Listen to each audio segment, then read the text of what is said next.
we are Novels Hall Dynasty. If you want to listen to more novels or more chapters of this novel, visit a path with the name of Novice Hall Dynasty. We continue with the novel. This Earth is a bit fearsome. Part 1.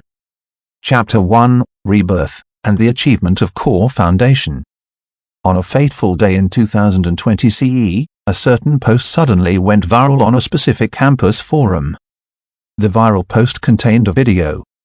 In that video, a young boy, who looked to be around 17 or 18, suddenly sprouted branches out of his body. Within seconds, he had morphed into a humongous tree. What the freak was that? I'm shook. What special effects did they use? That's freaking impressive. It's so far-fetched that it puts a local dramas to shame. Save some dignity for our national TV, at least, thank you very much. I'll bet on a pack of spicy strips that these are not special effects. Don't even bother asking me why I know this.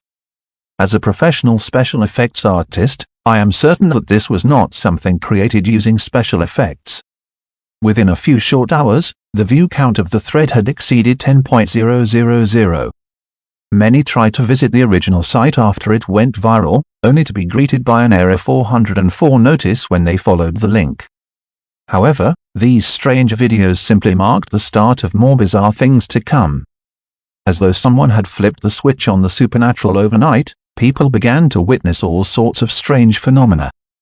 Someone swore that they saw a person growing a pair of wings out of the blue. Not only could he fly, but he could also control thunder and lightning. It was not unlike Hansi, the legendary god of thunder. Hansi, my foot. Try any harder and your lies may even reach the skies. No, he's already up there, right by the side of the sun. Show me some pictures, and then we'll talk. Get something to back your claim at least, even if you're spreading rumors. Some even swore on their lives that they experienced an immense increase in strength overnight. It felt as though they were a ferocious general in ancient times, unstoppable on the battlefields. All sorts of peculiar posts and videos appeared overnight, and they all disappeared before the break of dawn. It was like they had never appeared, yet many already felt an inkling that something had fundamentally changed. However, no one knew that an unprecedented period, later known as the New Era, was about to begin. Deep in the forests of the suburbs of Fu City, Min Province, a man sat on a smooth, flat boulder with his legs crossed. It was a young man, seemingly in his early 20s, with delicate features. He wore a white tee, black straight pants, and white sneakers.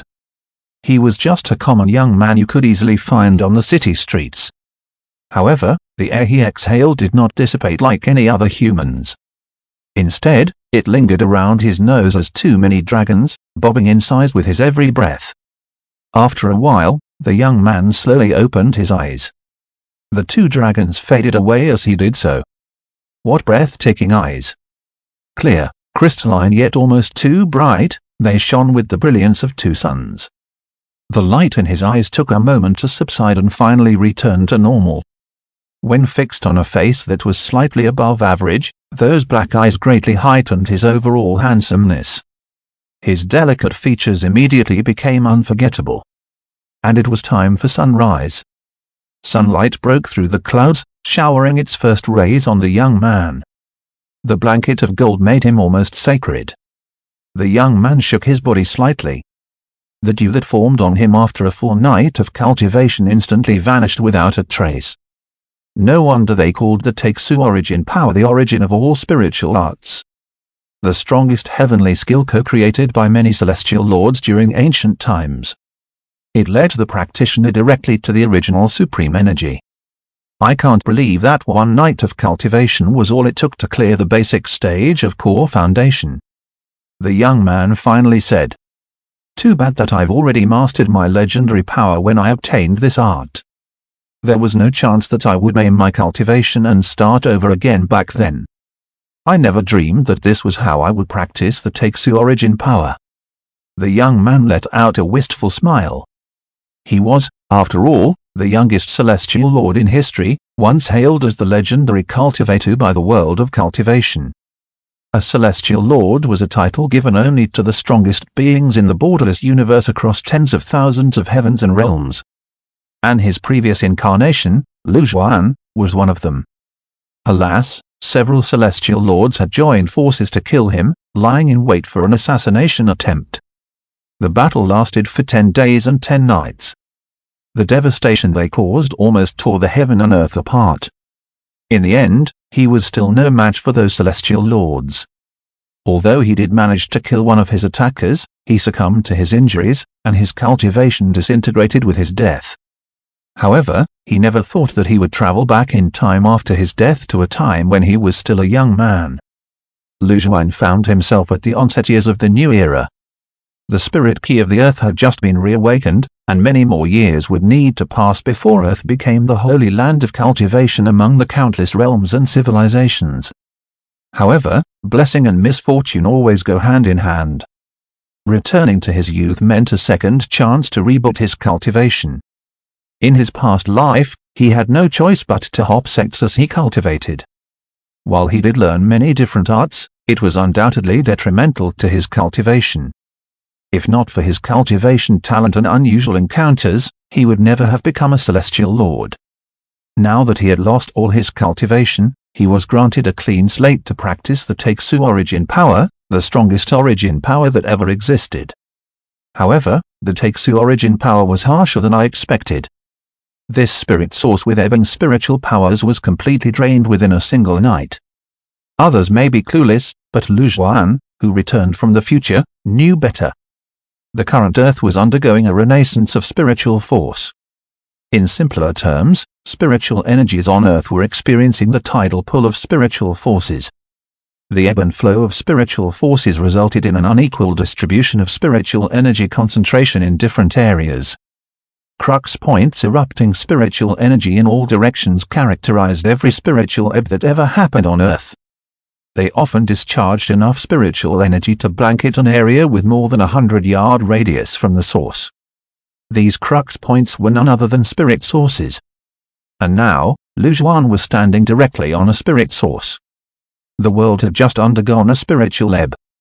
However, every ounce of spiritual power that erupted from this spirit source has been absorbed by Lu Zhuan, who arrived here before the ebb. They fed to his cultivation of the Taixu origin power. Otherwise, it would be impossible for Lu Zhuan to clear the stage of core foundation in just a night. One should know his previous incarnation had taken several years to establish the core foundation. The era of spiritual reawakening is the best era for me. Lu Zhuan stood up and stated, however, to my once sworn enemies, your nightmares have just begun. In his past life, people honored him as the youngest celestial lord in history. However, his cultivation journey was all but smooth sailing. Riddled with failures and setbacks, he had made quite a fair share of sworn enemies along the way. However, he was not in a hurry to exact revenge. The day would come when he settled his scores with them, one by one. The sun is up. Time to head home.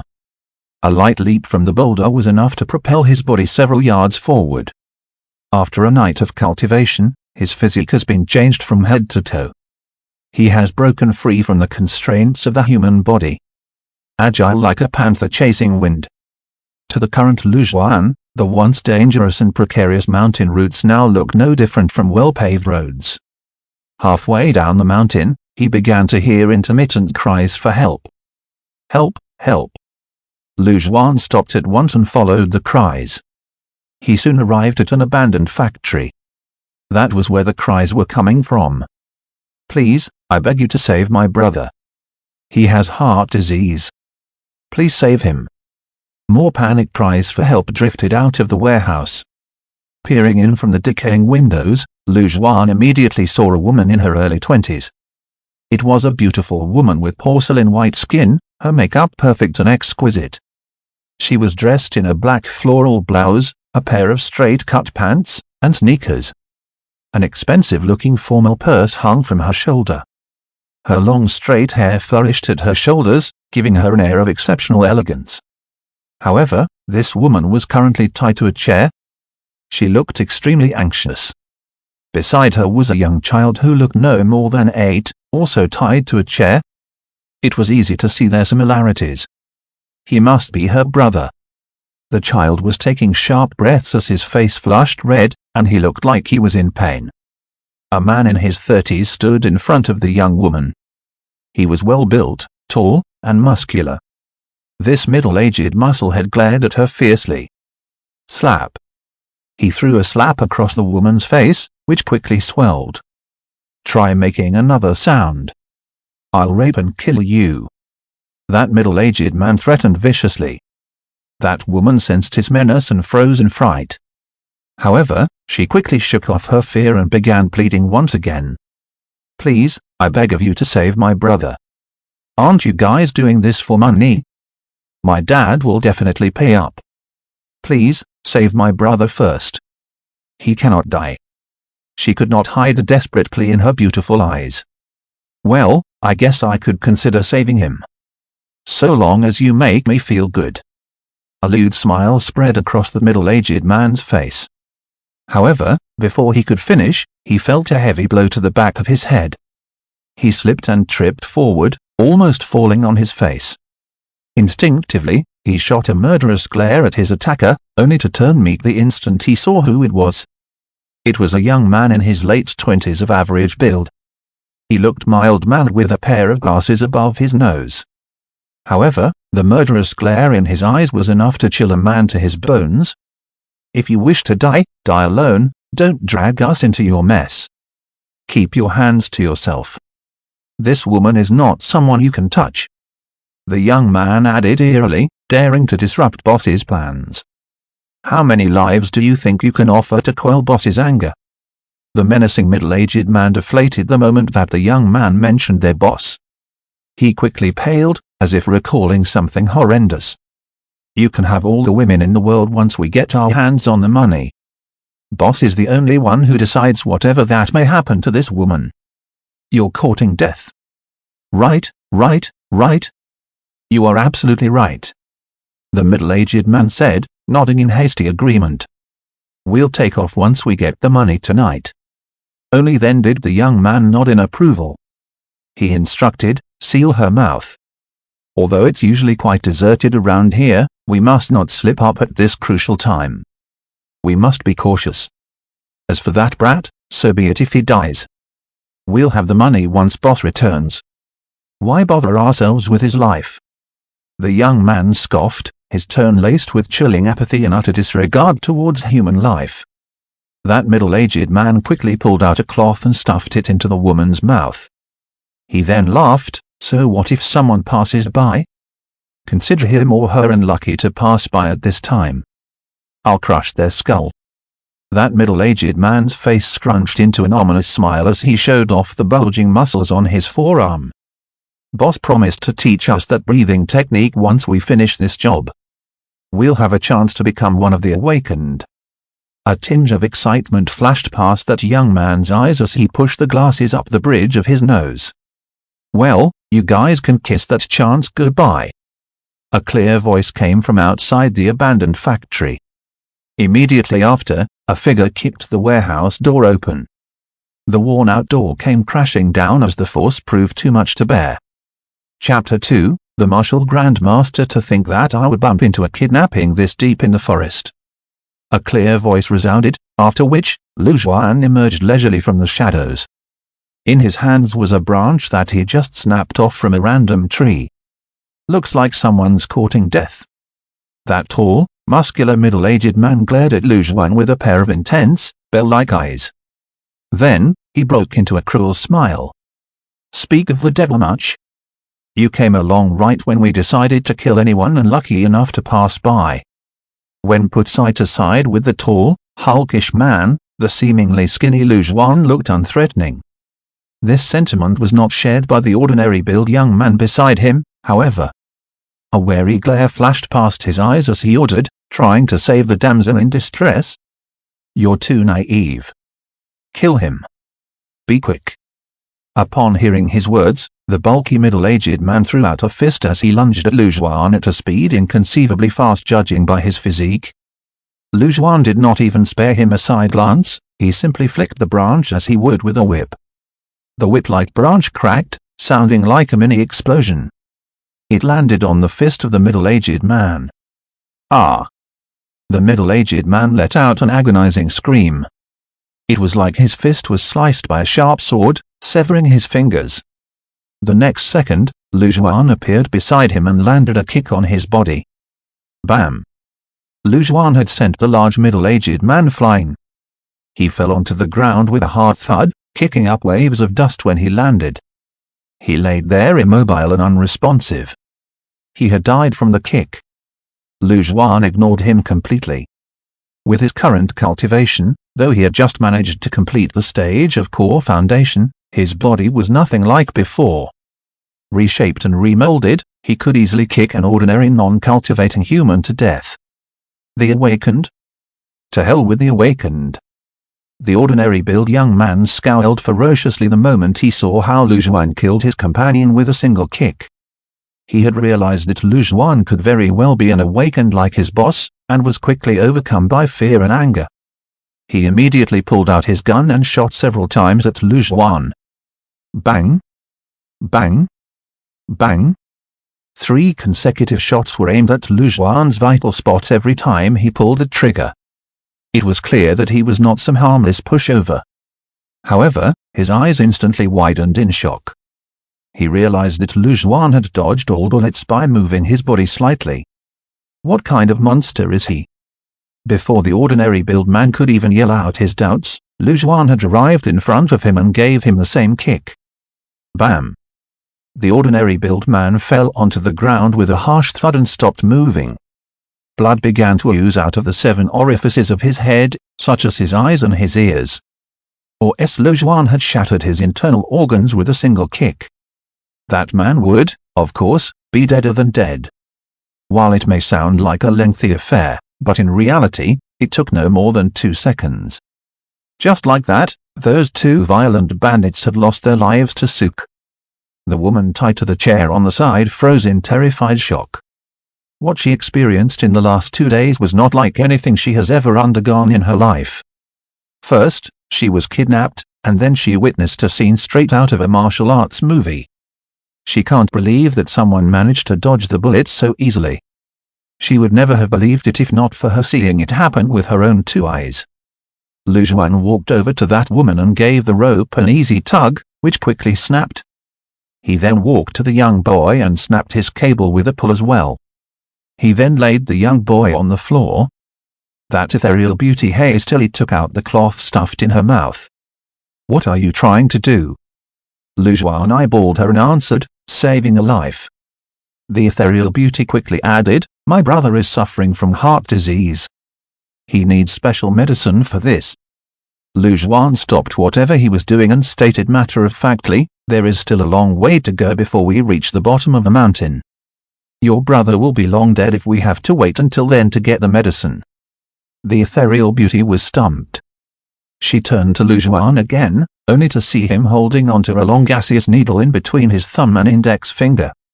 He then pushed the long needle into the young boy's chest. "Spiritual key? Inner martial art?" asked the ethereal beauty. She knew for sure that they would never make timely rescue for her brother even if they rushed down the mountain right now. The only person she could trust was this man who had appeared out of nowhere. Or perhaps she was impressed by Lu Juan's extraordinary performance. She felt hopeful at what he could do and completely quietened down. After a while, in surprise, she observed that her brother's breathing had stabilized. The redness in his cheeks had also subsided, evidence of the relief from his heart disease. The ethereal beauty was amazed and thrilled. She quickly asked, "Is my brother okay now?" Lu Juan nodded. "He's saved, for the time being. If we were any later, even I would be powerless to do anything for him." This sort of congenital heart disease might be a prickly disease to tackle for others. But to Lu Juan, it was but a small illness, a piece of cake. In his previous life, he was known not only for his jaw-dropping cultivation but also for his unrivaled mastery in medicine. It would be impossible for any cultivator who managed to get that far in their cultivation to be a horrible doctor. All sorts of conflicts often break out on the way of cultivating, and injuries were unavoidable. If they knew nothing of medicine or had little understanding of their bodies, they would have died a long time ago. However, what I did was just a quick fix, not a complete cure. Lu Juan stated, I simply alleviated him of the symptoms, granting him temporary relief. It will still be quite difficult to treat him fully. Curing a disease like this would be nothing for his previous incarnation. However, the current him had no such powers, and so he could not wholly heal such diseases as and when he wanted like he used to. These two were not ordinary kidnappers. They looked like violent bandits who have been in this business for too many years. To be caught up with such bandits, who exactly are you two? Lu Juan asked. Don't assume that they were weak simply because they could not fend off even a single move from Lu Juan. On the contrary, they were strong, but it was just that Lu Juan was too powerful for them. While he just cleared the stage of core foundation, he could already rank up there with the top martial grandmasters in this world where spiritual ki had just newly awakened. He could see that the two were not ordinary folks. The middle-aged man, big and tall, was an expert fighter, while the ordinary build man had terrific skills with guns. It was clear to see that he was a frequent gun user. Even if you put them in overseas mercenaries, they would still be one of the elites. Ordinary kidnappers would not be that highly trained. That ethereal beauty finally heaved a sigh of relief upon seeing that her brother was fine. Then, she took out a name card from the bag she was carrying and offered it to Lu Juan. My name is Ling Fei, and this is my brother Ling Yu. Let me put it this way. Ling Wang, the chairman of the Yu Wang Group, is a father. The Yu Wang Group. It was like someone had opened the floodgates of Lu Juan's memories. A financial giant standing at the top of Fu City, the Yu Wang Group had founded many subsidiaries across multiple major industries, such as real estate, construction, entertainment, and cutting-edge technologies, etc. Its chairman, Ling Wang, was worth several billion. He was even once the wealthiest man in all of Fu City. No wonder they attracted violent bandits like those. They were the children of Fu City's wealthiest tycoon. This kidnap was planned by my father's competitors overseas. They kidnapped me to force my dad into giving up $1 billion project. Anger flashed past Ling Fei's beautiful and lovely cheeks, but she quickly calmed down. Lu Juan nodded at her words and was not surprised. These days, you could buy someone's life with $100, more so when you threw $1 billion project into the fray. Chapter 3, crippled by a single kick in his past life, Lu Juan had seen all sorts of precarious situations in the years he trudged and clawed his way through the cultivation realm. He was long numb to witnessing people killed over vested interests, which no longer disturbed him as it was so commonplace. A project worth well over $1 billion was enough to blind and blacken the eyes and heart of the greedy. Lu Juan recalled a piece of news he once saw in his past life. He seemed to remember it mentioned the kidnapping of the Ling siblings, and that the city mobilized the entirety of its police force to track the suspects.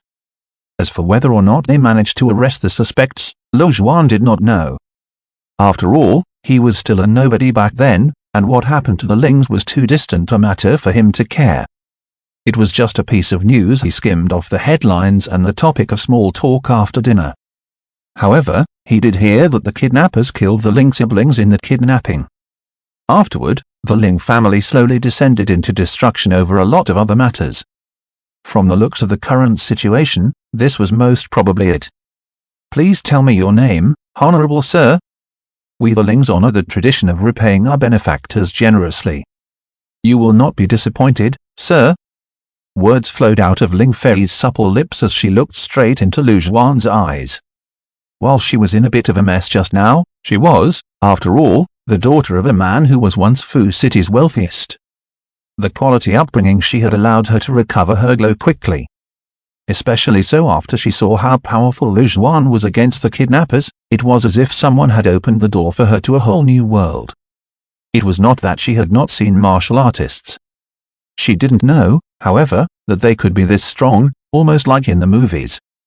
On top of that, Lu Juan had shown unfathomable medical skills far superior to anyone else. No matter the reason, super beings, and their likes could only be pleased, not offended. There is no need. I did not save you two for your repayment. Lu Juan waved his hand in dismissal. He did not know who Ling Fei was when he saved her, neither did he save her expecting anything in return. He could not care less if the person he saved was wealthy or poor. No matter how esteemed they were, could they be more esteemed than he? His previous incarnation was a celestial lord, one who reigned supreme of heaven and earth. At that stage of cultivation, he could already do what he pleased whenever he wanted. Right, the two kidnappers both mentioned someone they called boss. Any idea who that might be? Lu Zhuan questioned. Ling Fei's irises contracted at the mention of that boss. She remembered the brutal and horrifying scene where the attackers quickly put down and killed air bodyguards. Ling Fei snapped out of it and quickly shook her head. She answered, I do not know who he is. However, I did happen to hear them speak, and they said that their boss's name was Poison Scorpion or something. Lu Zhuan thought long and hard and confirmed that he had never heard of someone called Poison Scorpion. During this period in his past life, he had not even set foot on the path of cultivation. Therefore, he was not familiar with many of the cultivators of this time. He deduced that the Poison Scorpion was a cultivator because those two kidnappers had mentioned the awakened in their conversation. During this time, the spirit key of heaven and earth had just reawakened. Therefore, people's knowledge of cultivators was still very shallow. Most thought of them as awakeners, as many cultivators awakened some strange powers, or superhuman physique during this time. It was due to this awakening that they took the first step in their cultivation. Of course, that was not the case for everyone. Some began to cultivate upon the accidental obtainment of some skill manuals, and upon inheriting cultivation knowledge from them, go on to become cultivators. That Poison Scorpion is extraordinarily skilled and ruthless. We need to leave now. It will be troublesome if he returns. You two may leave first. Lu Zhuan said. Sir, aren't you leaving? Ling Fei stared at Lu Zhuan in disbelief. Lu Zhuan shook his head and explained, as the saying goes, one must be thorough in rooting out wickedness. This man callous and unmerciful. At the same time, he sounds like a strong fighter. He is not someone that ordinary people can take on. Most importantly, he is selling his life for overseas powers. I would have turned a blind eye if he had stayed out of my way. Now that I know about him, I must not let him off easily. He knew exactly how dangerous a cultivator could be, and the destruction they could unleash when they decide to use their powers for evil. Ling Fei took a few deep breaths, her well-endowed chest heaving up and down as she did so. She seemed to have come to a decision and said, Sir, we will be staying, too, since you've decided to stay. It was a difficult decision to make, but it would indeed be the correct one.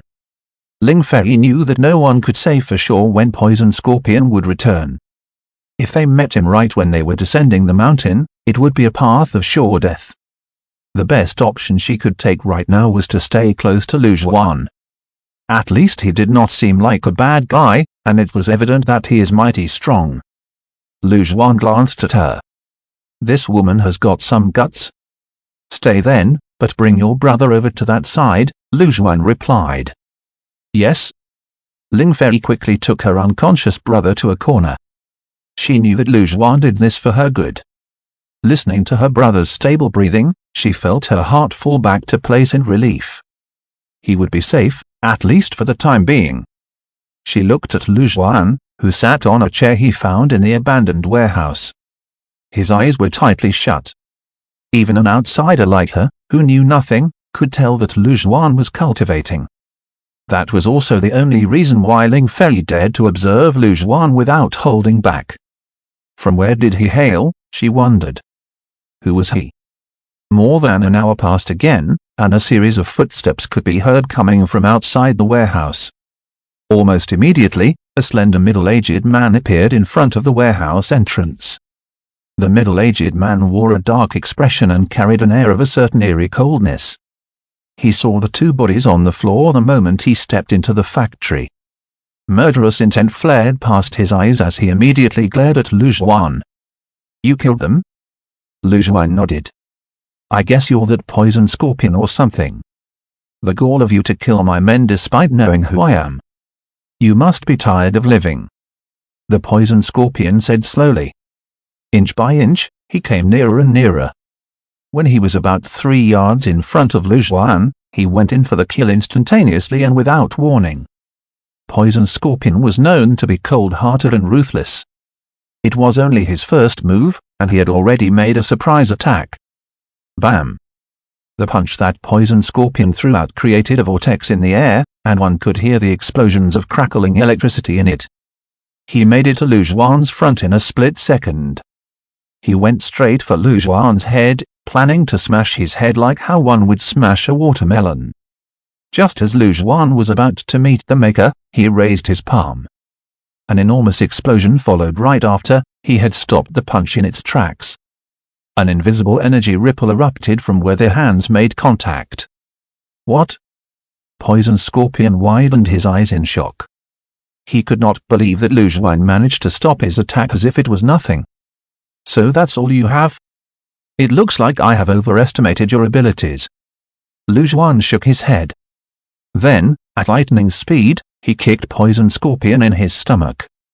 That kick was sudden and unexpected, and there was no way to tell that it was coming. Poison Scorpion barely blocked it by retracting both his hands to cover his chest, almost entirely by instinct. Bam! One could hear a massive crash, followed by the sounds of bones breaking upon impact. Lu Juan's kick sent Poison Scorpion flying, who only crash-landed after tumbling a few turns in the air.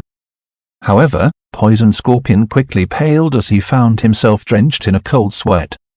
He had suffered significant damages in that collision. His arms hung limply, and he was unable to lift them at all. Both of his arms were utterly broken, unable to block Lu Juan's kick. Chapter 4, The Cultivation System. A short distance away, Ling Fei kept her brother behind her.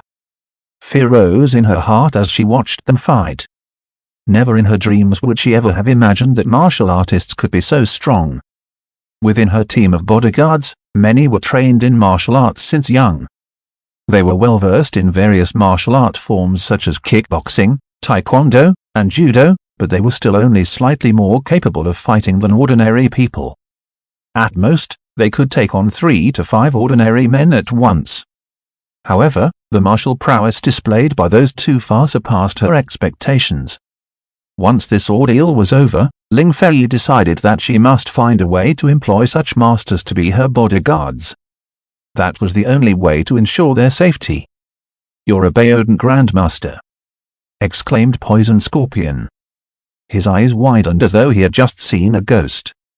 He couldn't believe that he saw a Baodan Grandmaster. Not only that, but also one so young. The reason why he was so sure about his judgment was that he, himself, was already a Huajin master. He had had a unique encounter when he was young and was allowed the chance to become the disciple of a martial powerhouse. Then, after many years of braving through deadly dangers, he finally made it to the stage of Huajin. He could be considered top of the line in the current martial arts circle. Who would have known that he would be crippled of both hands by a single kick? There could only be one possibility. His opponent was a fighter above the stage of Huajin. He was a Baodan Grandmaster. That's impossible. He's too young. Poison Scorpion was almost scared to death by his revelation. His opponent looked a little over 20, but his strength was comparable to a Baodan Grandmaster. One could not advance this quickly, even if they began practice within their mother's womb. Within the martial arts realm, such existences were legendary masters of the martial arts world, few and far between. Wait, that's not right. You're an awakened. You're not a warrior. A more horrific possibility came to Poison Scorpion's mind. His opponent was not a martial arts practitioner but a more mysterious awakened. Only an awakened could possess such staggering power just by awakening. However, even so, he had never seen an awakened with strength so frightening. He was a man as strong as a Baodan Grandmaster. Even within the awakened, he would be one of the greatest. I am not an awakened, nor am I a warrior. I am a cultivator, Lu Juan stated mildly. To put things into perspective, be it an awakened or a warrior, both were subgroups under the system of cultivation. However, not all cultivators were warriors or part of the awakened. However, there is no need for you to know all that since you'll be dead in a second. Lu Zhuan's words alarmed Poison Scorpion, who jumped up and ran for his life. Both of his hands were rendered useless, and that immediately halved his battle power. Moreover, he was no match for Lu Zhuan when he was in his best condition. Now that he was half crippled, he stood even less chance. The speed of a Huajin master was, and surprisingly, fast, and he took a mere moment to reach the factory entrance. However, his joy died before he could celebrate. Whatever speed he had, Lu Zhuan was faster. Before he knew it, a lethal Lu Zhuan had already swept up to his back. Spirit Ki churned out of Lu Zhuan's hands, forming a long sword of vigor. He then brought down the sword onto Poison Scorpion. PSSHTT. Poison Scorpion was killed with a single slash. He went down before he could even make it to the door. Only till the very last seconds of his life did Poison Scorpion realize his grave error in judgment. Lu Zhuan was not a Baodan Grandmaster, but a great Grandmaster in the Big Dipper stage. There were at least 2 big cultivation stages between him and Lu Zhuan. Lu Zhuan's expression was calm after he killed Poison Scorpion. To him, who was reborn, it was only natural to kill. He simply rid the world of a lowlife. There should be no problems now. Call the police immediately, and let them handle the rest. Lu Zhuan fished a dated cell phone from Poison Scorpion's body and gave it to Ling Fei. If you wish to repay me, don't say anything about me to the cops. With your statuses, I believe that the police would not dare to give you a hard time. Lu Zhuan added. After finishing what he had to say, he turned and left the abandoned factory. With Lu Zhuan's speed, he quickly reached the foot of the mountain. At the same time, police sirens were on full blast as they echoed off the trees, and he could see the many police cars making their way over from a distance. Lu Zhuan hid somewhere far out of sight as he watched the cops heading up the mountain. Upon affirming that everything looked clear, he secretly left the scene. More than a dozen police officers did an area sweep inside and along the perimeter of the abandoned factory mid-mountain. Some were examining the bodies, and some were getting their statements from Ling Fei, who stood on the side. Meanwhile, among them, the 2 men in black trench coats stood out the most. However, while the officers were curious about their identities, they knew better to ask. If it were something they should not know, it would be wise not to ask anything in the first place. The 2 men squatted beside the corpse of Poison Scorpion, tossing and turning it for a good while. One of them looked to be in his 20s and was a little baby-faced. He seemed quite young and shy. He asked, "Boss, we've confirmed his identity as Poison Scorpion. Who would have thought that he would die in a place like this after all the time we spent to track him down?" Beside him was an overweight man, seemingly over 200 pounds, with ordinary looks and a squarish face. He stood up. "This beast has committed countless heinous crimes and is better off dead. However, I can't believe that someone had managed to kill him this easily. The man behind this must be quite the force to be reckoned with." "Boss, is that Poison Scorpion truly that formidable?" asked that young greenhorn, who had not yet shed all of his knave-eat. The square-faced plump man answered, "You just joined the agency, and has not experienced the fights firsthand. It is only natural that you do not know. I might as well take this chance to explain the current situation." The square-faced fatty continued. "There are many cultivators in the world, often belonging to different systems such as awakened and warriors. Right now, we classify and rank them from levels 1 to 9.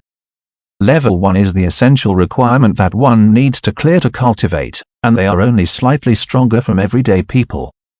The first few years, when a warrior started to practice martial arts and when the awakened just awakened, they often start at level 1. Of which, level 2 cultivators have achieved some success with their cultivation.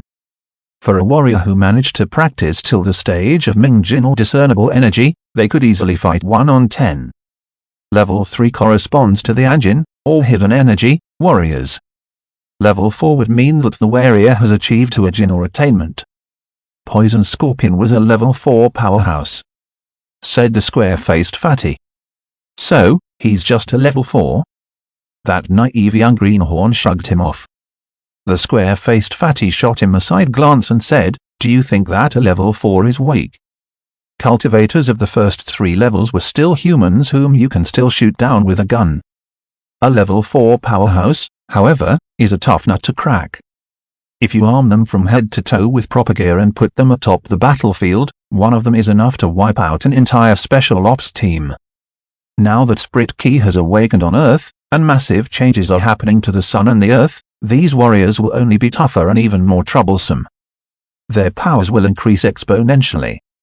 The inexperienced Greenhorn immediately knew that he had underestimated the poison scorpion. To go up against an entire special ops team alone was unheard of. He must be someone extremely dangerous. Even if I were to make a move, I am not sure if we can truly capture Poison Scorpion. Unless we invite our biggest boss from the agency, then we might stand a chance. However, our biggest boss is out of the city. That's why he had an opening to slip past us, said the square-faced fatso. In that case, wouldn't the guy who killed him be at least a level 5 or 6? The young greenhorn asked. If a level 4 powerhouse is already that formidable, wouldn't a level 5 be a lot more powerful? Chapter 5, I can hit you whenever I want. Do I need to pick a time and place? That goes without saying. I'm a level 5 powerhouse to the teeth, and he can go up against an entire team of special ops sent out to kill him. The square-faced fatty explained, those who practice martial arts call them Baodan Grandmasters. During the period of the Republic of China, you might not even find one Baodan Grandmaster amongst the many great martial masters. As for a level 6 Supreme Master, the people back then used to call them martial arts legends.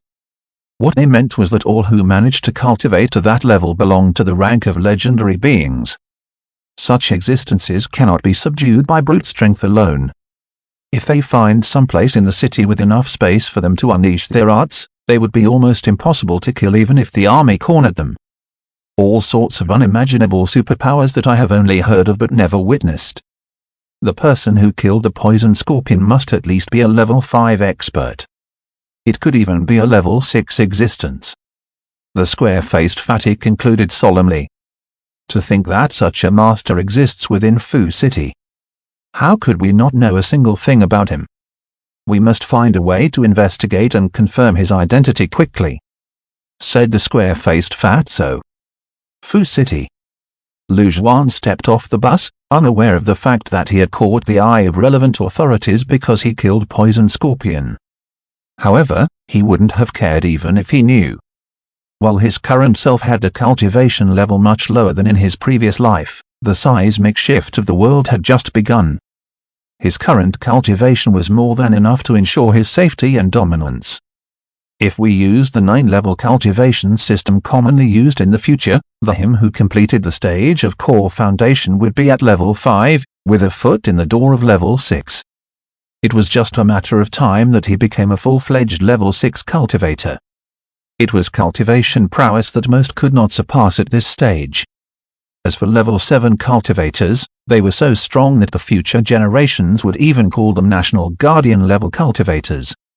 With their strength alone, they could change or guard the fate of an entire nation. The current world might not have seen the birth of a master of the National Guardian level, for even level 6 cultivators are rare to see. After he was reborn, he managed to top the cultivation of the current strongest cultivator. He was, of course, satisfied with his current progress. His past incarnation could not fend for himself in the face of the spiritual reawakening and the impending seismic change of the world. However, he would not be as powerless as he was back then. He could wholly protect his family and himself. He would send all of his enemies in his past life into hell, one by one. Relying. His cell phone in his pocket suddenly rang. He took it out and glanced at the caller ID. It was Mother Empress. "Son. Are you out of bed already?" The voice of a middle-aged woman came from his cell the moment the call connected. "Hello, Mom." Lu Zhuan's hands trembled slightly the moment he heard her voice. Ever since his family fell apart, he would give the world to hear this voice again. However, even if he became the youngest celestial lord ever across the many worlds and realms, he would never get a chance to salvage this regret in his heart. However, Lu Juan regained his bearings in the next moment. His regret in his past life must not happen again in this life. It must never, and it would never. You're up early today, how? Let me ask you something. You've graduated from college and are now a grown man. Why are you still without a girlfriend? My colleague old Zhang just got a grandson. His son already had a son. How is your mother supposed to hold her head high at work? The nagging of his mom, Lu Wanrong, was delivered loud and clear through the phone. Mom, old Zhang's son is in his 30s. What's there to rave about for having a son? Lu Juan didn't know if he should cry or laugh. I don't care. I've arranged a blind date for you. It's the daughter of an old classmate, and I've met her in person. She's as beautiful as a goddess descended from heaven. I threw away my dignity and finally convinced them to give you a chance. The day after tomorrow, 11 a.m. at Nature's Abode. If you dare feign illness and skip it like you did the last time, I'll fly over and skin you alive. Lu Wanrong's threatening voice came from the other side of the line. I still have something on. I'll send you her details later. Hanging up. After this, she hung up in a great hurry. Almost immediately, the smile on Lu Juan's face, too, collapsed.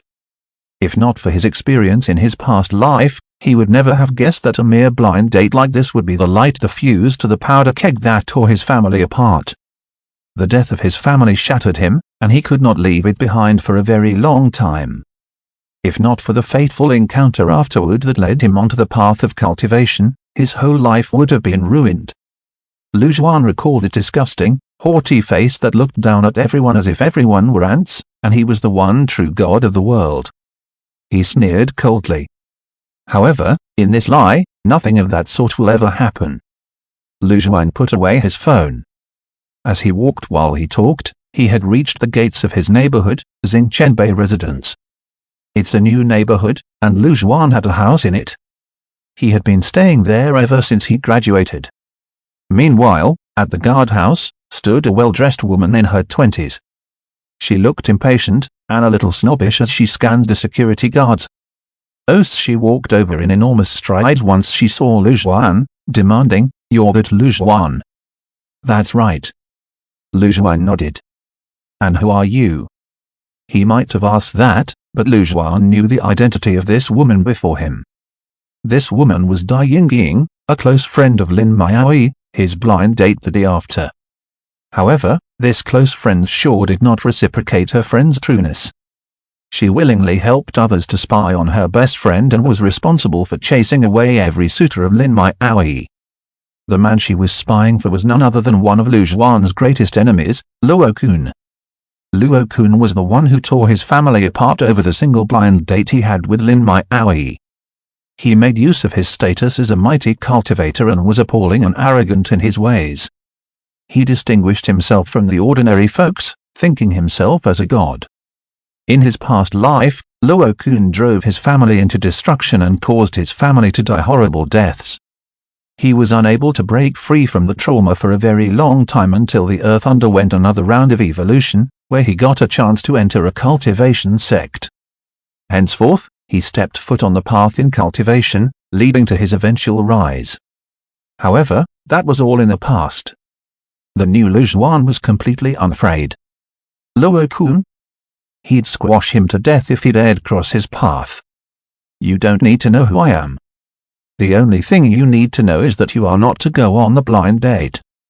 Dai Yingying ordered condescendingly, her disdain for Lu Juan apparent for all to see. What has it got to do with you, whether or not if I go to the blind date? Who the hell do you think you are? Of course, Lu Juan wouldn't waste his breath with her since she already knew who she was. You? Do you know who I am? How dare you talk to me like that? Dai Yingying was furious. Infuriated and irritable, she pointed at Lu Juan's nose as she scolded him. At first, she could have been considered good-looking. However, her facial features were distorted in anger, and it showed her at her ugliest. No one has ever dared to ignore her like that. She could see the snicker and contempt Lu Juan had for her from his eyes. Smack. A loud and resounding slap. Dai Yingying covered her cheeks with her hand. Her eyes widened, seemingly in shock that Lu Zhuan had the guts to slap her. "You dared to hit me?" Dai Yingying's voice shook in disbelief. "I can hit you whenever I want. Do I need to pick a time and place?" Chapter 6, Late Night Assault. Lu Zhuan looked at the Dai Yingying before him quite stoically. To his previous incarnation, even those the likes of Dai Yingying were people he could not afford to offend. Dai Yingying too hailed from a family with a listed company with $1 billion under their name. Not to mention that behind her stood Luo Kun, an existence the old Lu Zhuan could never reach. However, everything was different. Even if Luo Kun dared to show his face in front of him, Lu Zhuan need not think twice to squash him to death. Why would he pay Dai Yingying any mind? He could hit her whenever he wanted. Need he pick a place and time? Get lost, Dai Yingying. I could care less that you choose to be someone else's dog, but if you dare order me around, I'll make sure that you'll regret it. Lu Zhuan threatened icily. While his current abilities were less than a millionth of how powerful he used to be, he was, after all, once a celestial lord. One sentence was all it took to scare Dai Yingying. At that instant, Dai Yingying felt as though she was facing a ferocious beast that had gone berserk. Lu Zhuan's words sent chills down her entire body. When she regained her senses, Lu Zhuan had entered the neighborhood. Damn it. Just you wait, I must teach you a lesson. Dai Yingying felt the security guards' gazes falling on her from all sides. She had never experienced greater humiliation in her life. She never dreamed that the day would come for her to be publicly shamed like this. Dai Yingying slid into a corner of the street and pulled out of her phone. She then dialed a number. "What's the matter?" A young man's voice came from the other end of the line. Dai Yingying reported what happened indignantly. However, she seemed to be a little fearful of that man on the other side of the call, and so she dared not exaggerate anything. "I got it. He's just a young lad who's too full of himself, unaware of how big the world truly is. I will take care of him. As for you, keep your eye on my Aoi. Don't let these shameless and arrogant men come near her." The young man that she was speaking to paused for a moment. "I understand. I will keep a good eye on my Aoi, and I won't let anyone come near her. However, if we allow him to meet my Aoi will know that I've once come to threaten him. The cat would be out of the bag, and you know how my Aoi is. She's not someone who could tolerate such an act," Dai Yingying carefully advised. "Don't worry. He won't have the chance. Stay out of this matter, and just watch my Aoi for me." The man on the other side hung up. Dai Yingying put down her cell phone and looked towards the entrance of the neighborhood. A particular thrill of revenge flashed past her eyes. "You're dead meat." Lu Zhuan, of course, knew nothing of Dai Yingying's petty ploys. However, even if he did, he would have zero interest in them. In front of absolute strength, every single petty ploy would be rendered meaningless. His single most important objective was to level up and improve his cultivation. Once he could step into level 6, he would genuinely gain the capital to stand tall and firm in this world. He alone could form an army, and he alone could make a country. In his past life, he managed to surpass many of his predecessors despite starting many years later. The fact that he was reborn back to a time when the evolution of heaven and earth had just commenced gave him an unparalleled advantage. Lu Zhuan returned to his home and turned on the computer. More and more news regarding inexplicable phenomena began to flood the internet. In this era of web media proliferation and extreme advancement, it was almost impossible to stop the tide of information, even with mysterious powers constantly deleting posts while trying to wipe out all traces of abnormalities. As the number of abnormal phenomena increased, coupled with the spiritual eruption the night before, reports of such bizarre observations would increase tenfold. When the time came, even the government would give up on the suppression of information. They would allow the situation to unfold on the web. More time would pass until every government on Earth would reach silent consensus and announce the drastic change the world underwent to the public. And that would mark the real start of the cultivation era. And all of that would just be the prelude of the big tide. It was not long after Lu Zhuan reached home that he felt the continuous pang of hunger in his stomach.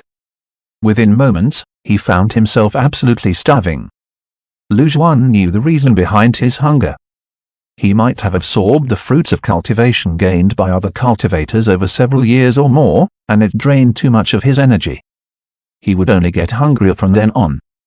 He had no choice but to turn off his computer and head out quickly. He arrived at a beef noodle store just outside his neighborhood and ordered 20 bowls of noodles. After Lu Zhuan finished everything at once, he finally felt some relief from the burning hunger in his stomach. What Lu Zhuan did had stunned everyone in the beef noodle store. 20 bowls for one man. Even the legendary king of the eaters wasn't that insatiable. Apart from these noodles, he inhaled a lot of meat dishes into his stomach, as well. Only then did he finally feel that he had somewhat replenished his energy. With Lu Zhuan's current cultivation, it was still not enough to allow him to survive with no food except wind and dew. He still required a lot of energy as he continued on the path of cultivation. If he didn't absorb every single drop of spiritual energy from that spiritual spring the night before, Lu Zhuan's issue would not be solved as easily with 20 bowls of ramen. After several consecutive breakthroughs, every single cell in his body was emitting a message of hunger. Without that much spiritual energy to replenish the vigor lost, he could have starved to death if he broke through to level 5 or mid-stage level 6. While spirit ki was slowly but surely beginning to fill the atmosphere, it was still extremely thin and incomparable to the robust state Earth would be in the future, where it became the sacred grounds for cultivation. Relying solely on the absorption of spirit ki around him was insufficient to compensate for the energy he lost. If I'm planning to speed up my cultivation in a very short time, it would be too slow to just rely on conventional cultivation methods. It looks like I'll have to get my hands on some precious medicinal herbs. Lu Zhuan thought to himself. The reawakening of the earth had benefited many other species, not just humans. Many plants and minerals evolved under the nourishment of spirit ki. Even the most common of items became all sorts of mysterious treasures after the evolution. The awakened who could spit fire and water, fly, and many others came to be this way mostly by consuming part of such plants or their fruits. The awakened were all once ordinary humans. However, after eating those mutated fruits, they immediately leaped to the top of the social ladder, possessing extraordinary strength. After he solved the problem with his hunger, Lu Zhuan felt his body lighten. He then made his way back home and rearranged his furniture to hold certain formation positions. A simple spirit gathering formation was then complete, whirring into life as it began to gather the spirit ki in that area. As Lu Zhuan had no other celestial artifacts on hand, the spirit gathering formation he laid out was of limited effectiveness. It could not compare to the formation he laid when he was at his best, but it would be enough for now. The spirit ki within that house was at least several times thicker than that of the outside world. If a common man were to live in such an environment, he would be free of all illnesses, comfortably living to a ripe old age, well into the hundreds. In fact, this was the sign that signified what was to come. Ever since heaven and earth began to undergo a seismic change, and that spirit ki began to reawaken, many became sturdier and healthier with the nurture of spirit ki, even if they themselves were not cultivators. Small illnesses, such as influenza and fever, slowly disappeared, and many age-old stubborn diseases began to take a turn for the better as well. Because of that was the period where the crowds at the hospitals were significantly reduced. Lu Zhuan went into secluded cultivation. Time passed quickly, and the rising moon replaced the setting sun. The day turned to night in the blink of an eye. Xingchen Bay residence. The soft glow of moonlight spilled on the ground like a silver coat. A silhouette expanded his giant bat wings and landed outside the windows of Lu Zhuan's house. An easy flip, and he was inside. Chapter 7, Killed just like that, huh? Why is the spirit ki so dense in here? The silhouette asked in a hushed voice, seemingly confused. Under the moonlight, one could see a deathly pale male with a pair of bat wings sprouting from his back. He looked just like the rumored vampires. He noticed the unusually high concentration of spirit ki in this house, and it made him slightly uncertain. As an awakened, he was much sensitive towards spirit ki compared to the unenlightened. While ordinary men might at most feel relaxed and soothed living in such an environment, he could go a step further and tell that the concentration of spirit ki was above average on this plot of land. Could it be due to some peculiarities of the terrain, thought the man silently to himself. Ever since he became a part of the awakened, he was imparted much knowledge that the past him would not even dare to contemplate. It once mentioned that across the mountains and valleys, there existed specific landforms that might lead to the gathering of spiritual energies. Just that such formations were rare and few between, and they were all blessed enclaves. It was currently impossible for anyone to occupy them. Great timing. After I finish this guy off, I could make here my hideout. By then, I'll be able to cultivate a lot faster and become a level 4 awakened. This place is too comfortable, sighed the man softly. Merely standing in such an environment was enough for his body to open up its pores and automatically absorb the spirit ki. He knew that the current situation was still uncertain and that the countries had not yet announced the existence of the awakened. However, something this tremendous would push its way through the waves of history, and it was merely a matter of time. Right now, being a step ahead could mean being miles ahead of everyone else in the future. It might even be possible for them, in the distant future, to become gods and deities. They would recreate the age of mythology. How should I kill him so that it'll be silent? Do I poison him with a gas stove? I guess I'll drown him. While thinking about his plan, he recalled what that man told him. He must not cause a ruckus, lest they attract the attention of that certain mysterious relevant authority. They would be in deep trouble if that happened. The seismic change of heaven and earth has not yet made itself felt. And so, they still needed to hide, the time had not come for them to show themselves to the world. Forget it. I'll just suck him completely dry of his blood and throw him into the river. No one would recognize him after soaking his body in the river for a couple of days. The man immediately blurted. As he was speaking of himself, he had managed to break into the master bedroom. However, he found no one. Eh? Where is he? Is he not in today? That man was a little confused. Why? Are you looking for me? A clear voice came from behind. That man jumped in fright. Never thought that someone would appear after him. He turned around, only to see a good-looking young man with folded arms, looking at him smilingly. Wasn't he Lu Juan, the man he was assigned to kill tonight? The man with bat wings made a snarling smile at once. With his pale face and the eerie fangs, he looked very frightening. The hunter searched high and low all for naught, as the prey delivers itself to the door. Ha ha ha, lad, today's the day you meet your maker. Who told you to offend someone whom you can't go against? Lu Juan felt no fear towards this man. He only stated, "You're an awakened." The man was a little surprised by Lu Juan's knowledge about the awakened. And so he reintroduced himself, albeit briefly. "That's right. I am an awakened, and to you all, I am your god. We will all be celestials in the future, while you people could be our slaves for generations till eternity." "God, please, you look ugly. Are you going to call yourself the god of ugliness? I have never seen anything so ugly that it shakes my soul.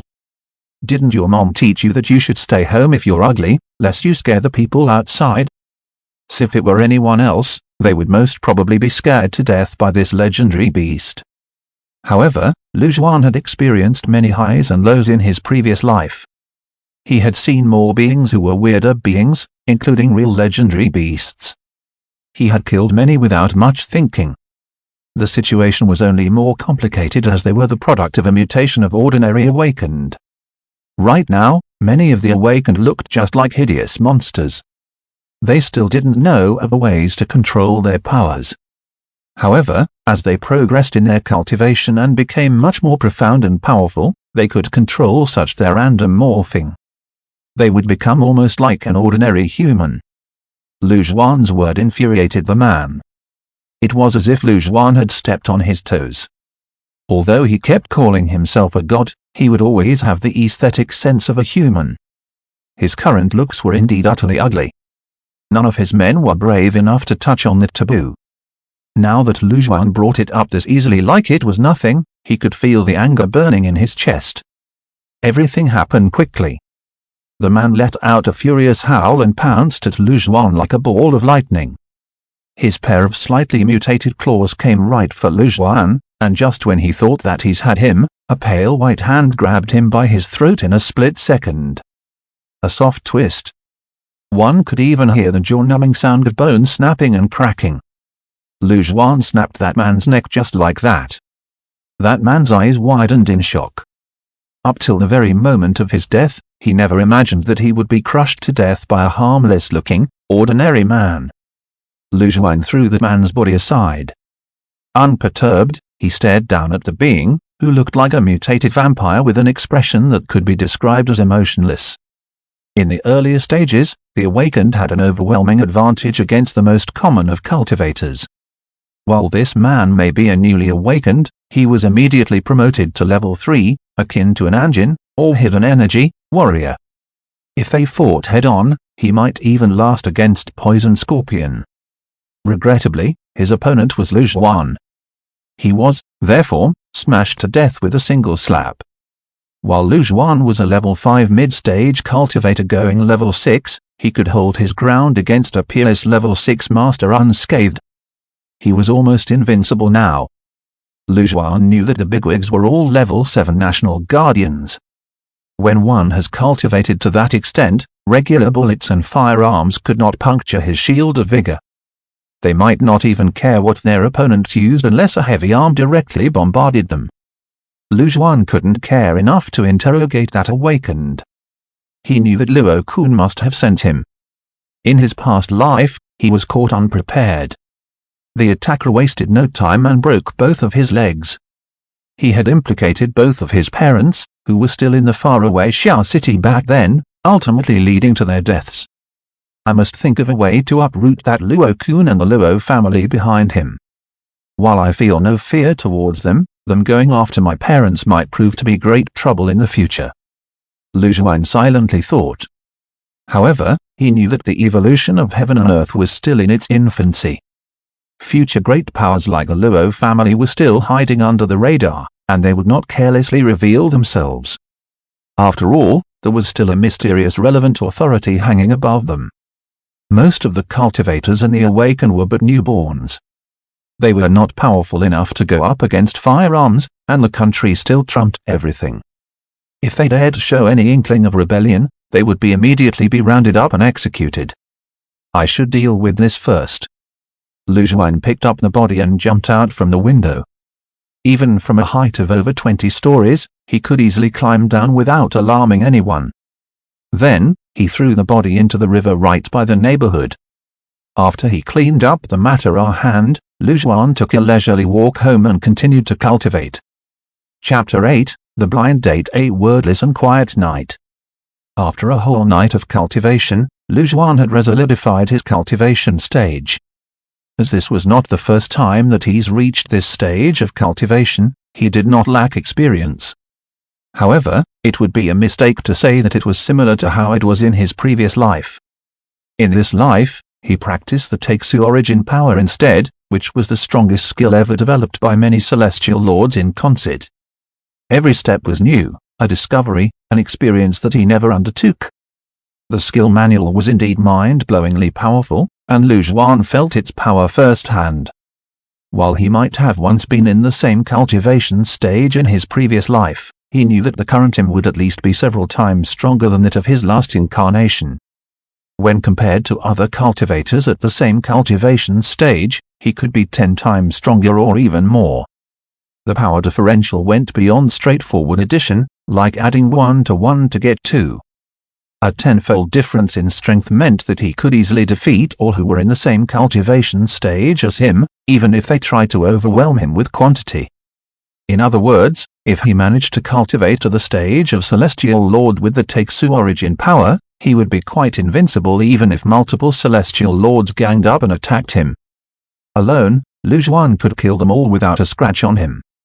No wonder people called it the strongest ultimate skill in all cultivation history.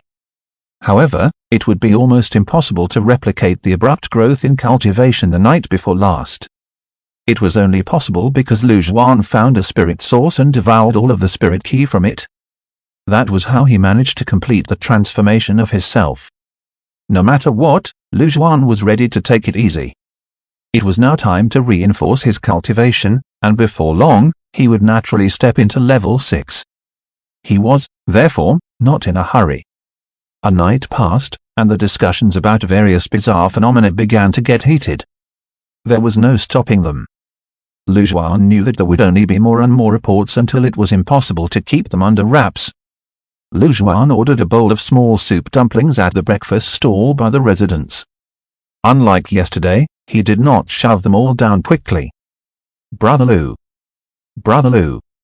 Lu Zhuan found a seat. Moments later, someone had hurriedly rushed to his side. It was a plump boy around 16 or 17. A little baby-faced, he was still in his tacky school uniform while carrying a school bag on his back. He sat right in front of him without hesitation, eliciting a creaking groan from the chair that seemed like it was going to give way any minute from the weight. "Why haven't you left for class?" No longer worried about being late, Lu Zhuan looked at him and smiled slightly. The boy was Lin Fang, his neighbor's child.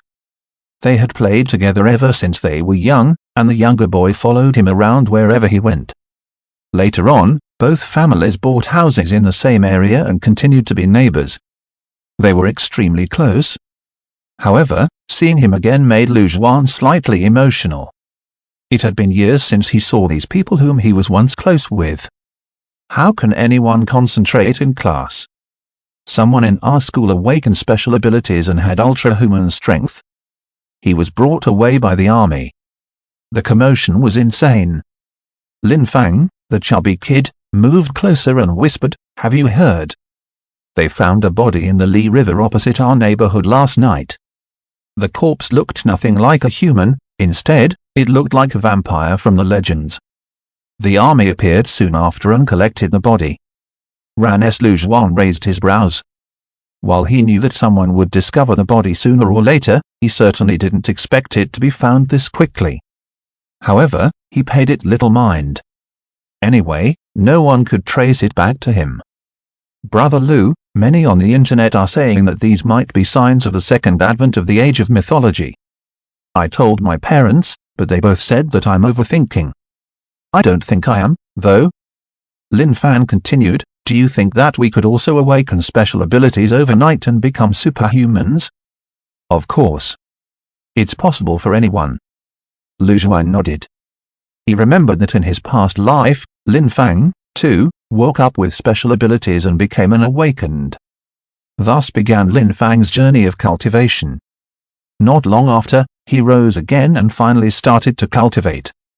When he was fighting the Luo family behind Luo Kun, Lin Fang stood out without hesitation and supported him unwaveringly, and in the end, gave his life for Lu Zhuan's. He could still remember the pain and anguish he felt back then. Now that he had returned, he must make up for everything.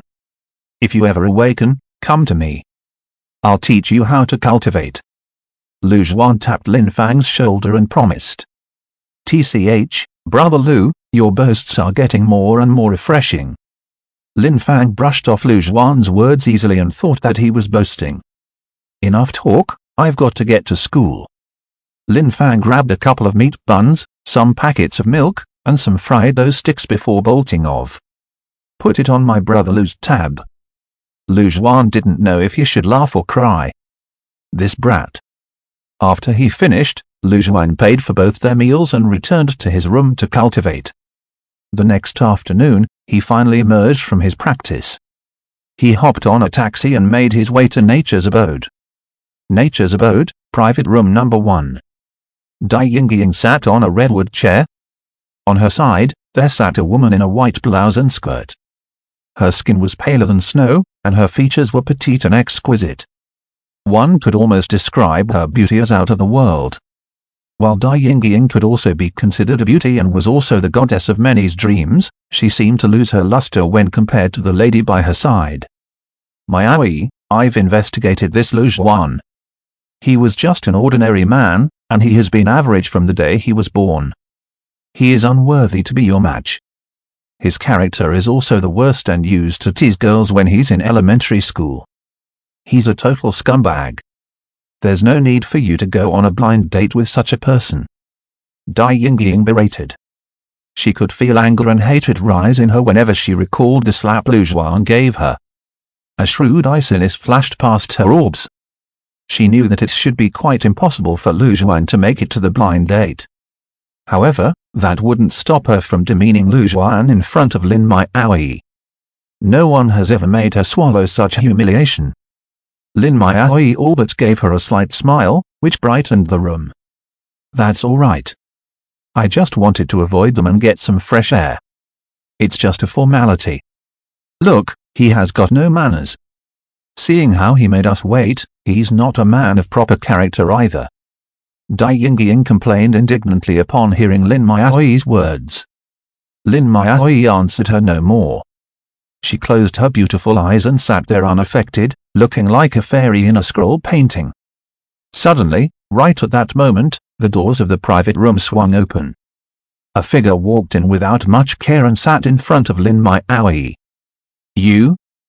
Dai Yingying raised her head and was stunned upon seeing who was in front of her. She paled like she just saw a ghost. Lu Zhuan sneered coldly, why, didn't you think that I could have made it? Lin Miaoyi could not help but frown slightly at their exchange. She could already sense that there must be something more between the two. Stop spouting nonsense, what has it got to do with me whether if you make it or not? Dai Yingying jumped but managed to react quickly. Nothing to do with you? You must be the one who told your master about me, and he sent a man to kill me. How dare you still say that it has got nothing to do with you? Lu Zhuan fixed his eyes on Dai Yingying and let out a slight smile of ridicule. Chapter 9, You very mysteriously, and Miaoyi's beautiful brows immediately knotted into a frown. She looked towards Dai Yingying, her calm gaze tinged with some questioning. Dai Yingying was immediately flustered. She knew full well of Lin Miaoyi's character. While she may look gentle and accommodating on the surface, maintaining a courteous smile even towards beggars by the street, she was a strong-minded person through and through. All these years that she helped Luo Kun chase away Lin Miaoyi's suitors, Dai Yingying had never let Lin Miaoyi sense anything amiss.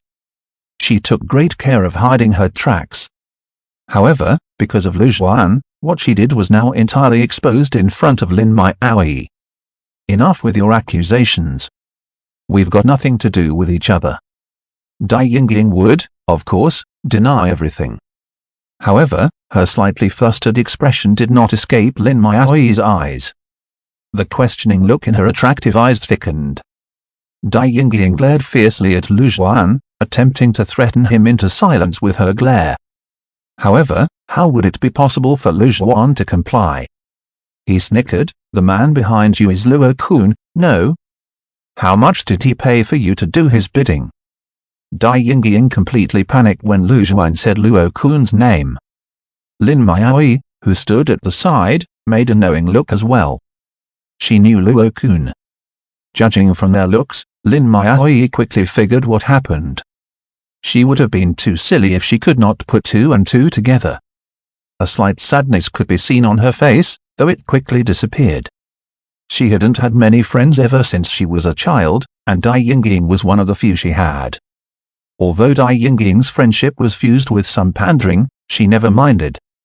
She even helped Dai Yingying's family rise by giving them help and pieces of advice. If it were any other thing, she would have turned a blind eye. However, Dai Yingying had become a spy sent by someone else to watch her every move. Miaoyi, you must believe me. That was not true. He's insulting me. Dai Yingying quickly pleaded. She was painfully clear about just how powerful the faction behind Lin Miaoyi was. Even if her family was worth billions, Lin Miaoyi could squash them like a bug if they angered her. Lin Miaoyi regained her composure and mildly stated, you should leave. Considering our past together, I would rest this case. But go back to Luo Kun and tell him that if he dares interfere with my matters again, I will make him pay. Dai Yingying quickly got up.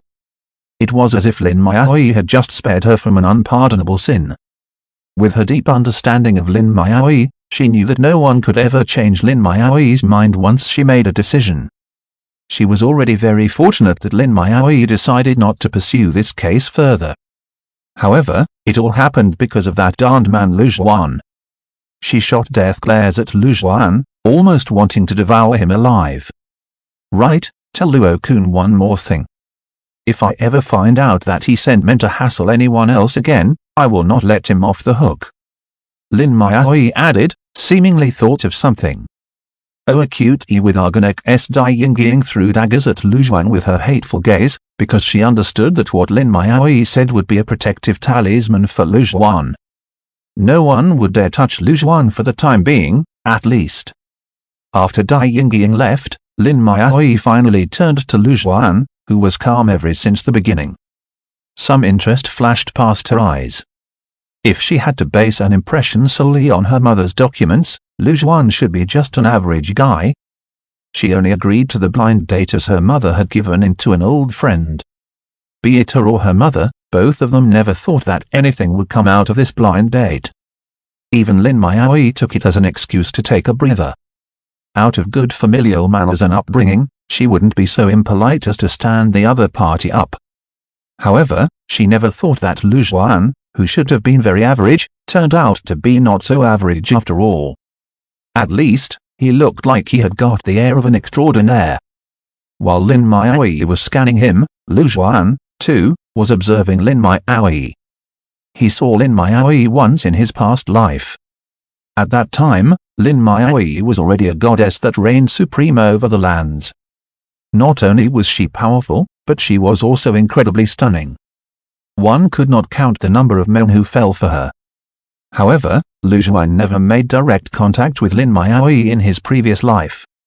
Therefore, he never told Lin Maoi that he used to be one of the men who almost went on a blind date with her. Right now, Lin Maoi should have just started on her practice. She has awakened and has begun to cultivate. Her progress was quite shocking, for she was already at level 4. From what Lu Zhuan had sensed, she was much more powerful than the poison scorpion. She was a mere half a step away from level 5, equivalent to a Baodan Grandmaster. Lin Maoi was already a prominent figure in his past life, one of the highest existences in the world. To be so strong right at the starting stages, Lu Zhuan realized that the cultivation world might be much more complicated than he initially expected. When ordinary folks were still arguing about whether or not the awakening of special abilities were real, some factions had secretly gained much ground ahead. You are different. You are much, much different from what others have told me. Lin Maoi looked at Lu Zhuan with her overly charming eyes. One could only tell a slight surprise from her calm expression.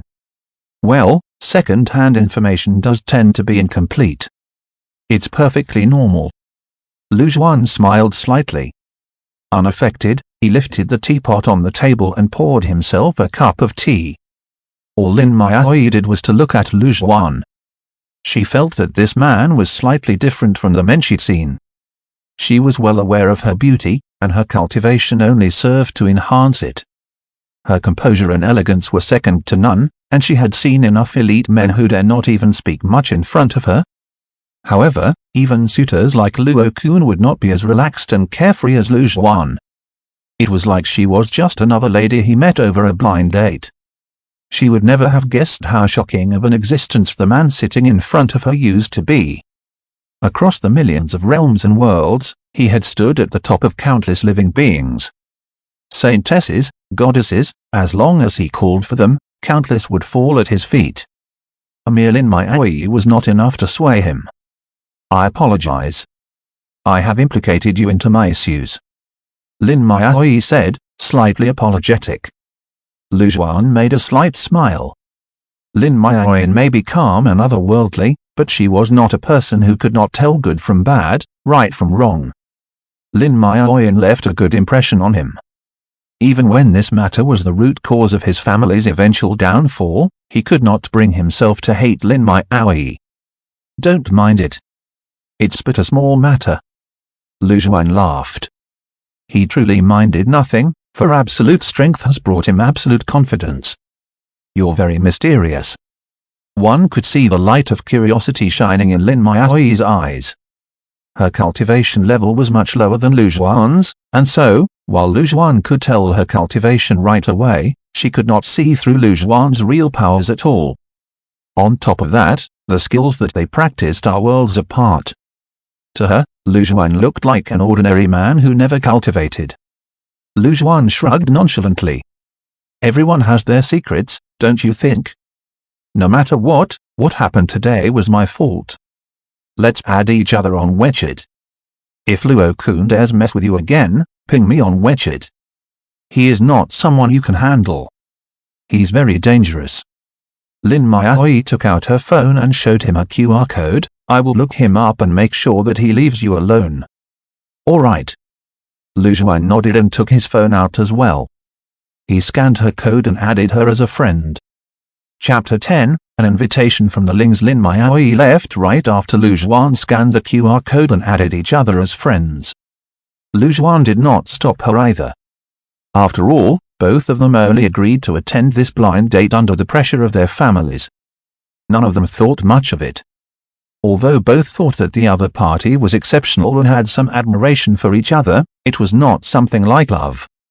At the same time, on the other side, Dai Yingying was reporting to Luo-kun on the phone about how Lin Maoi had chased her away. On the other side of the line, Luo-kun was solemn. Who would have thought? Not that was Lu Zhuan unharmed, but the man I sent died mysteriously, just like that. Could Lu Zhuan be behind his death? He seemed to know a lot about us. I think he must be somehow related to that matter. Dai Yingying answered. HMPH. I will not let him off, no matter if he is involved in this or not. However, now is not the time to be reckless. The man I sent yesterday died, and his death alerted relevant authorities. This time is not ripe for us to reveal ourselves. Once I master this sacred skill, killing Lu Zhuan will be the first thing I do. Luo-kun snarled, gritting her teeth on the other side of the phone. Continue to spy on Maoi, and see if you could repair the relationship. If you can't, you know the consequences. I don't need useless people on my side. Yes? Dai Yingying shuddered at the thought of the terrifying consequences. Flowers bloomed on two separate branches, to each their glory. Lu Zhuan left nature's abode and just made it to the Xingchenbei residence. However, just as he was nearing the entrance of the Xingchenbei residence, he saw a Ferrari right in front of the gates. God knows for how long it had been there for. The door of the Ferrari opened, and a lady stepped out of the car with her long, shapely legs. Dressed in bright tones, she was trendy and eye-catching. The outfit hugged her curves snugly, showcasing her remarkably gorgeous figure. It's you? Lu Zhuan eyed the woman in front of him. It was Ling Fei, the woman he saved from before. As compared to her slightly battered appearance before, the current Ling Fei was more charming than ever, a real head-turner. The security guards could not tear their eyes away from her at all. At the same time, they all murmured in their hearts, for they recognized Lu Zhuan as the homeowner who slapped a beautiful girl from before. Just who were they? That lady from before also drove here in a luxury car. While she could hardly compare to this beauty in front of them, she could already be the woman of many men's dreams. It's a pity that they did not manage to take a video of that. Otherwise, it would surely go viral on TikTok. Mr. Lu, we meet again. Ling Fei strutted confidently with her long legs and arrived in front of Lu Zhuan. You sure arrived fast. Lu Zhuan replied. He wasn't surprised that Ling Fei managed to find him. With the influence of the Lings, so long as she remembered his looks, finding a man was not that tall of a task. We are greatly indebted to you, Mr. Lu. We have not thanked you properly for saving our lives. A slight smile graced Ling Fei's lips, and it was breathtaking. If one could put Lin Maoi and Ling Fei on a spectrum, they would each be on the opposite end. Lin Maoi wore white and was otherworldly like a fairy. She had the grace of a cultivator. Ling Fei, on the other hand, was a city beauty from head to toe. While she was not a cultivator, she did come from a family of extreme riches, and so her presence and decorum were perfect. thank me for saving your lives? I think not. I've clearly stated that so long as you did not betray me to the police, that would have been enough thanks. A tilderoe grave Lu Zhuan made a half smile, slightly teasing. All right. We can't hide anything from you, Mr. Lu. A somewhat bitter smile appeared on Ling Fei's face. This matter is related to my younger brother, Ling Yu. You saved my younger brother by coming to save us from the kidnappers. Is there any chance that you would know of a way to completely heal my younger brother's heart disease? If you do, the entire Ling family will be eternally grateful. Ling Fei remembered the amazement of the doctors when her younger brother finally reached the hospital. Gathering the best doctors of the country, no, the world, was easy enough for the Lings with that kind of money and power they had. However, with current medical technology, there was not much that they could do to alleviate her brother's congenital heart disease. All they could do was for Ling Yu to rest and recuperate, praying for the best. Even with the tremendous amount of money they poured for Ling Yu's treatment, all they could do was to prevent his condition from worsening. The entire Ling family did whatever they could to save him. After all, he was Ling Wang's only son, the future successor of the Ling group. However, on the day they sent him to the hospital, the many experts who checked him were shocked to find that Ling Yu's condition had not worsened. On the contrary, it was a bit better than before. The Lings were thrilled. After eliminating all options, they discovered that the only possibility that could have turned Ling Yu's heart disease for the better was that he had once undergone treatment by Lu Zhuan. Lu Zhuan materialized spiritual qi into a needle and used it to relieve Ling Yu's condition. Lu Zhuan's astonishing yet bizarre treatment method left a deep impression in Ling Fei. The mere thought of it sent the Lings into a frenzy. They forgot all about Lu Zhuan's request to keep his doings a secret and used all their influence to access all CCTVs of the city. And so, they quickly found Lu Zhuan. Of course, it was also due to Lu Zhuan not going any extra lengths to hide his traces. I do have a way to heal him completely. Lu Zhuan paused, then answered. His affirmation overjoyed Ling Fei. She immediately replied, so long as you're willing to treat my brother, sir, everything is up for negotiation. We will do our best to fulfill all of your demands. Lu Zhuan answered, let's talk after I take a look at him. Of course. This way, sir. Ling Fei quickly invited Lu Zhuan into her Ferrari, then stepped on the accelerator. Within seconds, they were gone. The security guards who were left behind could not understand what was going on. They had seen and heard of men picking up girls in their sports cars. However, this was the first time they saw a beauty pick up guys in their sports car. Not forgetting Dai Yingying, who came up to his door the day before, the security guards had managed to piece together an exciting drama. For a man to be a gigolo to this extent he was the man of men. The exemplar of all men. Of course, Lu Zhuan was unaware that he had become the exemplar of all men or that he had become the main character of a tense and exhilarating love drama between two women.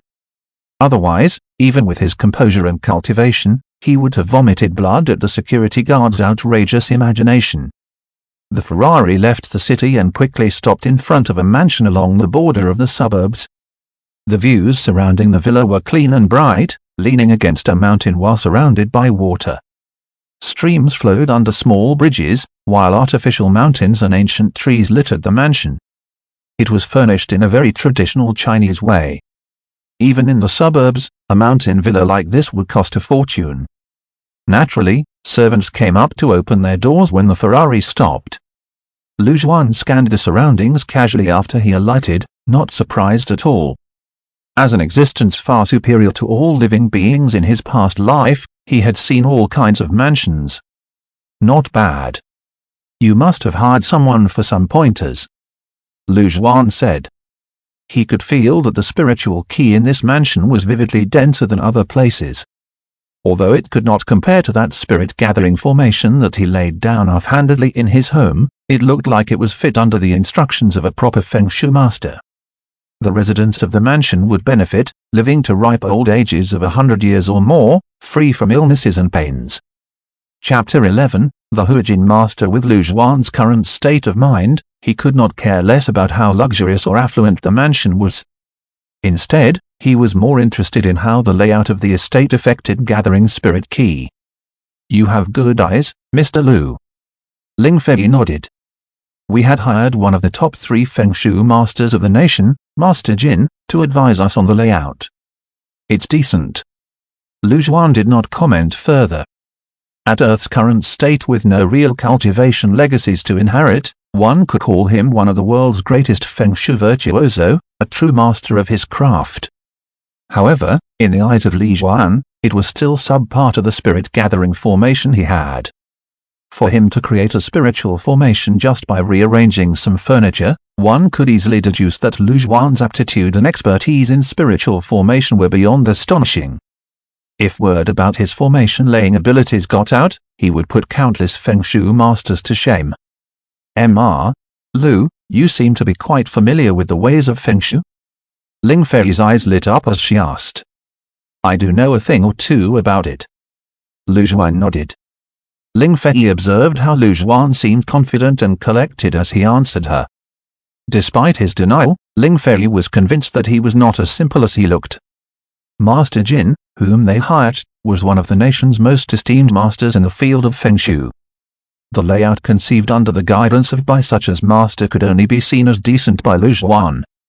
Either that the man was an arrogant and ignorant fool blind to his limitations, or he genuinely had the abilities to back up his confidence. No matter how she saw it, Lu Zhuan did not look like the former. Therefore, it was most likely that he was the latter, a truly confident man. "Mr. Liu, would you mind sparing us some advice?" Ling Fei suggested. Lu Zhuan did a quick scan of the area and said, "The person who advised you on the layout did know his craft. Ha managed to gather spirit ki in the area. As the residents of this estate bask in spirit ki, which nurtures their body, they are often free of illnesses and pains. Not just that, but the health will also improve over time." "Not bad." Ling Fei's eyes brightened at once. As she thought, Lu Zhuan was indeed well versed in Feng Shui. Ever since she moved into the mansion, she had never fallen ill, not even a cold. Also, she could feel her physical condition improve as time goes by. It was exactly as Lu Zhuan had said. The root reason behind why the Lings built such a mansion was to help alleviate her brother Ling Yu's illness. Ling Yu suffered from congenital heart disease, a heart defect he had since birth. They had tried many different treatments for Ling Yu in the hope that they could cure him, but so far, it was impossible to heal him completely. Later on, under the guidance of a master, they spent a considerable fortune building this mansion. Ever since they moved into this estate, her brother's condition finally stopped worsening, and his health took a turn for the better. While they were unable to cure him of the heart disease, it was a lot better than being in constant fear all day long. They chatted as they walked, and very quickly arrived at the inner house's living room. The furnishing was graciously minimalist, and subtly matched the ways of Feng Shui. One casual glance was all it took Lu Zhuan to tell that every piece of furniture in this room was installed under guidance. A man in his late 40s to early 50s was waiting in the living room. The middle-aged man looked a little similar to Ling Fei, but he was much more masculine. Unlike most middle-aged men, he did not look oily, nor did he have a big belly. On the contrary, he was somewhat staunch and fortitudinous, almost like a soldier. Behind the middle-aged man stood a man looked to be 27 or 28. He was a young man toned and lean, and he wore a stoic expression on his face. His stance was tall and rigid, but one could tell that he was physically strong and immensely proud. "Mr. Liu, you finally arrived. I should have welcomed you better." The middle-aged man quickly came up to him, smiling excitedly. He was none other than the ex-wealthiest tycoon of Fu City, Ling Wang. He had not belittled Lu Zhuan at all despite Lu Zhuan being considerably young.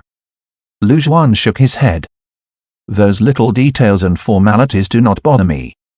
I am only here today to heal illnesses and save lives. That can wait.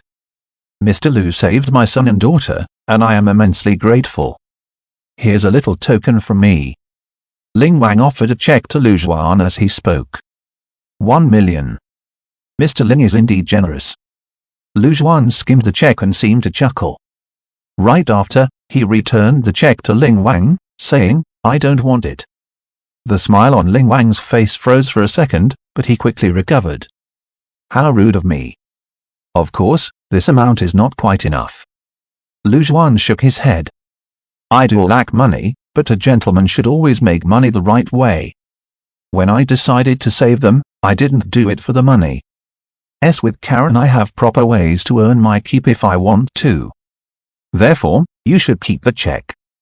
I might have a deal for you later on, though," Lu Juan explained. Ling Wang kept the check. Just that now that he looked at Lu Juan, he treated him with a few more ounces of respect. $1 million is not a small sum. Ling Wang had seen many warriors, but Lu Juan was the first one he met that remained unmoved when presented with $1 million check. While Ling Wang was not a warrior, he knew quite a bit about them. A warrior's cultivation was so expensive that it was akin to burning money. Therefore, Lu Juan's refusal differentiated him from the rest. "Right, Mr. Lu, let me introduce you to Lin Sheng. He is the bodyguard I hired to safeguard my safety. I remember that Mr. Lu's also a master in martial arts. You young men could exchange your experiences." Ling Wang began to introduce the young man standing behind him. The young man had been standing behind Ling Wang all this while. He seemed uninterested in what was going on, like an old monk in meditation. He only snapped out of his state of petrification when Ling Wang mentioned his name. "A Huajin master?" Lu Juan took a glance. The young man could be considered strong for his age, as he was already a level 4 master in Huajin, the peak of Huajin, even. He was only half a step to level 5, where he would be then a Baodan Grandmaster. However, his breakthrough must be recent. He could not yet properly suppress his pressure, and anyone could see that he was gleaming and prideful. He should be an expert who managed to achieve a breakthrough thanks to the spirit key reawakening brought about by the recent changes in heaven and earth. One could easily find such an expert during and after the reawakening of spiritual energies. While the ordinary folks might not feel much difference aside from improving health and a decrease in sickness, the warriors could directly sense the impact of such a change. After the reawakening of heaven and earth, it was as if someone had released the shackles that used to bound their physical bodies. If one had needed a lifetime to break into Huajin in the past, it was visibly easier now for a warrior to reach the same stage. Lin Sheng turned to look at Lu Juan, and there seemed to be an inconceivable brilliance shining from his irises. Suddenly, he unleashed a domineering pressure. If Li Sheng was like a gleaming knife moments ago, he was now like an exploding volcano. "I heard that you killed Poison Scorpion?" Lin Sheng abruptly spoke, apparently having heard something from Ling Wang. Lu Juan nodded. "That's right. I killed him." Ling Sheng replied coldly, "Poison Scorpion had a unique encounter in his earlier years, and my master had made him his disciple, which would make him my senior. However, he was evil and ruthless, having done countless devilish deeds and even sold himself to overseas factions. I had planned to kill him with my own hands to cleanse my sect's name now that I have achieved mastership in my cultivation, but he had already died in your hands. So, are you avenging him?" Lu Juan said mildly. Chapter 12, A Clear Difference in Strength. "No, I heard that you killed him effortlessly. I wanted to challenge you to prove a point. It was not our sect's fist technique that was inferior, it was he who was not good enough," Lin Sheng said as he looked at Lu Juan in utter seriousness. "I see." Lu Juan nodded. "That's only natural. There are no invincible martial arts, only invincible practitioners." The Lin Sheng standing in front of him was leagues above Poison Scorpion. While Poison Scorpion had only just managed to reach the stage of Huajin, Lin Sheng was already almost as strong as a Baodan Grandmaster. In normal circumstances, this seemingly small gap between the levels may have been unbridgeable in some warriors' lifetimes. However, now that the world was undergoing such a drastic change, the reawakening of spiritual ki significantly lessened the difficulty of overcoming that power gap. The upcoming spiritual renaissance would soon lead to a period where many began to power through their cultivation stages, achieving tremendous increases in strengths in that short span. Lu Zhuan then shook his head. While you may be stronger than Poison Scorpion, you are no match for me. You are still young.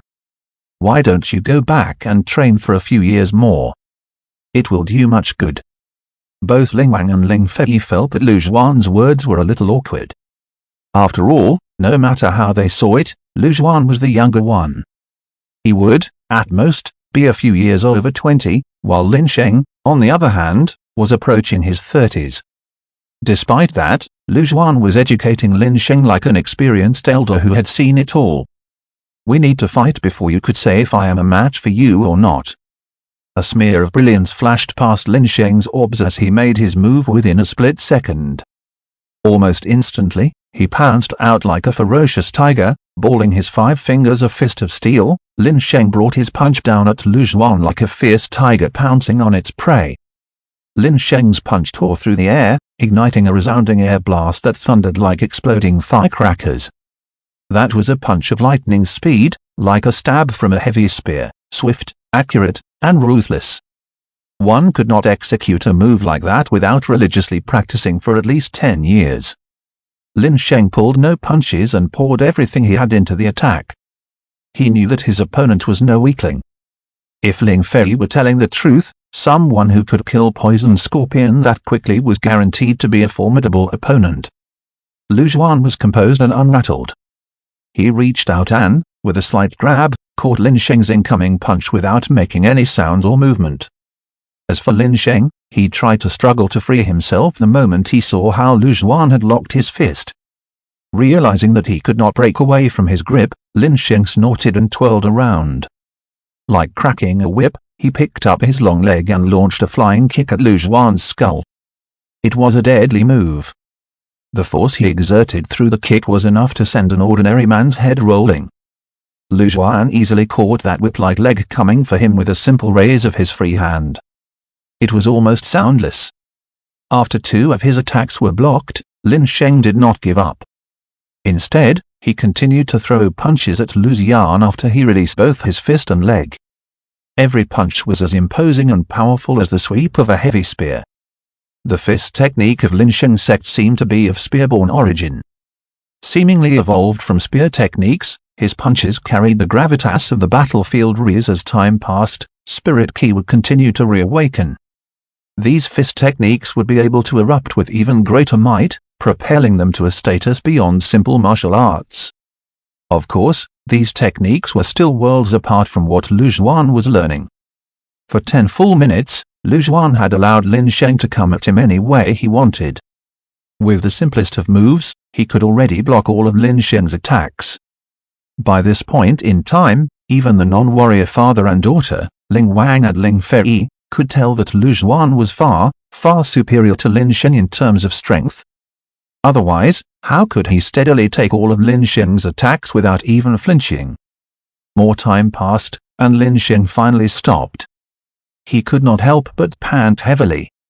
The series of attacks he hurled at Lu Zhuan had exhausted a massive chunk of his stamina.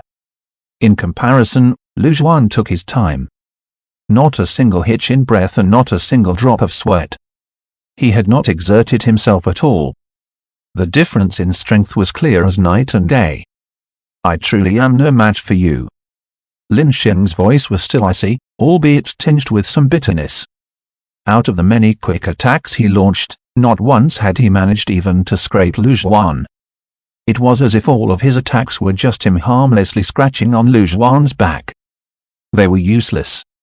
That, itself, was a colossal defeat to Lin Sheng.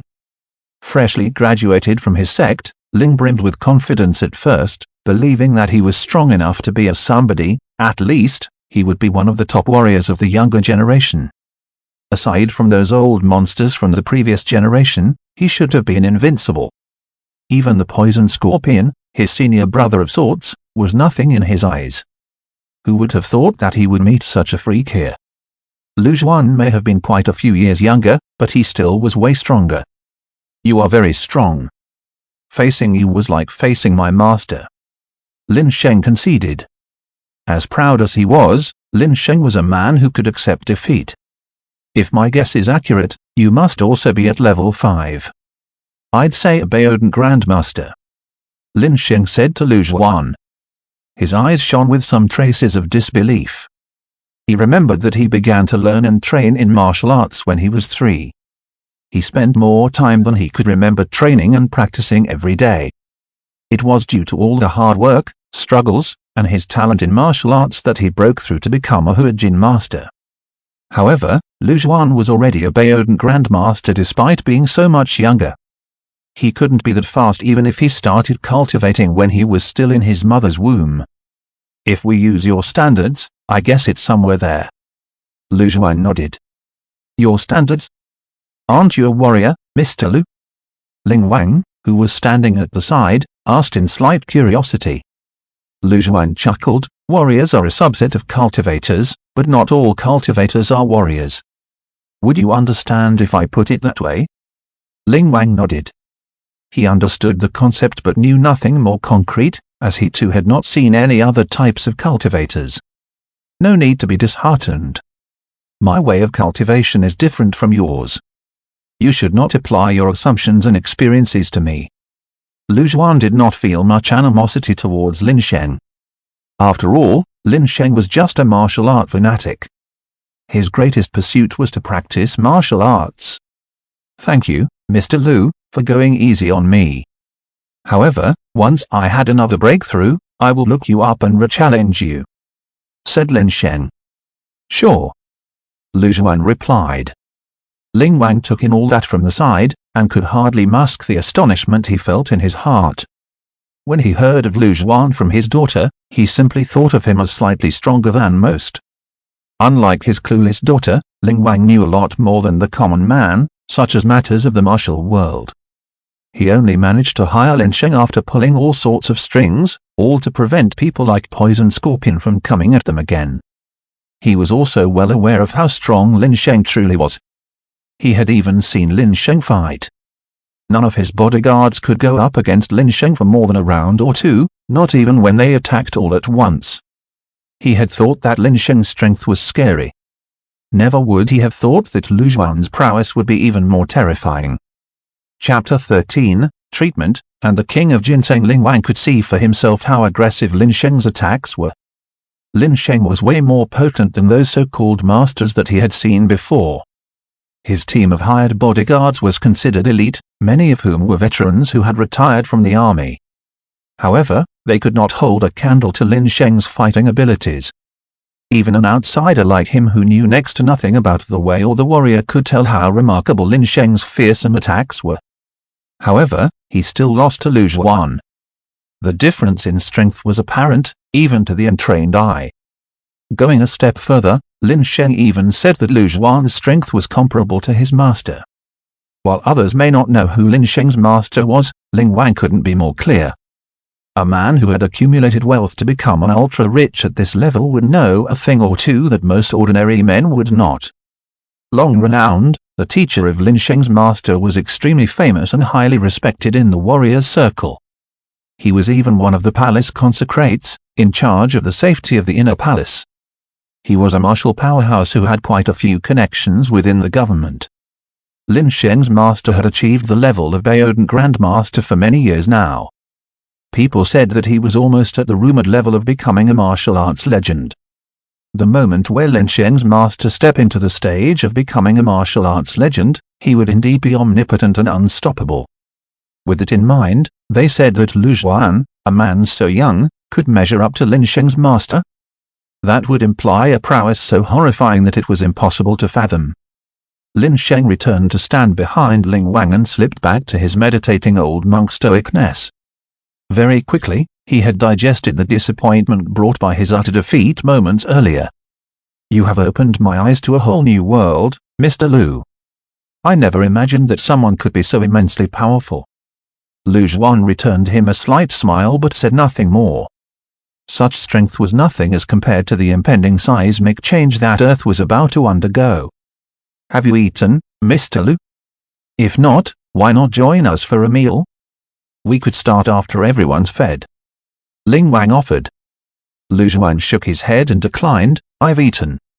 Since we are here to treat a patient, let us not waste any more time. All right then. Mr. Lu, this way, please. Ling Wang quickly said and walked in front to lead the way. He brought Lu Zhuan to a bedroom. A young boy was reading a book quietly in the room. It was Ling Yu, whom Lu Zhuan had seen before. "Zhao Yu, this is the big brother Lu that you keep talking about. Come over quickly and say hi." Ling Fei said. "Hello, big brother Lu." The eyes of the young boy lit up as he hopped off the bed. He quickly came up to Lu Zhuan and greeted him. Ling Fei made a small but beautiful smile. "We have told him all about you. Zhao Yu looked up to heroes ever since he was very young, and so he really idolizes you." Lu Zhuan ruffled the young boy's hair and said, "Zhao Yu listens to people well. Would you let big brother treat you later?" "Yes, okay." Ling Yu nodded forcefully, his face still filled with excitement. Lu Zhuan laid the young boy on the bed and began to execute a series of eye-dazzling, mind-boggling acupuncture treatment techniques. One by one, he pushed needles materialized from spirit qi around the area of Ling Yu's heart. Ling Wang and Ling Fei, the father and daughter, were extremely nervous as they worried about the treatment's effectiveness. However, behind Ling Wang, Lin Shen had widened his eyes in shock. The methods that Lu Zhuan displayed took his breath away. Materializing needles from spirit qi. It was a skill that existed only in the legends. The passing of time would only serve to exacerbate the changes in heaven and earth. While stages such as Ming Jin, discernible strength, Anjin, hidden strength, and Hu Jin, resolved strength, were initially strengths related only to the physical body, practitioners had begun to observe the formation of spiritual qi within their body. It was like the powers possessed by the heroes of martial arts novels. However, for one to make practical use of spiritual qi, one must at least be a Baodan Grandmaster. His master was one of such Baodan Grandmasters, and so he knew a bit more than the others. But even his master was not that adept with the use and control of spiritual qi. He could easily use it when fighting his enemies, but it was impossible to materialize his spiritual qi into needles. Let alone the fact that he would need to maintain the form of the spiritual qi, as to prevent it from dispersing after it left his body. With such skills, even a martial arts legend could not do better. The higher the cultivation level, the more they understood just how awe-inspiring Lu Zhuan's skills were. Be it his daunting cultivation level, or his control over spiritual qi, Lu Zhuan's abilities were enough to shock the world. After long, Lu Zhuan finally stopped. The spiritual qi needles on top of Ling Yu's heart disappeared at once and entered Ling Yu's body as a stream of spiritual energy. "How was it, Zhao Yu?" Ling Fei quickly went up and asked, concern apparent on her pretty face. "It's comfortable. My heart's all warm and fuzzy," Ling Yu answered. Ling Wang and Ling Fei finally heaved a sigh of relief at his answer. Lu, how was Zhao Yu's condition?" Ling Wang turned and asked Lu Zhuan. Lu Zhuan paused to ponder, before continuing, "Zhao Yu's condition is quite serious. It is, after all, congenital heart disease. That's why." Ling Wang and Ling Fei's hearts leaped to their throats at once. However, Lu Zhuan said right after, "That's why there's no way to cure him in one session. It will take around a month, once a week. His heart should return to the condition of that of a normal person's after a month." Upon hearing his words, Ling Wang and Ling Fei were finally relieved. Ling Fei couldn't help but throw him a charismatic eye roll.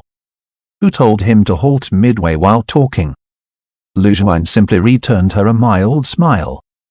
Playing a small prank was nice sometimes. In his previous life, he was vengeful and miserable.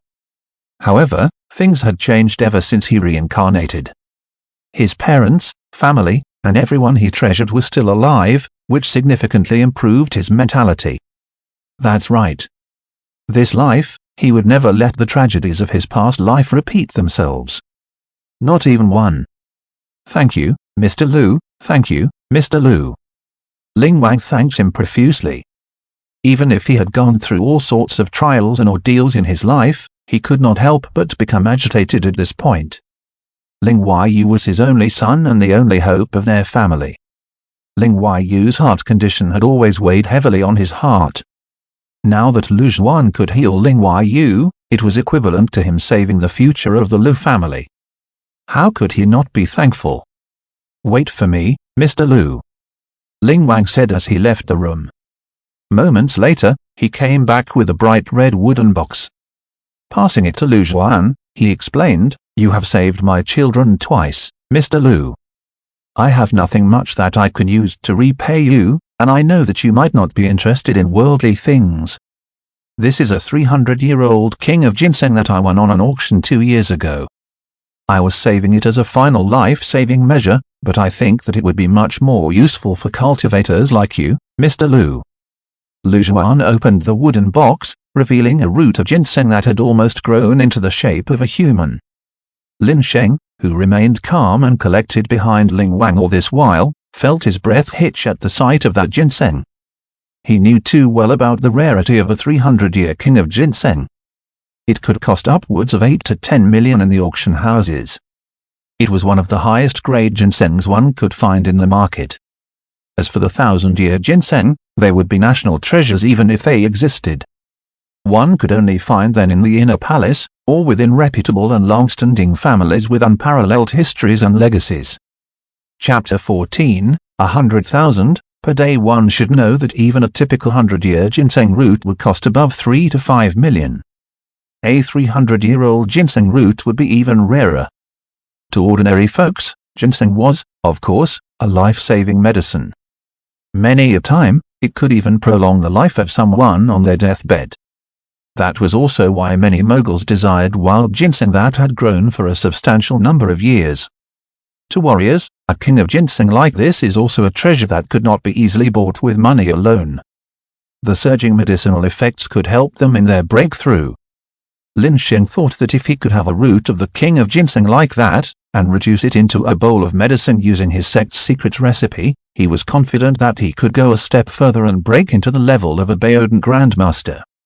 After all, a warrior's cultivation was reliant, mainly because of the practitioner's robustness and vigor, especially in the earlier stages. As the saying goes, the fist fighter fears the young and brawny. Even a fist master with decades of experience may succumb under a ruthless beating by a hardy young man. Therefore, the higher warrior levels one broke through, the brighter their future in terms of strength progression. Especially so when he heard from his master that the world was undergoing a drastic change. To them warriors, it was the arrival of a golden age no one had ever seen. Before the earth began to change, they could not detect any spiritual energy particles roaming between heaven and earth. For every breakthrough they achieved, they would need to sacrifice their very own vigor. Therefore, it was not uncommon to find martial artists riddled by unseen internal injuries. Those who did not learn under reputable sects would not know how to heal these hidden injuries promptly, and so they often died middle-aged when at their prime. After the earth finished changing, the warrior would receive massive benefits. He could already sense the spiritual energy particles roaming between heaven and earth, subtly changing his physique, healing his hidden internal wounds. The golden age of warriors would soon arrive. If he could achieve the level of Baodan Grandmaster before 30, there would be endless possibilities for his future. He might even stand a chance at becoming a martial arts legend. Mind you, and there were only a few verifiable practitioners who reached martial arts legends or higher. They were L.V. Dongbin, Shaolin Dharma, Wu-Tang Zhang Sanfeng, and a couple of others. Every single one of them was a genius loved by the heavens, having left their lasting marks in the history books. Their brilliance would shine forever upon the long river of history. This 300-year king of ginseng was precisely what could help him take that final step. Even a person like him of such composure and mindset was tempted to seize the king of ginseng. However, he immediately drove away such dangerous thoughts. He stole a glance at Lu Zhuan and gulped without realizing it. Seizing anything in front of that mister would be a death wish. When they sparred, Lu Zhuan managed to block all of his ferocious attacks. He felt as if he was facing his master. In fact, Lu Zhuan might be scarier than his master. At least his master could not have endured all of his quick and swift attacks this easily. If he dared to make any move to seize it, he was worried that he might be beaten to death right then and there. Besides, he was not a desperate scum. He could never do anything like that. Lu Zhuan was also slightly surprised. If it was him in his past life where he was already a celestial lord, he might not spare a glance at the 300-year-old ginseng. However, based on the current situation, this gift was indeed worthy of being used as hefty repayment. However, Lu Zhuan accepted the ginseng very calmly. By thoroughly treating Ling Huaiyu of his disease, he had saved his life as well as the Ling family. It was a gift that he could receive without any burden, and there was absolutely nothing wrong with it. This was not in conflict with his refusal to accept the $1 million check earlier that day. A gentleman should always make money the right way, and this was Lu Zhuan's way. He needed money, but he could easily earn a fortune with his abilities. It was, therefore, only natural that he scoffed at the underhanded ways that some used to make money. Back then, his only goal was to save them, and the thought of gaining benefits never crossed his mind. However, the situation's different this time around. Now that he knew of the statuses of the Lings, he thought that he could earn his keep by charging them. The 4 aspects of cultivation are wealth, partner, skill, and land. Out of which, wealth would mean fortune and financial power. Every resource necessary for a cultivator to cultivate demanded money. Without money, one could only grit their teeth and push through, thereby losing the chance to skyrocket in their strength. Even a strict ascetic monk would not refuse the money. What they refused was enjoyment. Money could buy a lot of resources that could aid their cultivation. That was especially the case for Lu Zhuan. As a powerful celestial lord who had been there and done that in his previous life, he long understood that calling money the source of all evil was a fallacy. Money is sinless, for those who sin are always human. In that case, I will accept it. Lu Zhuan nodded and accepted the king of ginseng in the wooden box. A 300-year king of ginseng was indeed quite precious to the current him. So long that he uses it well, he could increase and strengthen his spiritual foundation with it, entering level 6 a little earlier than planned. Ling Wang heaved a sigh of relief. While a 300-year king of ginseng was extremely precious, it was worth it if he could pull a matchless powerhouse like Lu Zhuan to his side. Like Lin Sheng's master, a character like that could freely roam the inner palace. Even a man as wealthy as he was, he could not speak to him easily. He had pulled a lot of connections to hire Lin Sheng. A person like Lu Zhuan was a peerless master. One needed an extraordinary turn of fate even to meet one. Aside from treating my son, I have another favor to ask, Mr. Lu. Ling Wang spoke up. Go on. Lu Zhuan said. I hope that you can protect my daughter for some time, Mr. Lu. Ling Wang finally asked, a bit embarrassed. It was a thought that he had since a while back. The kidnap of his 2 children was a huge scare, for his couple of children were his successors and the future hope of the Ling family. If anything happened to them, it would be a significant blow to him. Some people might even usurp the Ling family's businesses. However, they were at the most heated and crucial phase of competition with a particular financial group overseas. This project was deeply intertwined with the survival of their group, and so he could not take a single step back. The other party was shameless in their underhanded methods. A project worth over $10 billion was enough to push people in a killing spree.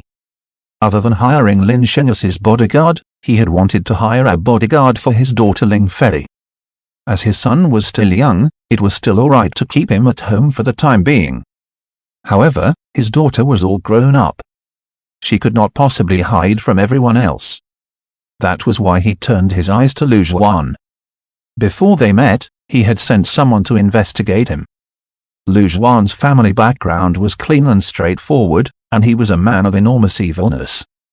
Judging from how he was willing to save Ling Fei and Ling Huaiyu, one could tell that he still had some kindness in his heart. He didn't think much of it at first. Before he met Lu Zhuan, he assumed that he would at most be on par with Lin Sheng and that he could easily hire him with money. However, their meeting had shattered that belief. Lu Zhuan being on par with Lin Sheng?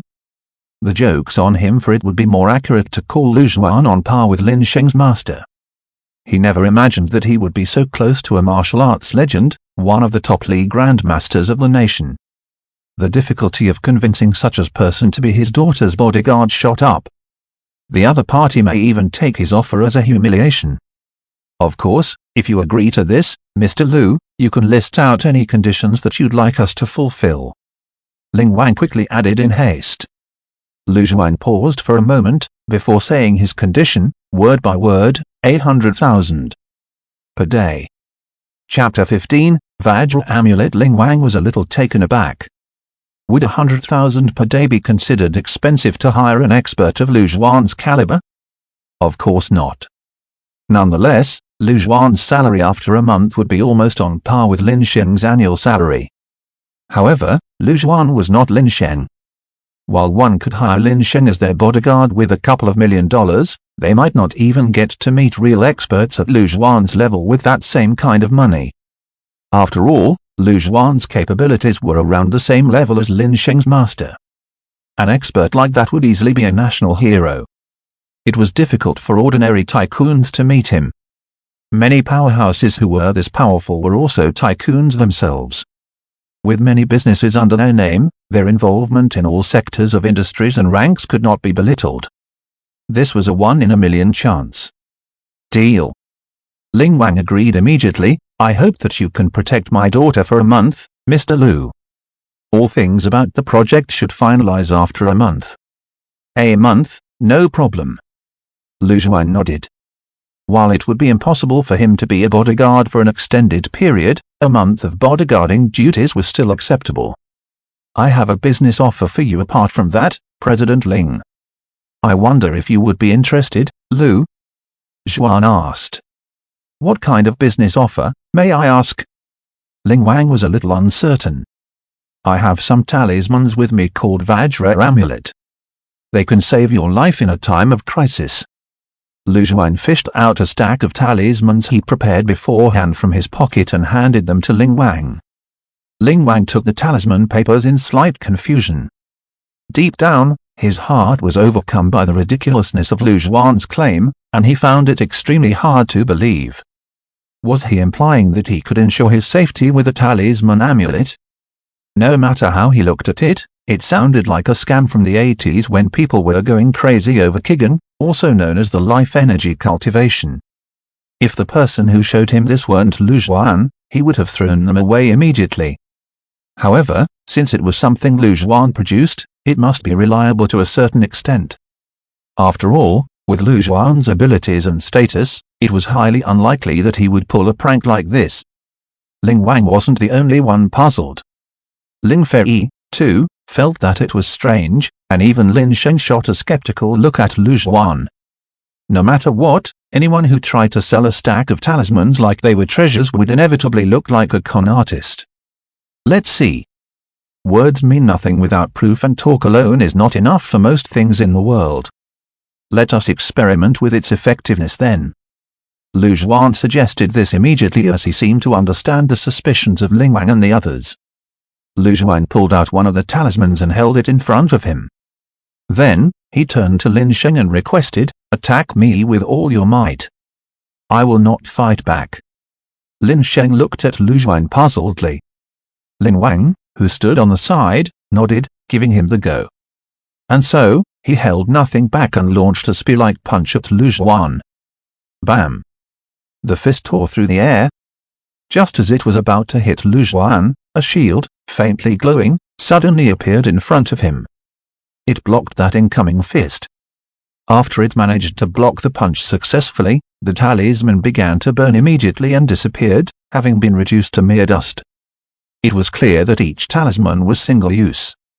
Even so, Ling Wang could not help but light up at what he just witnessed. Not only did his expression become visibly excited, but his breath, too, became quick and short. That was because he saw for himself the use of the Vajra amulet. While it would burn away after a single use, it could indeed be a lifesaver in a life-or-death situation. Many attacks are sudden and abrupt.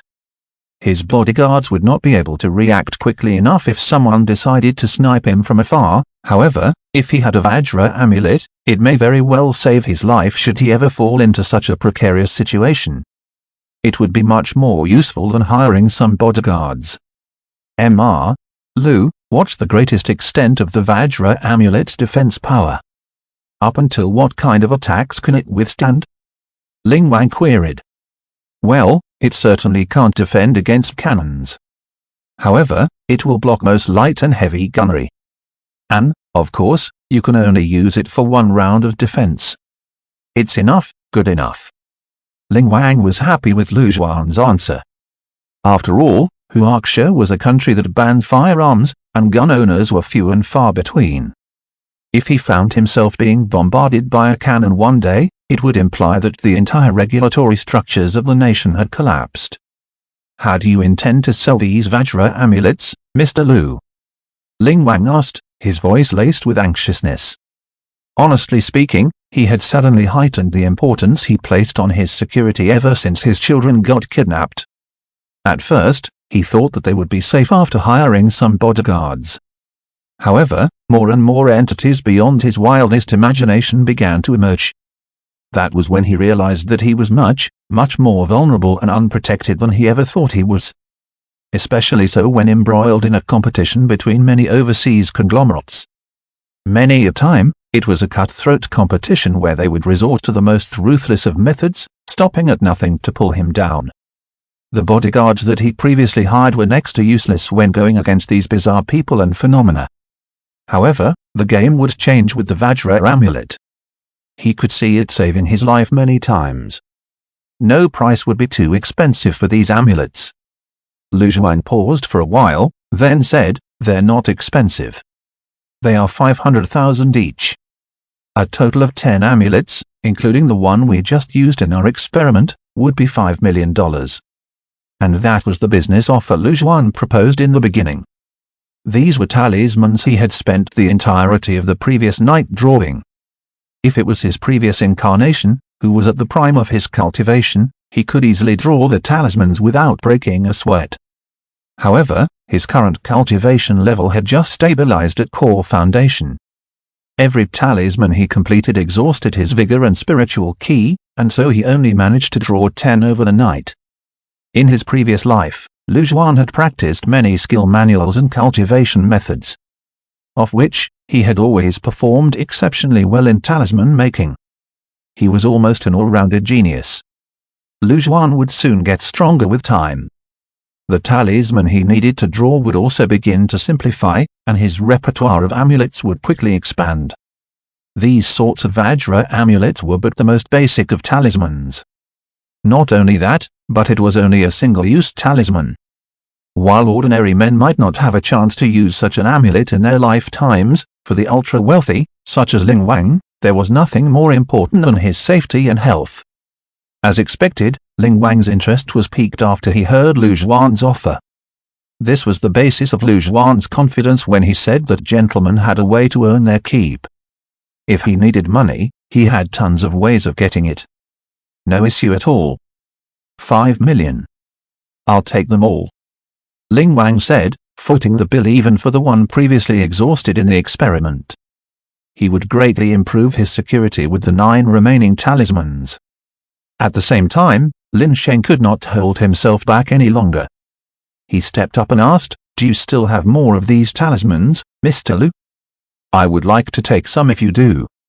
Ling Wang was not the only man who cherished his life. To Lin Sheng, such talismans were also a rarity. He seldom worried over his usual fights, but even a martial arts expert would shudder at a kitchen cleaver. Furthermore, the world was currently still dominated by firearms. A bullet in a vital organ was enough to take his life. However, if he had some of these talismans on hand, they could save him many times in dire situations where he could otherwise lose his life. Chapter 16, He was born into holiness. As exchanges between masters were often close-fought, if he could protect his life once in a critical match, that might grant him a chance to turn the tables and emerge as the final victor. Not to mention that all sorts of firearms, be they heavy or light, all posed a threat to him. While he might be a Huajin master half a step away from achieving level 5 Baoden Grandmastership, he would still drop dead if he was shot in his vitals. Not just the Huajin master, but even a Baoden Grandmaster would lose his life when fatally shot. However, Baoden Grandmasters tended to have alarmingly sharp instincts, and so it would be challenging to hit them. If 3 to 5 master shooters from the military managed to corner them into a narrow passageway with nowhere to hide, they would then have no chance of succeeding. That was too slim a chance. If he could become a level 6 martial arts legend, only then could he truly be unafraid of most commonplace firearms. That's all the talismans that I have for now. Lu Zhuan shook his head and replied. May I ask when you will get more of these Vajra amulets? I would like to buy a few, too. I will pay you the market price, and will never shortchange you, Mr. Lu. Lin Sheng immediately pursued, visibly ardent. The protective talismans were too much of a marvel. Not just him, but Lin Sheng bet that his master would also be green with envy when he saw them. Same here. You may look me up anytime, Mr. Lu. I'll take any amount that you have. Ling Wang quickly added. No one would complain that they possessed too many good things. Even if he had no use for them in the meantime, he could use them as gifts and favors. They would be much, much more precious than any other gifts. However, they had the tacit understanding not to ask about where Lu Zhuan got his talismans from, for it was undoubtedly an essential secret. One who asked for too much would only garner hatred. I can't say for sure for the time being, however, I will inform both of you if there are more Vajra amulets. Lu Zhuan nodded. Anyway, it seems like he needed not to worry about the sales channel. The market was tipped in favor of the seller, and that there was no way that he could not sell them. Mr. Lu, please give me a bank account number. Taking into account the fees for my daughter's protection, it will be 8 million in total. I will transfer the money to you now. Ling Wang said. Lu Zhuan gave him an account number. After a short while, he received a transfer of $8 million. As expected of a tycoon, his transfer limit was much higher than that of a regular man. Since we have settled the matters at hand, I shall return first. We'll start with the bodyguarding mission tomorrow. Lu Zhuan said. Sounds great. I'll let Fei drive you home. You've worked hard today. Ling Wang immediately replied, sensing Lu Zhuan's reluctance to stay any longer. Lu Zhuan acknowledged. Very quickly, Lu Zhuan left the mansion with Ling Fei. He got into her sports car and soon disappeared into the distance. Lin Sheng, the level of Mr. Lu should be quite impressive among the cultivators. Upon sending Lu Zhuan off, Ling Wang turned and asked Lin Sheng, who was standing behind him. And a bitter smile formed on Lin Sheng's face as he answered, he is beyond impressive. In such times, where martial arts legends have gone extinct, he might be one of the select few, one of the strongest out of the world's best. He is worthy, even when compared to my master. I, too, had no idea how he cultivated. Even if he had been practicing from when he was still in his mother's womb, it would have been possible for him to attain such cultivation greatness. I guess he would be what we call a gifted genius loved by the heavens. The smile on Lin Sheng's face was a tad bit wistful. He had been one of the most talented disciples amongst his senior siblings, having a foot in the door of being a Baodan Grandmaster before he was even 30. If he were in ancient times, he could already lay waste on the battlefields and take on thousands of men at once. In modern times, material conditions were far superior, and such times birthed a lot more master experts compared to the olden times. No matter what, to achieve so much at his age was still a dazzling feat. However, his achievements were laughably meager when compared to Lu Zhuan. While it may seem like they were only one level apart, the distance between them was like that of heaven and earth. If not for the seismic change in heaven and earth, the difference in the cultivation level could have been a difference that was impossible to overcome during one's lifetime. If he were a genius, Lu Zhuan would be a legendary god-chosen son. If you put Lu Zhuan in feudal times, and he would be a one-in-a-century kind of born martial talent. If he were born in ancient times, he would be one of the legendary masters like LV Dongbin and Zhang Sanfeng. He was born into holiness, and was fundamentally different from regular people. Lin Sheng pondered for long but ultimately gave his opinion. Ling Wang was immensely shocked by Lin Sheng's evaluation. Even if he weren't part of the martial arts circle, he knew what sort of entities LV Dongbin and Zhang Sanfeng were. Those two were legends that lit up the entirety of Huaxa's history. For Lu Zhuan to be put on the same pedestal as those two, even if he still lacked in accomplishments, was remarkable. If he was just an expert who could fight well, even if he was in existence like Lin Sheng's master, Ling Wang felt that he could still avoid him if he could not afford to annoy him. This was, after all, still a society governed by laws. The ultra-rich like him could always fall back on their money, even if they dared not easily offend those martial masters. Similarly, those martial masters might also be unwilling to offend powerful and incredibly influential ultra-rich tycoons like him. However, Lu Zhuan was different. Not only were his achievements in cultivation staggering, to say the least, but he was also astoundingly well versed in medicine. Who could say that they wouldn't fall sick in their lifetime? An astonishing doctor who could treat congenital heart disease was someone that even the chief of the inner palace would strive to maintain good relations with. On top of that, Lu Zhuan also possessed the mystic Vajra amulets. Until now, he could not comprehend how that obviously unscientific talisman managed to take effect. However, one could not argue against the fact that the talisman did work. He had to admit that it blew him away.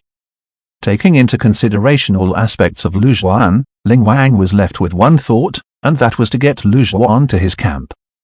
Who knew? There might come a time where he needed to beg for his help. Lin Xin watched as Ling Wang fell deep into his thoughts. He stayed silent as he stood behind Ling Wang, like an old monk slipping into meditation. However, deep in his heart, he was in turmoil with astoundment. What he saw today far surpassed the common sense and logic of the martial arts realm. He could accept that Lu Zhuan was stronger than him, and would at most sigh about how Lu Zhuan was a born genius in martial arts. However, things like the Vajra amulet defied both physics and logic. President Ling, pardon me, but I would like to ask for a favor. Lin Sheng spoke up. Ling Wang turned to Lin Sheng. There's no need to be reserved. You can say anything. Our families have been friends for years. That's right. Ling Wang was friends with Lin Sheng's family for many, many years. Their relationship could be traced back to the generation of Lin Sheng's father, and Ling Wang even sponsored Lin Sheng in his martial arts studies. If not for this layer of connection, Ling Wang could not have managed to hire Lin Sheng to be his bodyguard. One must know that while a Huajin master was not as rare nor esteemed as a Baodan grandmaster, they were not people one could easily employ. I would like to purchase a Vajra amulet. I'll make sure that the price is satisfactory, President Ling. Lin Sheng said after much contemplation. I thought it was something more severe. Here, take 3 talismans. Save the talk about money, for it only serves to hurt our relationship. I have always thought of you as a child and nephew. There is no need to be this self-conscious, for we are family. Ling Wang laughed as he pulled out the protective talismans at once, passing them to Lin Sheng. Thank you, President Ling. Ling Sheng could not help but feel touched. He took the talismans and put them away.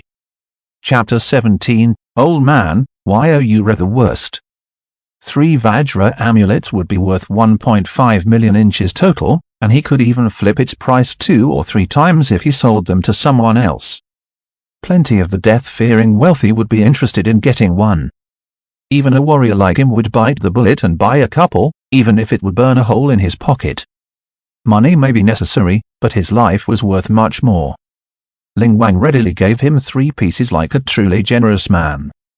While Lin Sheng knew that he did it partly to buy his favor, it was not a gift that he could easily turn down.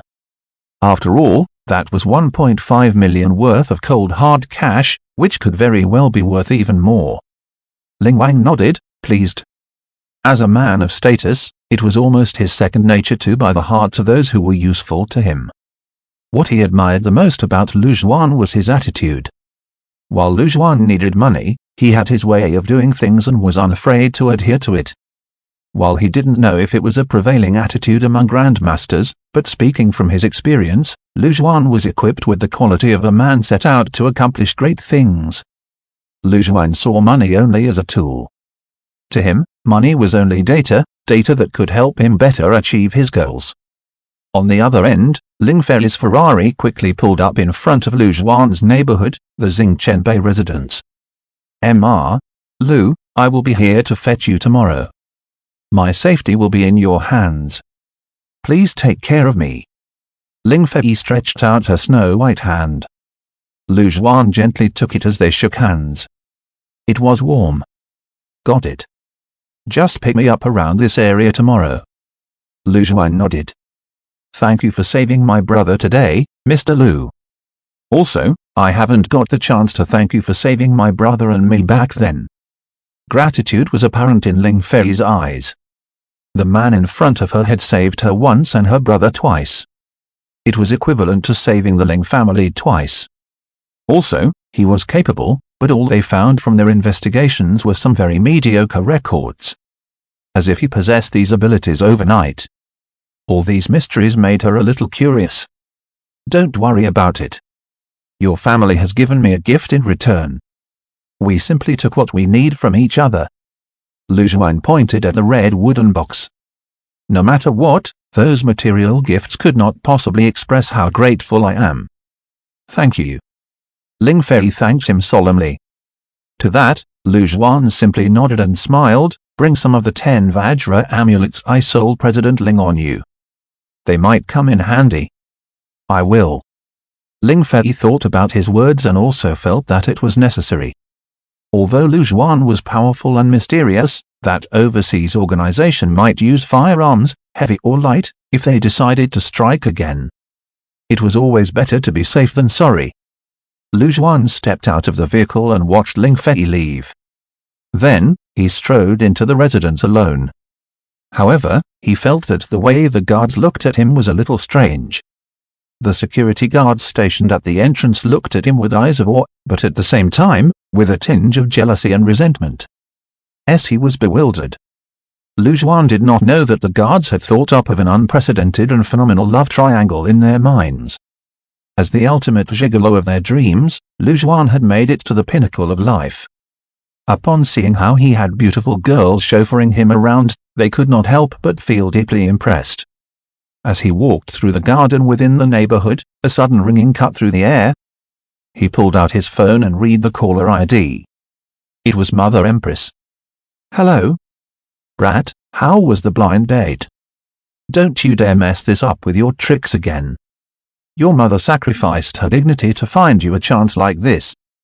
The first thing Lu Wanrong did was to threaten Lu Zhuan, lest he returns to his old ways of stirring trouble just to avoid these arranged dates.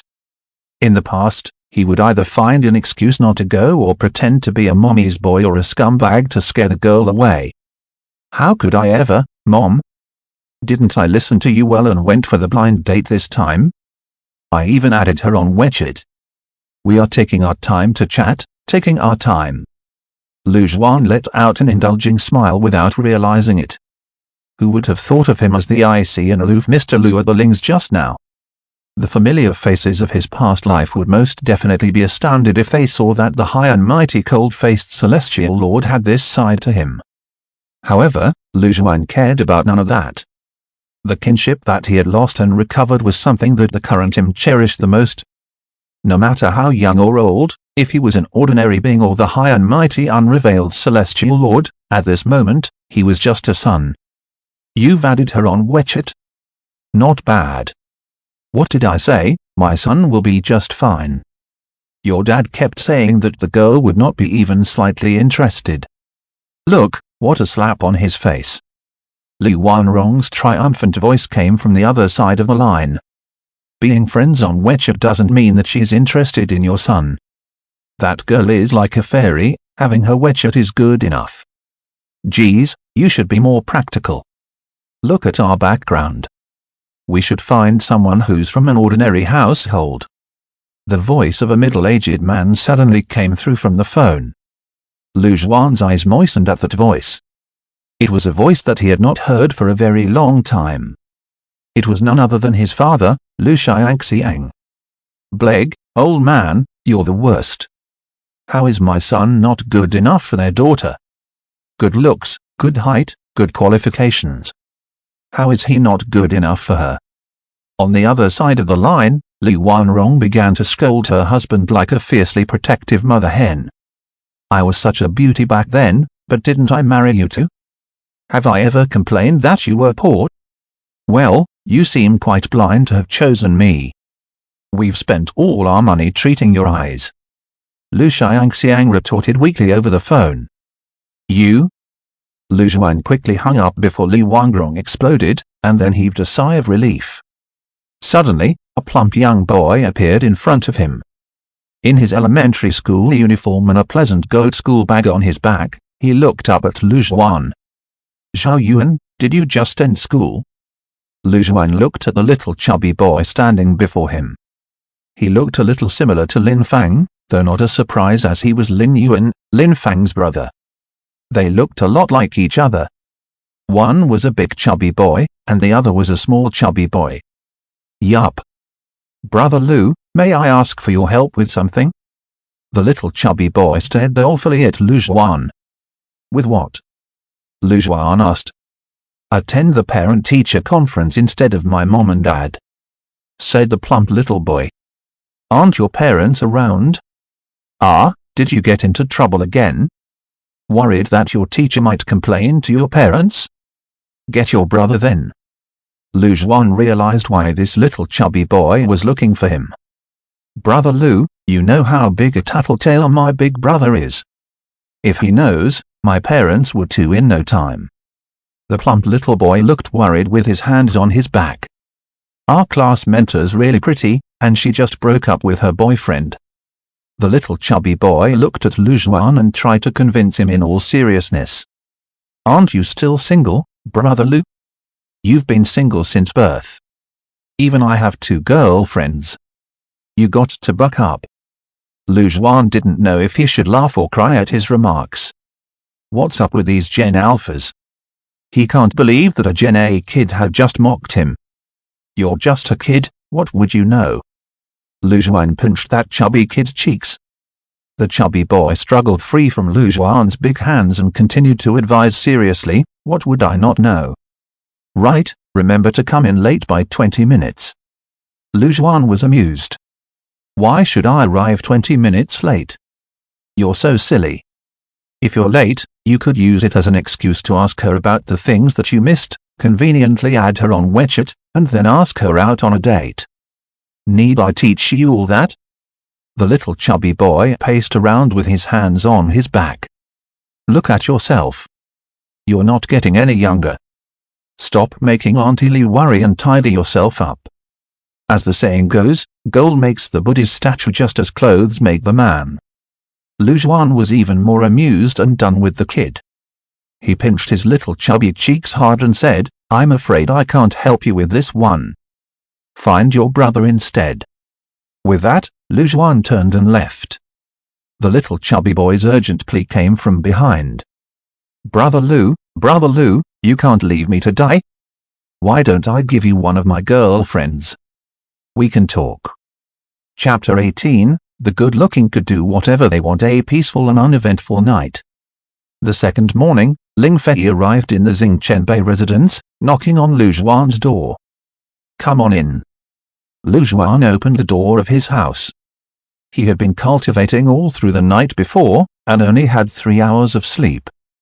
However, he was alert and energetic, not at all tired. That was because he had accomplished a small stage in cultivation. As his cultivation strength began to climb, he would eventually be able to do without sleep at all. At higher stages of cultivation, he could replenish his mental strength via other means. However, that would be after he attained a very high level of cultivation in the future. At his current level, some sleep was still very much necessary and required. Ling Fei stepped into the house with her long, toned legs. She glanced around and said, Strange. Why do I feel suddenly refreshed upon entering your house? It feels a little like our home, but the feeling is much more apparent at your place. Up until yesterday, Ling Fei would not have thought of such things. Even if a Feng Shui master furnished the Ling mansion, deep down, she was skeptical. Rather than accrediting the benefits to the study of Feng Shui, she believed that a comfortable environment would lead to better moods, which in turn would improve one's physical condition. In the field of medicine, this was what people referred to as psychological therapy. A positive mood would naturally invoke the body's inherent potential, improving their immune system against all sorts of illnesses. However, what Lu Juan showed her the day before had wholly shattered her belief system. Not only that, but he also built a new one atop the ruins. After she drove Lu Juan home, Ling Fei returned to her house and learned about all sorts of things that she used to be unaware of. While Ling Wang's reputation had taken a notch down from when he was at his prime, all in all, he was still part of the lineup of the city's ultra-wealthy. Therefore, he often knew about many things hidden from the general public, such as some things regarding the mysterious martial arts realm. Not only that, but he also knew a few secrets about the cultivation realm. That was even more mystifying. If Ling Wang had told her all that in the past, she would most probably not have believed him. However, the superhuman powers that Lu Juan displayed had forced her to see the existence of a magical world beyond her own. That is the other face of the world. Or maybe Ling Fei should put it another way. What she saw might be the real face of the world, one that was hidden away. She even heard from Lin Sheng that the world was currently undergoing a drastic change. If what he said was true, those bizarre superhuman feats and strange incidents on the internet might all be facts instead of pranks. She felt a little unwell from all that information overload within a night. It took some time, but she finally digested everything this morning. That was why she could deduce that Lu Juan's house might have been laid out in a unique feng shui array, like what they did with their mansion. However, she could not tell how Lu Juan had laid the formation. If it could gather the energy particles that Lin Sheng said to roam the heaven and earth, to the degree that even she, an ordinary human, could feel it, how plenished must the concentration energy be in this house? If one could live in such a place, they would benefit more than being healthy and sick-free. They might even awaken with some superpowers, just like those people on the internet and news. Only then did she recall what Lu Juan said back at her house.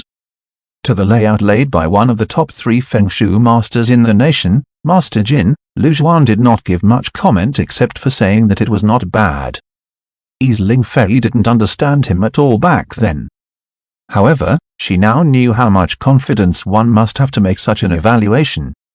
Lu Juan did not say that because he was an arrogant and ignorant prick. Quite the contrary, he was able to say that because he had absolute confidence in himself. It's all right. Just some little tactics and a very rough arrangement. Lu Juan answered, and that wasn't him being humble either. This spirit-gathering formation was laid by the simple use of unusual furniture arrangements, and it was far from useful. Even if he were to recreate the same formation, the effectiveness of using the world's treasures as compared to using random furniture would be worlds apart. Ling Fei took a quick look around the house and said, "Did you just renovate your house only recently?" "It's not bad, just that it doesn't look lived in." Lu Juan smiled. He has long become a cultivator and was different from ordinary men. While they may not look that different on the surface, as time went by, he would slowly be unable to live like other regular humans. "Where are you headed for today?"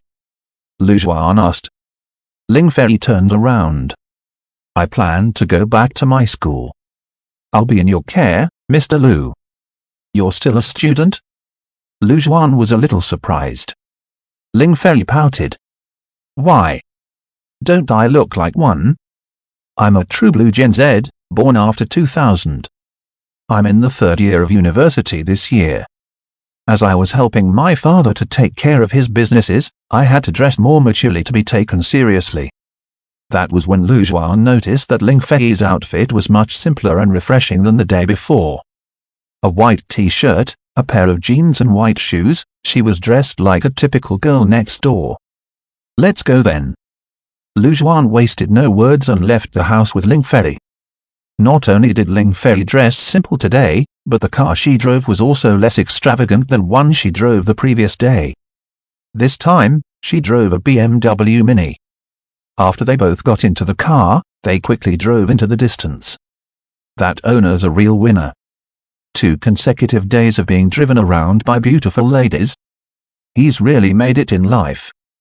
Many owners in the residence who saw them together can't help but gather around, giving their opinions. Of them, The jealousy and enviousness among male owners were palpable. So what if he's good looking? He's just a tad more handsome, with eyes that are a tad bit nicer. Can they do whatever they want simply because they are good looking? Lu Zhuan's features were already very delicate in the first place, and his aura only became more regal the more he cultivated. He was now someone entirely excluded from the subset of ugly, ordinary men. I'm sorry, but being good-looking in itself is a pretty big thing in itself. The good-looking could, of course, do whatever they want. A girl at the side sedately nodded. An ordinary ugly man almost wanted to cry. I hate this world, where everyone only cares about one's appearance, he thought. Half an hour later, the BMW Mini stopped outside the Fu City University town. This is my school. I major in philosophy in the University of Fu City. Ling Fei said as she pointed at the campus some distance away. The appearance of Ling Fei quickly garnered quite a commotion. Lu Zhuan, who was by her side, attracted even more attention. An article accompanied by a picture of Lu Zhuan and Ling Fei walking together soon made its rounds in various social media and group chats. Suspected romance of the goddess of Fu University. Such news quickly alarmed many, especially the boys who wailed in distress. What? How could my goddess possibly have a boyfriend? Didn't goddess grow up drinking dew? Why would she need a boyfriend? Who's that guy? My 40-meter-long saber is ready. I will challenge him to a death match. The young man beside Ling Fei is so good-looking. I'm almost drooling over his handsomeness. Very quickly, more girls began to take part in the discussion. There is a certain air about him. He's making me weak at the knees. While he's not strikingly handsome at first glance, why is it that the longer I stare at him, the suaver he gets? I'm a goner. I need all information about him within 3 minutes. I want to ask for his WeChat number. The discussions quickly became heated, and people even formed their pairings within this short time. Don't you think that they look good together? Chapter 19, The martial way must of course be cool. Ling Fei was immensely popular in Fu University. That was something Lu Zhuan visibly felt, having followed her as they made it through the campus. In Fu University, Ling Fei was like a superstar surrounded by her adoring fans. Along the way, many girls stole curious glances at them while some guys shot him death glares. Lu Zhuan was unaffected. He walked by Ling Fei's side, as calm and serene as a meditating old monk. It might be difficult to tell, but he had already entered a state of cultivation.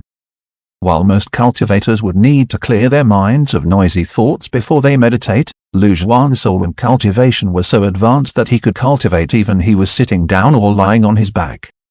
Ling Fei led him across the campus. All around them, they could hear the laughter and cheers of the students. Even Lu Zhuan found himself relaxing his ever-tense mind over the decades at their light-heartedness. Too many years had passed from when Lu Zhuan last felt an air of such simplicity and peace. Though these students would not know to appreciate the bliss they currently possessed. While the world hereafter would be the golden age of cultivation, it was also an age of chaos and turmoil. Peaceful days like what they have now would soon be gone. Cherish this last period of peace. The two of them finally arrived at a building, the martial arts gym. The martial arts gym was of a decent size.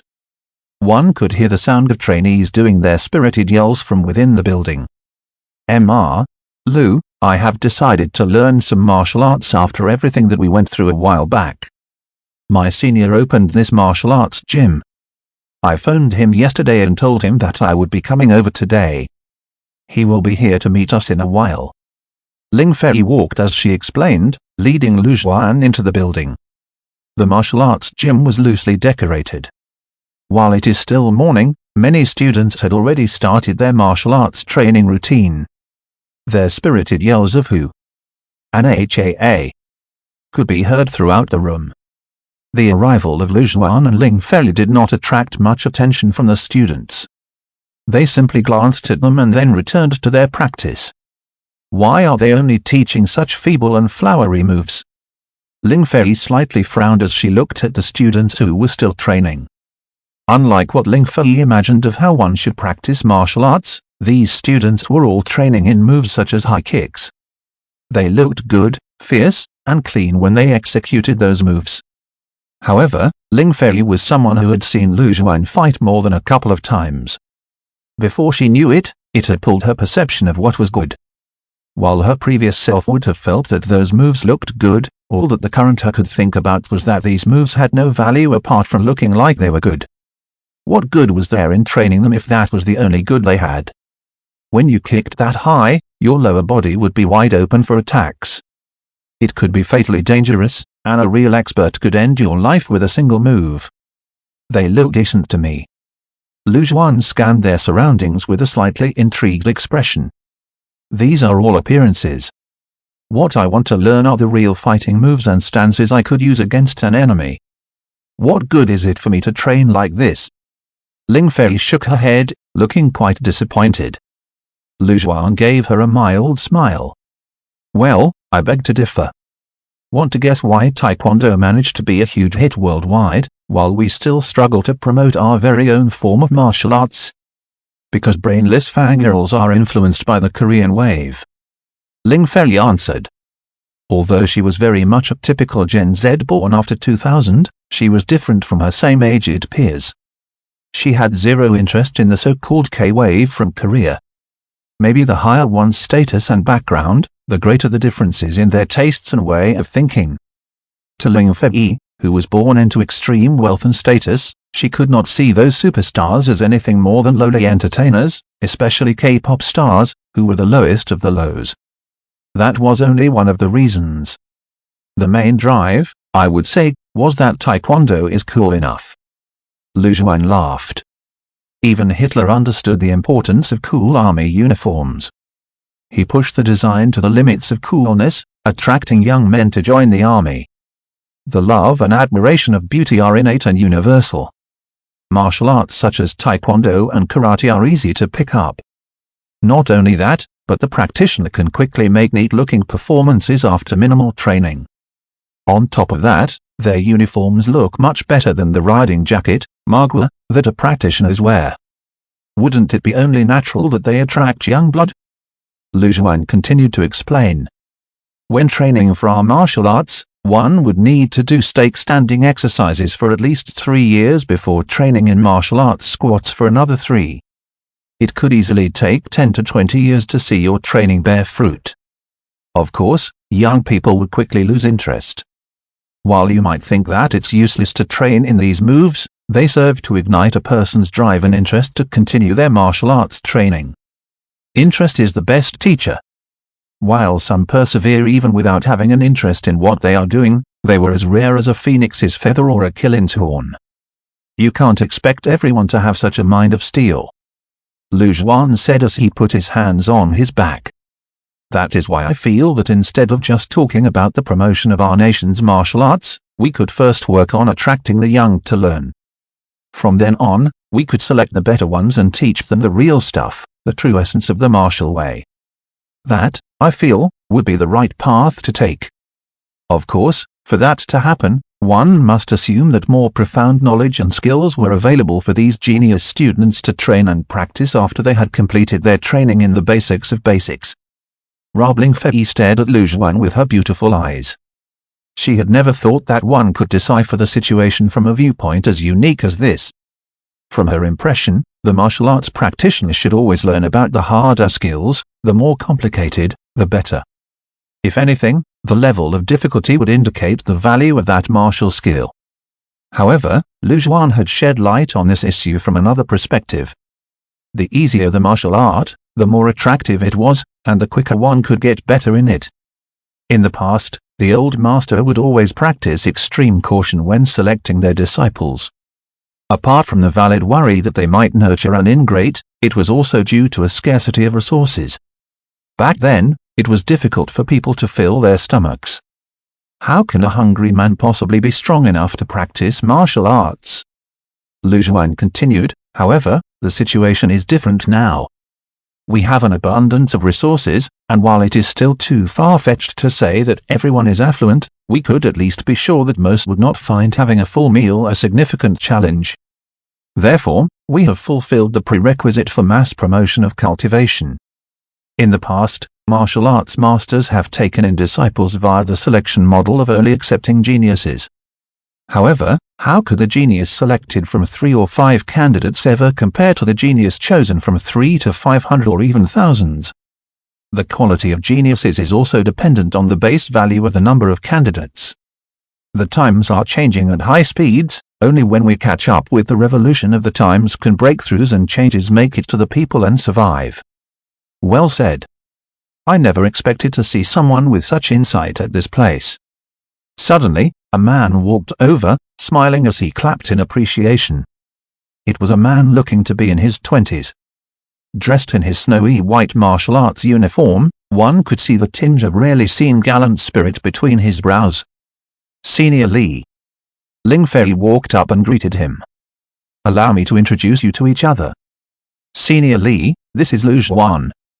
Mr. Lu will be in charge of my safety during this period.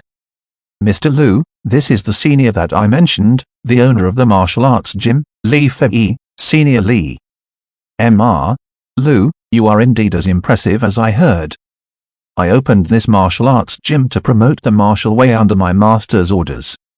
I had long been doubtful of his decision, but after hearing what you just said, it was like someone had swept my doubts away. I now understand my master's intentions.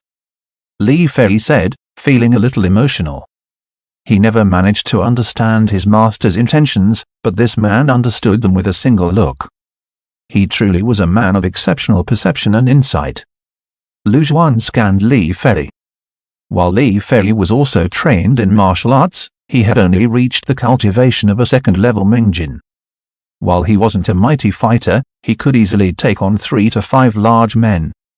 He was underqualified to open a gym and take in students, but he knew more than enough to teach his trainees the necessary foundations of the martial way.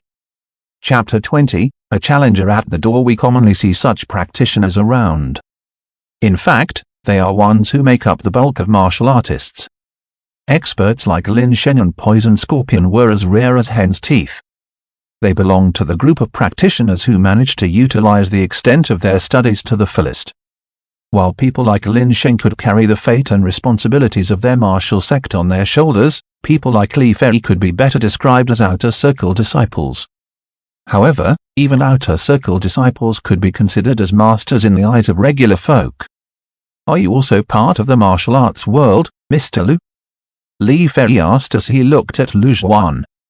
While Lu Zhuan looked young from his appearance alone, the dominating pressure he had was not something that one could develop within a short time. Even if he had kept it collected within his body, some people are born to be different from others, even if they were simply standing there. He was an untainted lotus flower emerging from the mud, an outstanding existence within the common crowd, the crane standing tall among a peck of chickens. Phrases like these were made to describe people like Lu Zhuan. No, I am not part of your pugilistic world.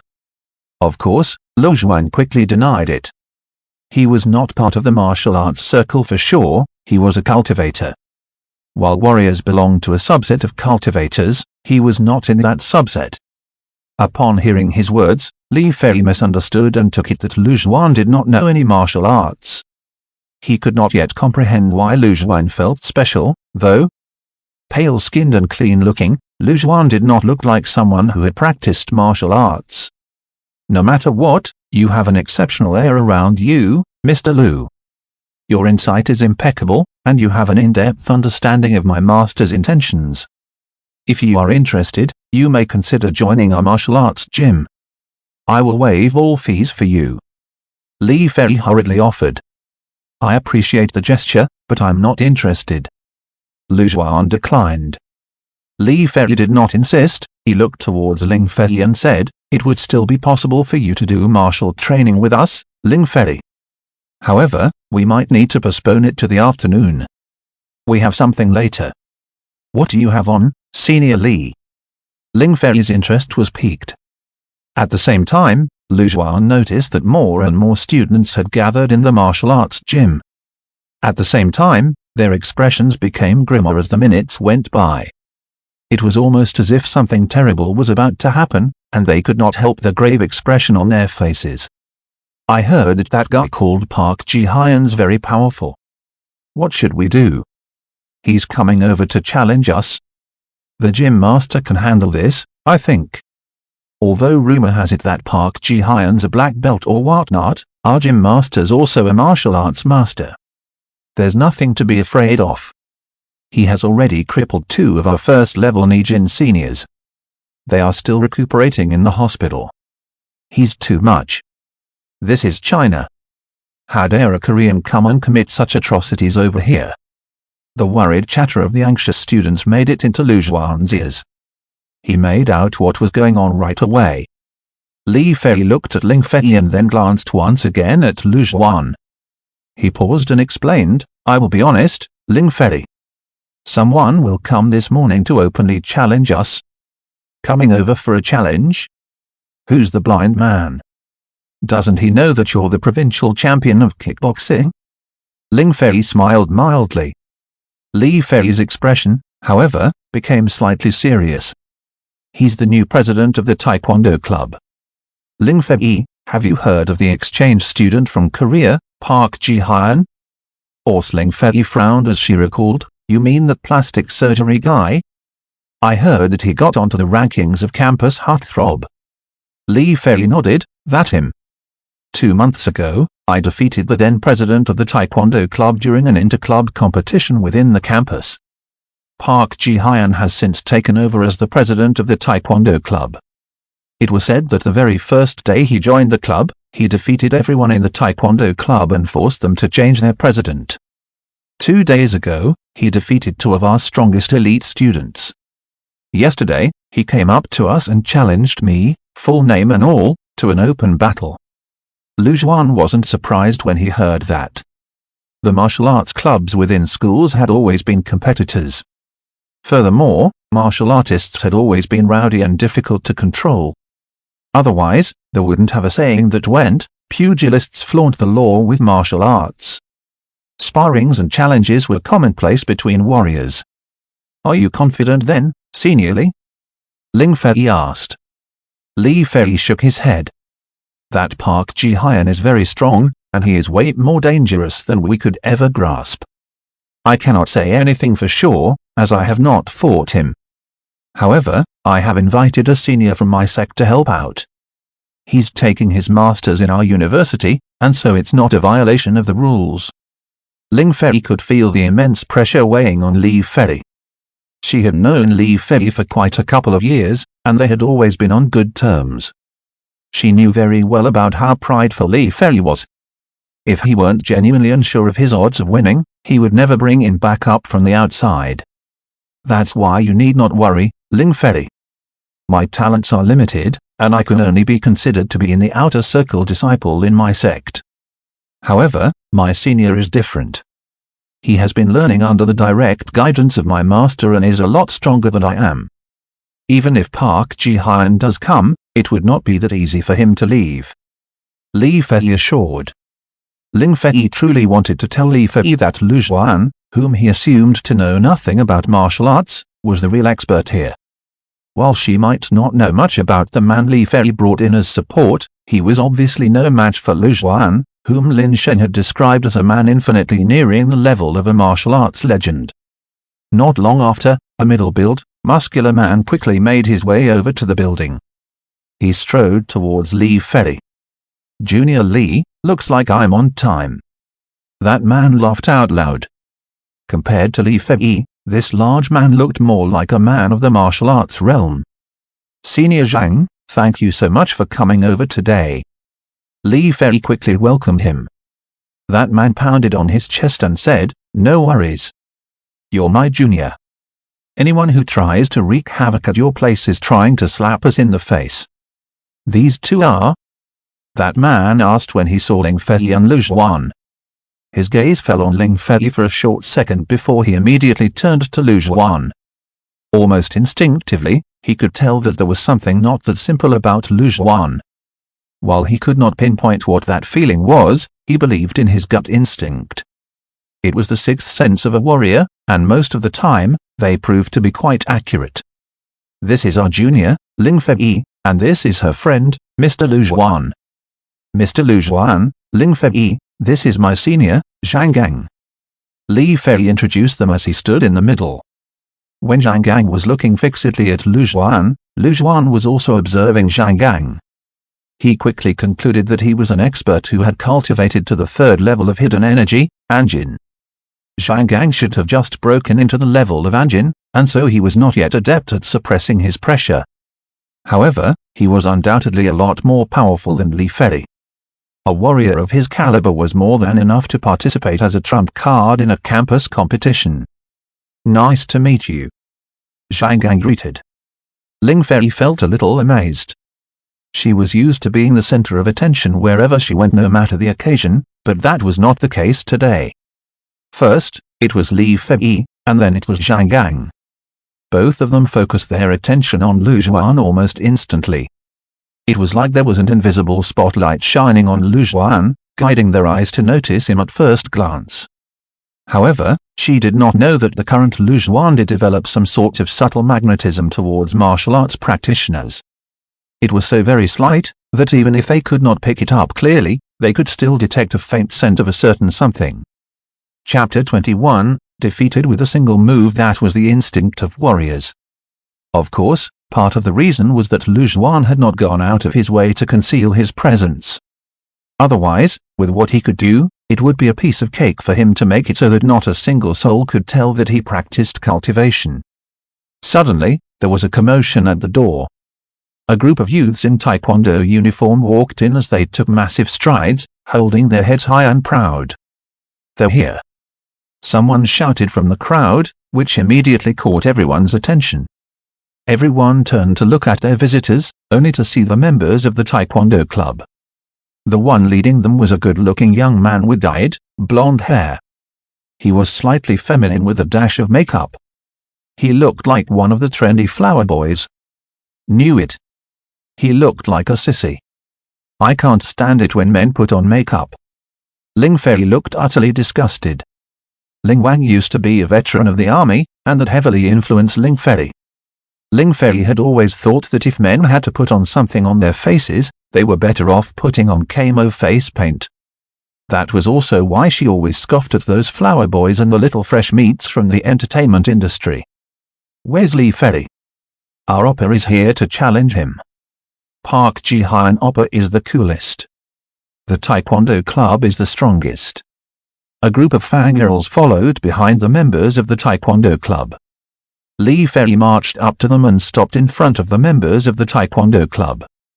"So you're Li Fei?" the man in the lead asked. While he looked Korean, he was able to speak Mandarin fluently. "That's right. I am Li Fei. I guess you're the new president of the taekwondo club, Park Ji-hyun." Li Fei answered. "I heard that you are powerful and even defeated the previous president of the taekwondo club. However, I'm telling you that he is but worthless trash. There is nothing impressive about defeating worthless trash," Park Ji-hyun said. "Instead, taekwondo is the strongest form of martial arts in the world. The so-called Chinese martial art that you guys practice is only good for putting up a performance. You couldn't even defeat someone kickboxing." Upon hearing his words, many of the students in the martial arts gym flushed in a fury. "You seem a little arrogant." Indeed, some practitioners had not honed their skills enough and thus suffered defeat at your hands. However, that is no indication that the martial arts are inferior in any way," Li Fei retorted. He could not help but let his furiousness show on his face. It with Karen, even Zhang Gang, who was laughing and joking light-heartedly, now wore a dark expression. Over the years, the promotion of Chinese martial arts was tough enough. Taekwondo had always weighed them down, and now, they had challenged them at their very doorstep. It was an immense humiliation.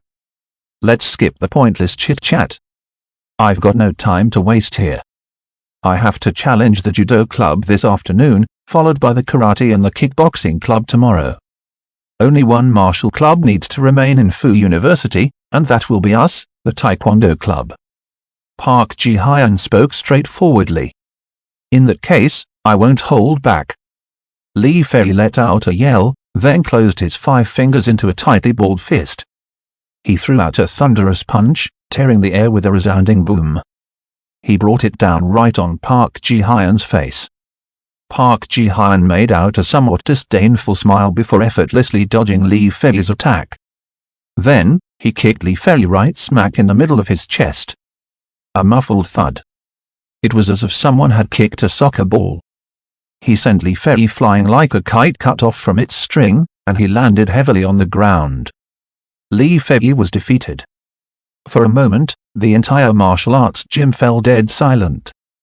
Even if some had expected Lee Fei to lose against Park Ji-hyun, they never thought that he would go down with just a single move. Oppa's the coolest. Park Ji-hyun Oppa's the strongest as expected. How could that guy called Lee Fei or something ever hold a candle to him? Park Ji-hyun's fans were the first to react. On the contrary, the students in the martial arts gym were stunned, speechless. Lee Fei was their gym master, and they knew exactly how powerful he was. He was practically undefeatable in their gym, as no one was his match. They were laymen who knew nothing about the inner or outer circle disciples. They only saw how Lee Fei, who was usually so formidable, was no match for Park Ji-hyun and was knocked out with a single move. It wasn't that they would not stomach the defeat. No matter what, Lee Fei had lost too horribly. Haven't I said it before? Your national martial arts are useless. Park Ji-hyun stated coldly. In the eyes of his fangirls, the current Park Ji-hyun looked even more charming than ever. Young lad, this is China. You aren't somebody who can throw your weight around here. Zhang Gang could not hold it in anymore, so he stepped up and confronted Park Ji-hyun directly. You're a student of Fu University as well? Or did he call in backup? Park Ji-hyun spared Zhang Gang a glance, seemingly indifferent about him being here. Zhang Gang's face blackened at once. Did he look that old? It wasn't long since he graduated, and he was pursuing his master's.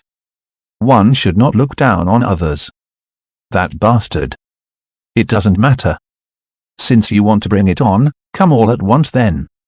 What happened just now was but a warm-up for me. Park Ji-hyun smiled mildly. He had absolute confidence in himself.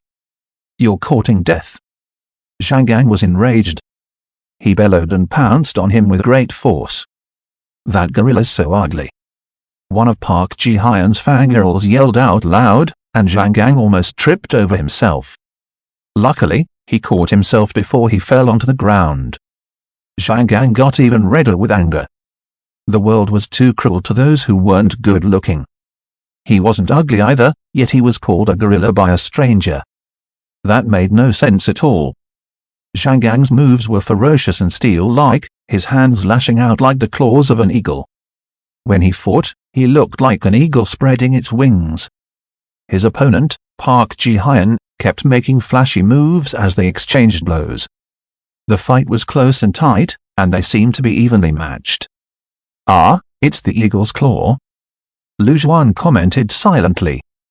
The sect that both Lee Fei and Li Gang belonged to likely practiced the eagle's claw. Lee Fei was kicked to the ground before he could use it, and so it was only when Zhang Gang went into the match that they could finally witness the prowess of this martial art. That sissy's that strong? Ling Fei's cherry lips parted in visible surprise, mildly taken aback. That is only normal. While most of Taekwondo looks showy and flowery, they must have something of value that made them the national martial art of Korea. However, it was also true that what most people learn in Taekwondo gyms are nothing more than showy and flowery moves. Lu Zhuan paused and evaluated that Park Ji-hyun should have gotten a true education in Taekwondo. No wonder he was that prideful. Senior Zhang can beat that Park Ji-hyun, right? Ling Fei was a little worried about how things might go south. On the arena, the fight was getting heated by the second. Be they the students of the martial arts gym, or the members of the Taekwondo club, they all felt as if they were introduced to a much broader world. So it was possible to fight like that as well. What they saw in front of them was a match much more aggressive than what they would usually see. Lu Zhuan shook his head and said, he can't win. If we simply compare their capabilities, they should be around the same level. I assume that you have heard about the 9-level system of cultivators. Both of them are around the 3rd level of Anjin. However, apart from being a warrior, that Park Ji-hyun was also an awakened. Look at his legs. When he kicks them, it's like he struck a whip. For him to hold up against the 2 arms of Zhang Gang, hammered by years of training, and even gain the upper hand, he should have awakened some sort of powers in his legs. Lu Zhuan's expression was calm as he crossed his arms. An awakened? What do you mean by an awakened? Chapter 22, Handsome Men Don't Lie. Ling Fei didn't quite understand. She did hear about the 9-tiered system of cultivators from Lin Shen yesterday, though. Each faction used to have their very own systems. Back then, they were not yet standardized across the board. However, before anyone realized, the 9-tiered system of cultivators replaced the existing system to become the cultivating standard acknowledged by all. Nonetheless, she knew nothing about the awakened. Haven't you noticed the barrage of articles online, where many proclaimed that they had obtained special powers overnight, or that they experienced some sort of drastic change? Lu Zhuan asked as he looked at the middle of the fighting box. Ling Fei immediately recalled the news that she saw online. As with most people, she simply brushed it off as someone pulling a prank. To become jaw-droppingly powerful through the practice of martial arts was something she could grasp and comprehend. However, what the awakened claimed to experience, turning into a tree man or becoming all-powerful, able to fly and burrow at wish, had far surpassed the boundaries of science. Even the boldest of internet novels wouldn't dare to write a story like that. Those are the awakened. However, most of the awakened awaken differently. Other than all sorts of superhuman powers or some kind of physical mutation, there are also people like him, who simply had their physical strength boosted. Lu Zhuan then continued, if my eyes don't fail me, Park Ji-hyun should have undergone awakening only in his leg muscles, making his legs formidably powerful. Otherwise, even if their cultivation level were about the same, he would have been on the losing end when clashing directly with Zhang Gang. One should know that the entire essence of an external martial art like the eagle's claw lies in the practitioner's pair of hands. When practiced to the highest degree possible, one could even fight cold weapons barehanded. That was also the advantage of the awakened. There were cases of people becoming as powerful as a level 3 Anjin master the moment they awakened. Lu Zhuan had even heard of an awakened who immediately received strength equivalent to level 5 Baodan Grandmaster. Ordinary, unawakened warriors might never compare to their starting lines, even if they trained for all their lives. Ling Fei was awed. The number of intricacies regarding this matter was a surprise. It reminded her of the cultivation system that Lu Zhuan once mentioned. Lu Zhuan called himself a cultivator, not a warrior. Which was all the more intriguing. If the so-called cultivators were distinct from warriors and the awakened, she wondered how exactly they would be like. One could hear the muffled thuds from the battle ring, and those were the sounds that exploded whenever they exchanged blows. As both of them could be considered slightly accomplished experts, their fight had long exceeded what normal humans could do. They fought fiercely at warp speeds, which ignited the hot-bloodedness of their many spectators. Bam! Time passed for goodness know how long, but with a clean-cut roundhouse kick, Park Ji-hyun sent Zhang Fei flying. Seemingly unresponsive, he had kicked Zhang Gang across the room like it was nothing. When everyone looked at Zhang Gang, who was now lying on the floor, they quickly realized why he seemed unresponsive just now. Both of his hands were trembling. A deep crack ran from the part between his thumb and his index finger to his palm, and blood gushed out from his wounds. Oh, many then understood that it wasn't that he was unresponsive. It was that Zhang Gang's hands were unable to react. After a series of clashes and collisions, Park Ji-hyun's attacks were so hard-hitting that they had numbed his hands, cracking his palms. He could not even lift his arms an inch. Zhang Gang's eyes widened as if he was unable to digest what had just happened. A practitioner of the Eagle's Claw had their hands hammered numb during a face-off, and their palms cracked, unable to withstand the blows. If he hadn't experienced it himself, Zhang Gang would never believe something as absurd as this. Park Ji-hyun walked up to Zhang Gang and mocked, "How's that? I'll let you off if you admit that Taekwondo is the strongest and that Chinese martial arts are pathetically weak. If you say that, I won't pursue your sin of offending me. My foot. Even if I lost, that doesn't mean that Chinese martial arts are unworthy. There are many more who are much stronger than me. Zhang Gang spat at Park Ji-hyen's words, and fury burned in his chest. It was okay that he lost. However, if he had said those words, he would have humiliated his sect. As the Chinese would put it, you refuse a toast only to be forced to drink a forfeit. I will submit a proposal to the campus directors stating that there is no need for your martial arts gym to exist. If anyone wishes to learn martial arts, they should learn from the strongest. And Taekwondo is the strongest. Park Ji-hyen said haughtily. He's too arrogant. Damn it. If not for my lack of power, I would have shown him some colors. Could it be that Chinese martial arts are truly inferior to Taekwondo? Many students of the martial arts gym were shaken. At the same time, they also felt worried about the future of Chinese martial arts. Taekwondo's the strongest. It's not too late to join the Taekwondo club. Meanwhile, the most excited bunch would, of course, be the members of the Taekwondo club, as well as the fangirls of Park Ji-hyen. Witnessing Park Ji-hyen's prowess with their own two eyes sent their excitement through the roof. Drunk on success, a petty man. 6 words fell from Ling Fei's lips as some disgust shone from her beautiful eyes. Suddenly, Park Ji-hyen saw Ling Fei, who was standing on the sideline. His eyes brightened as he walked over. Beautiful lady, are you interested in learning martial arts? If you are keen to learn the martial way, we, the Taekwondo Club, are your first choice. I can teach you personally. Park Ji-hyen forcibly suppressed the fervor in his eyes and tried to play it cool. Upon seeing how their opera was so gentle toward Ling Fei, those fangirls immediately shot death glares in their direction. However, before Park Ji-hyen could continue, a man cut between them. I'm sorry, but you are not allowed to go over.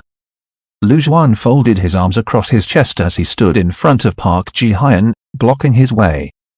Why? And who are you? Park Ji-hyen frowned as a smear of lethality flashed past his eyes. Can't you tell? I'm her bodyguard. It's my responsibility to stop any ugly men from approaching her. Lu Zhuan put on an expression that looked like he was both smiling and not. Ugly men? Me? Park Ji-hyen blanked out for a second before flying into a rage. Was your cosmetic surgery that long ago that you've forgotten how you initially looked? Your nose, mouth, the corner of your eyes. Tell me, which parts of your face have not gone under the knife? Lu Zhuan's words caused an uproar among the crowd. Especially those fangirls, whose gazes changed instantly. Did he say that Oppa's face is a product of cosmetic surgery? That's impossible. I don't believe it.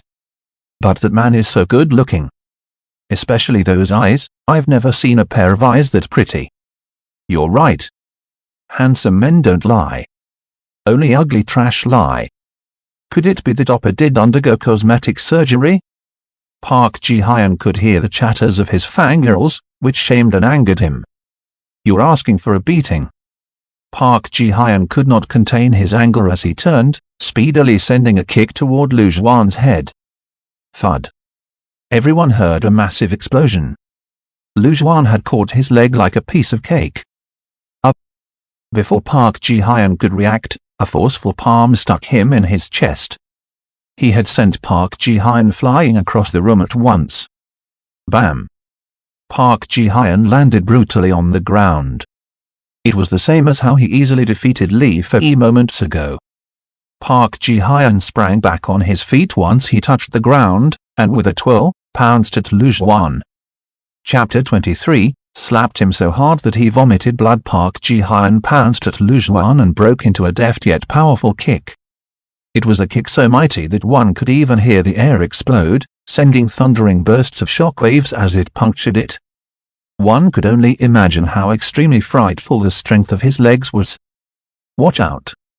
Zhang Gang, who was now resting on the side, blurted before he could catch himself. Out of everyone, he was the one clearest about just how dangerous Park Ji-hyen's legs could be. Zhang Gang, who had practiced the eagle's claw since he was a child, honed all of his martial mastery on his two hands. Even when faced with expert leg fighter, he could often fight them at least on par. However, when he sparred with Park Ji-hyen, every blow that landed on his body felt as though he was being pounded by two metal rods. His legs were unimaginably strong. While he had not heard about the awakened or who they were, he quickly assumed that Park Ji-hyen was one of the gifted types from his sect's legends and rumors, one who was born with superhuman strength. Those were geniuses born to practice martial arts. However, no matter how they might have trained, all in all, they were still ordinary humans. Even if a common man had been training in martial arts as if his life depended on it, there was nothing they could do when going up against a monster who could slam down fists with hundreds or even thousands of pounds of strength. Powerless and helpless, one punch was enough to break their bones. Screw techniques, training methods, and stances, for they would all be meaningless. That was the difference between the ordinary and the gifted. While Park Ji-hyen, in his eyes, could not yet count as absurdly powerful, he was convinced that he must at least be one of those gifted martial geniuses. Lu Xuan, who looked feeble and slender, could never possibly block that kick. And so, he could not help but blurt a warning. However, he was shocked to see that Lu Xuan had blocked that intimidating kick with a casual slap of the hand. Different from how the fight went between Zhang Gang and Park Ji-hyen, where every punch and kick landed on meat, steel to steel, Lu Xuan's block was like a breeze.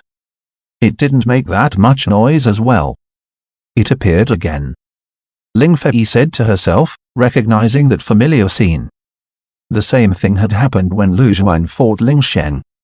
The only difference was that compared to that time, Lu Xuan now looked even more relaxed. Also, Park Ji-hyen could never be considered anywhere near Ling Sheng's level. With one kick blocked, Park Ji-hyen launched into a flurry of leg sweeps, his every blow solid and strong. However, no matter how he attacked, he could not break past Lu Xuan's hands. Lu Xuan responded in calmness, slightly leisurely even. "Are you done fooling around?" Lu Xuan said to Park Ji-hyen right in front of him, "If that's all Taekwondo can offer, I'm afraid that it still has ways to go before it can call itself the strongest martial art in the world." Hearing Lu Xuan's sneer added fumes to Park Ji-hyen's fury. No one had ever disparaged him so. Especially in Taekwondo, where he was most proud and competent, this was a first that someone had mocked him like this. To call it a great humiliation was an understatement. "You're courting death." Park Ji-hyen swept his leg towards Lu Xuan's temple in a swift, deadly attack. However, Lu Xuan was much quicker and more ruthless, swinging down a slap that landed first despite being the second move. Bam! Park Ji-hyen was once again blasted across the room, and his body landed on the ground with one painful thud. However, this time, he could not propel himself back on his feet quickly as he did just now. A spurt of fresh blood erupted from his mouth. One slap from Lu Xuan was enough to make him vomit blood. His fangirls were all stunned speechless. Seeing how their oppa was beaten up to the point that he even vomited blood, they wanted to rush up and nurse him, and, at the same time, accuse his opponent as being too cruel. However, the person who injured their oppa was another piece of eye candy, a man so good looking. Also, he was much more poised than their oppa. What should they do? It was so hard to choose. Look, that's all there is to the so-called world's strongest martial art, Taekwondo. Lu Xuan said as he shook his head. Provoked by his words, Park Ji-hyen began to vomit even more blood. "Ah, look! Oppa's nose bridge is crooked." A fangirl cried out, and everyone turned to Park Ji-hyen at once. True enough, Park Ji-hyen's nose bridge was now crooked, which was even more validation for what Lu Xuan had said. Park Ji-hyen's looks did come from plastic surgery. That's too much. How could he get plastic surgery? God knows how ugly he was before the surgery. The uglies always make more trouble. After confirming that Park Ji-hyen did get plastic surgery, his fangirls all flew into a rage. It was as if they had been betrayed in the worst possible way.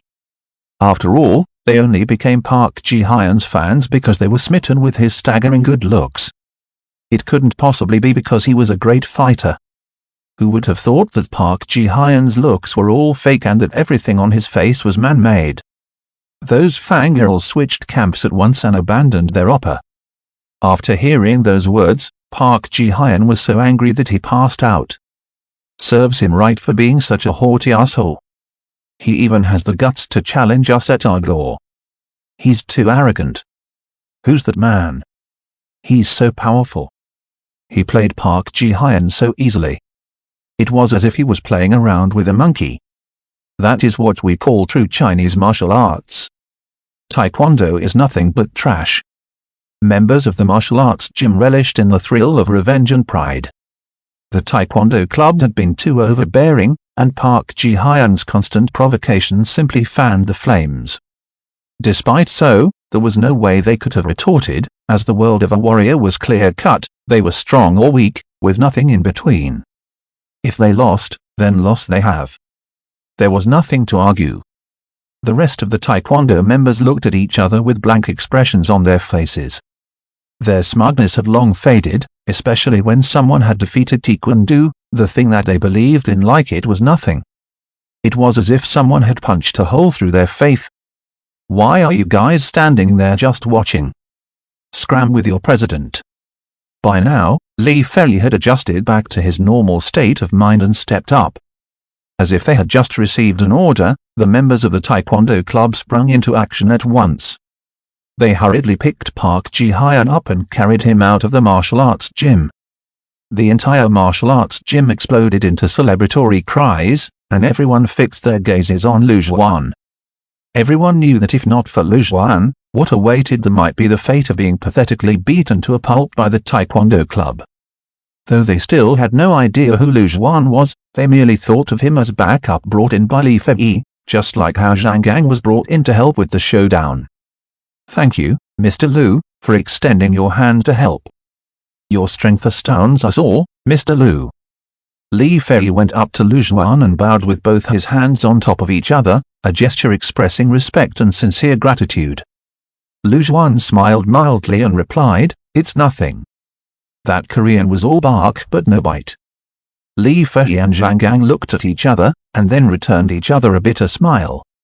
If one could call Park Ji-hyun an empty vase with no real strength, they could only be even more inferior. However, they both understood that they had both met a true, godly master today. While they struggled to go up against Park Ji-hyun, an unassuming Lu Juan, who looked nothing like a martial artist, was able to defeat him without breaking a sweat. This deepened their belief that Lu Juan was powerful beyond what they could fathom. After something like that, Ling Fei's enthusiasm seemed to have ceased. She quickly turned around and took Lu Juan out of the martial arts gym. "What's the matter? Aren't you learning martial arts anymore?" Lu Juan asked. Ling Fei shook her head and replied, "What I truly want to learn is a martial art that I can actually defend myself with." However, if Senior Lee and Senior Zhang could not defeat even Park Ji-hyun, what else can I learn from them? Why don't you teach me instead? Lu Juan shook his head in refusal. I don't have any plans to take in disciples for the time being. However, if you want to learn martial arts, you'll have your chance soon enough. Chapter 24, Under Attack. While Ling Fei had no clue what the chance Lu Juan mentioned was all about, Lu Juan knew about it all. As the changes of heaven and earth hastened and deepened, a golden age where everyone's a cultivator would soon arrive. In that golden age, even an ordinary man could begin to cultivate. Not just that, but Ling Fei was born into a family of extreme wealth. The immensity of the resources she has in her hands meant that she, too, had the edge over others in this brand new era. That was so, as cultivation also required a vast amount of resources and a lot of money to sustain. These areas are exactly where the wealthy would have a clear advantage. In his past life, many of the powerhouses were backed by none other than wealthy financial groups. This was especially true when people were starting to cultivate. When many were still trying to make sense of what was happening, financial groups and tycoons had already begun to act.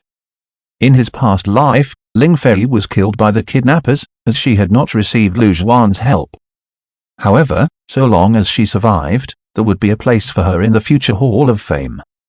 Ling Fei stopped pressing Lu Zhuan further once she saw that he was unwilling to answer. After everything that had happened, Lu Zhuan had become increasingly mysterious in her heart, and she dared not disturb him over trivial matters. After they left the martial arts gym, Ling Fei went to attend her lectures in the school building as usual. Meanwhile, within Fu University, the news of Park Ji-hyun being defeated by someone quickly spread throughout the campus. Although it hadn't been long since Park Ji-hyun transferred over as an exchange student, he had been quite popular within Fu University because of his good looks. However, the news of his defeat was quickly buried by another. Rumor had it that all of Park Ji-hyun's good looks were all because of plastic surgery. The news instantly broke the hearts of his many fangirls. As decent as he looks, I can't believe that he underwent cosmetic surgery for it. Why are you surprised? He is, after all, from Korea. Isn't it very common for them to get plastic surgery there? Oh my god, has Korea's plastic surgery gotten that advanced?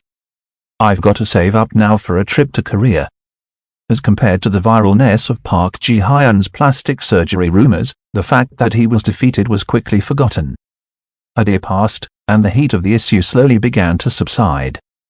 After Ling Fei finished her final class, the sun had already begun to set. Lu Zhuan mixed into the student body easily, no one knew about his true identity, and it helped that he was a fresh university graduate. Cultivation took a few years off his age as well, and therefore, posing as a student was no challenge for him at all. Towards the suburbs, a BMW Mini sped down the road. Ling Fei drove with utmost focus, but he couldn't resist sneaking a peek at her driving mirror from time to time. From it, she could see Lu Zhuan, who seemed to be resting with his eyes closed. However, despite how he looked, he was cultivating. The more she observed him, the more she found the man to be an enigma. Not only was he good-looking, but his looks were getting better by the day. Not only that, but the aura on him was something she had not yet seen on anyone else. Also, his capabilities were unheard of. Ling Fei couldn't tell for sure how she felt about that man, but she must admit that, at this moment, she was already too curious about Lu Zhuan. Keep your eyes on the road. Otherwise, two will die in this one car, Lu Zhuan suddenly said. Ling Fei hastily moved her gaze away, her small cheeks burning red like they were on fire. Before she could say anything to ease the awkwardness, Lu Zhuan suddenly snapped his eyes open, revealing orbs that shone in brilliant clarity. He bellowed, "Stop the car!" Ling Fei didn't know why Lu Zhuan would suddenly order that, but almost instinctively, she stopped the car as told. Bam! A gunshot and a speeding bullet shot past them. The bullet immediately punctured the ground in front of the BMW Mini. Assassins! Ling Fei jumped in shock. However, her heart calmed down for some reason when she kept Lu Zhuan in her line of sight. Hurry up and call the police. Ling Fei responded subconsciously. There's no use. He's long gone. Lu Zhuan shook his head. How did you know that he's already gone? Ling Fei asked. Instinct. Lu Zhuan answered. Ling Fei almost wanted to retort with instincts and sixth sense being nonsense before suddenly remembering how Lu Zhuan suddenly asked her to stop the car. Didn't he do that because of his ability? Don't tell me that you're able to see them with your instincts. Wouldn't that be X-ray eyes? Ling Fei asked, very much curious. Lu Zhuan shook his head. I can't see him, or at least, I have not practiced a remarkable art of a similar kind, however, I could vaguely sense his presence. He has withdrawn at top speed, and I cannot catch up to him. He is at least 3 kilometers away, and if I leave you alone here, you're likely to be attacked a second time. Ling Fei didn't notice that what Lu Zhuan said was that he hadn't practiced this sort of remarkable art, not that he did not have this sort of ability. However, her expression, too, turned solemn in moments. The overseas organization had arranged for this assassination attempt not long after the Poison Scorpion's plans had fallen through. They could be sure that this would not be the last they saw of them. However, Ling Fei found herself once again in awe at what Lu Zhuan could do. One must realize that Lu Zhuan had sensed a human from 3 kilometers away using sensory perception, and that was an unbelievable feat in itself. While his sense of the other person might have been very vague, it was almost like he had the ability of a radar. She suddenly recalled that when Ling Sheng was introducing the 9-tiered system of cultivators, he did mention something. Those terrifying experts like Lu Zhuan, a level 5 Baodan Grandmaster, half a step into a level 6 martial arts legend, would often have shocking instincts like this. Although they may be made of flesh and blood, their frighteningly accurate instincts ensured that they could almost always bust free from the encirclement of small troops. There was close to no chance of capturing them. They were sending another powerhouse of the same level after he was the best way to deal with a powerhouse. One may even send in a warrior of a higher level. Lu Zhuan sighed. The current him had his hands tied when faced with a long-ranged assassin. If he were alone, he could have taken off right after the killer and chase him down. However, he could not possibly leave Ling Fei all alone in this place. She was practically defenseless. While a Baodan Grandmaster could almost be called superhuman, they were, after all, still very much human. When shot by a dozen guns, they would lose their life, just like anyone else. That was also the reason why he hadn't killed Luo Kun despite knowing how much of a lowlife he was. That was because he was more than clear about the influence of the group behind Luo Kun. If he wanted to kill Luo Kun, Lu Zhuan could do that with a single hand. However, to barge onto Luo Kun's nest and kill him was not easy. With Lu Zhuan's current skill set, it was practically impossible. While he was confident that he could have returned in one piece so long as he had this Vajra amulet, it would alert the snake hiding in the bush as well. There is only one chance for him to kill Luo Kun, and so, Lu Zhuan must tolerate him for a while longer. Unless he could break through to level 6 and become a martial arts legend. When the time came, he could turn spiritual ki into vigor. He could also use a lot of other skills. As compared to the current him, he could use many more methods, making him more than twofold stronger. He could easily hide from the strong patrol teams and kill Luo Kun in the Luo family nest. However, that would hardly be real strength. Once he reached level 7, National Guardian level, he would no longer need to fear heavy weapons like missiles. He could uproot the entire Luo family on his own. Luo Kun, I'll let you live for a couple of days more, he thought. Chapter 25, Great ease comes after the fulfillment of mind. So, both of you were nearly assassinated on your way here? The Ling Manor, living room. Ling Wang looked at Lu Zhuan and Ling Fei with a darkened expression. Ling Wang was overcome by lingering fear upon hearing Ling Fei's recount. If the prior kidnapping could still be considered a mere warning for him to give up on the project, what happened today meant that they had given up on superficial pleasantries and were going all out to get him. Good, good, good. Do they take me, Ling Wang, as some easy pushover? Ling Wang had finally made up his mind. He would make them pay, tit for tat. Even if the other party was a world-renowned conglomerate, they had already shed all pretense of cordiality. The moment they disregarded all rules in business and elevated the matter to manslaughter, they rendered all existing laws and regulations meaningless. Lu Zhuan's expression was also quite grim. That was because their opponent seemed much decisive than he assumed. Although not much time had passed since the kidnap, they were able to react immediately and carry out a follow-up attack. Once they threw all pretenses out of the window, they instantly decided to kill them, nipping potential trouble in the bud. I can't thank you enough for today, Mr. Lu. If not for you, I couldn't dare think of the consequences. Ling Wang thanked Lu Zhuan profusely. No need to thank me. Take your money, solve your woes. What I did today was nothing more than my duty. However, us letting the assassin escape today might come back and bite us in the future. Lu Zhuan warned, while I did not manage to see who he was, for someone to pose a threat to me, he must at least be a gun king. A gun king far surpassed your everyday sharpshooter, he was the absolute king of all sharpshooters. Even when taking an entire military region into account, those who could reach the caliber of a gun king were few and far between. Once an assassin of that caliber was activated, it would almost always be a guaranteed kill. looks like I have to cultivate in earnest now," Lu Juan commented. "If I'm able to improve my cultivation a step further, that shooter would have no chance of escaping from my hands. If he had wanted to kill a gun king, it would have been effortless despite that these gun kings had undergone strict, rigorous training, every one of them as powerful and capable as a king soldier. However, to Lu Juan, they were still too weak. Even now, if he hadn't needed to bring Ling Fei along, the assassin would have zero chance of escaping Lu Juan's pursuit. However, if he had wanted to ensure a 100% success rate for his actions, he would still need first to enter Stage 6 and become a martial arts legend. By that time, many of the skills and methods currently locked away while he was in level 5 would be open to him once again. Take, for example, the secret art of tracking someone down. Finding a single person within millions was easily achievable with that secret art.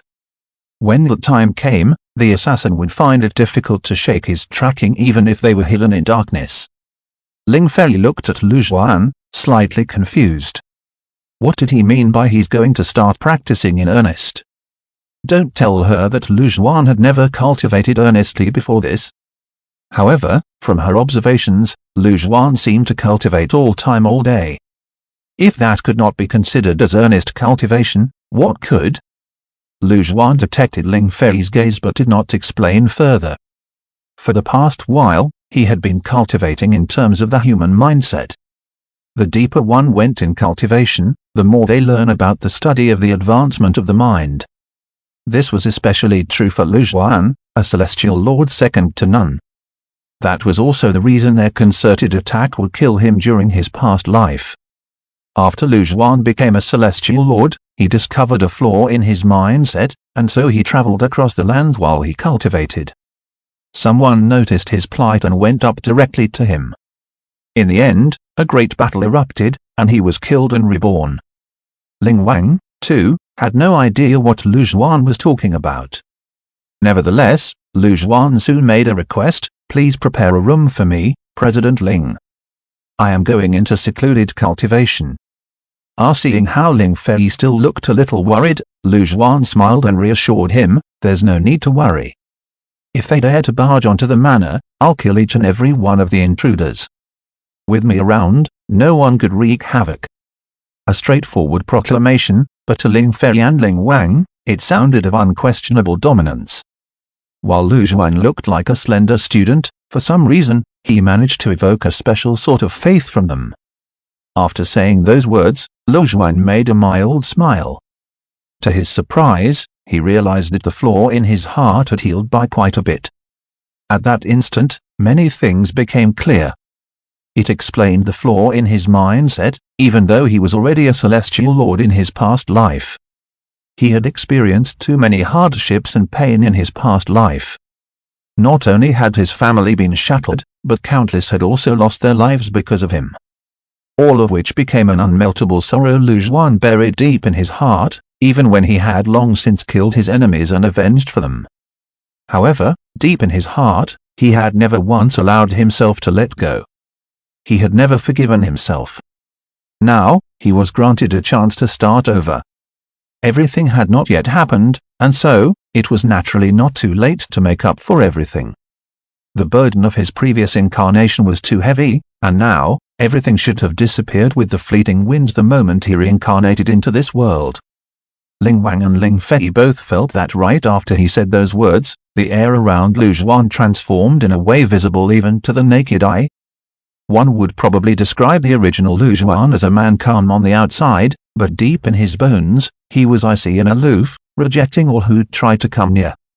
However, the cold demeanor in his bones that repelled all strangers had slowly dissipated, like an iceberg melting away. That ever-uptight stoicness, too, faded gradually. Instead, one could feel that Lu Juan was now more relaxed and slightly more laid back.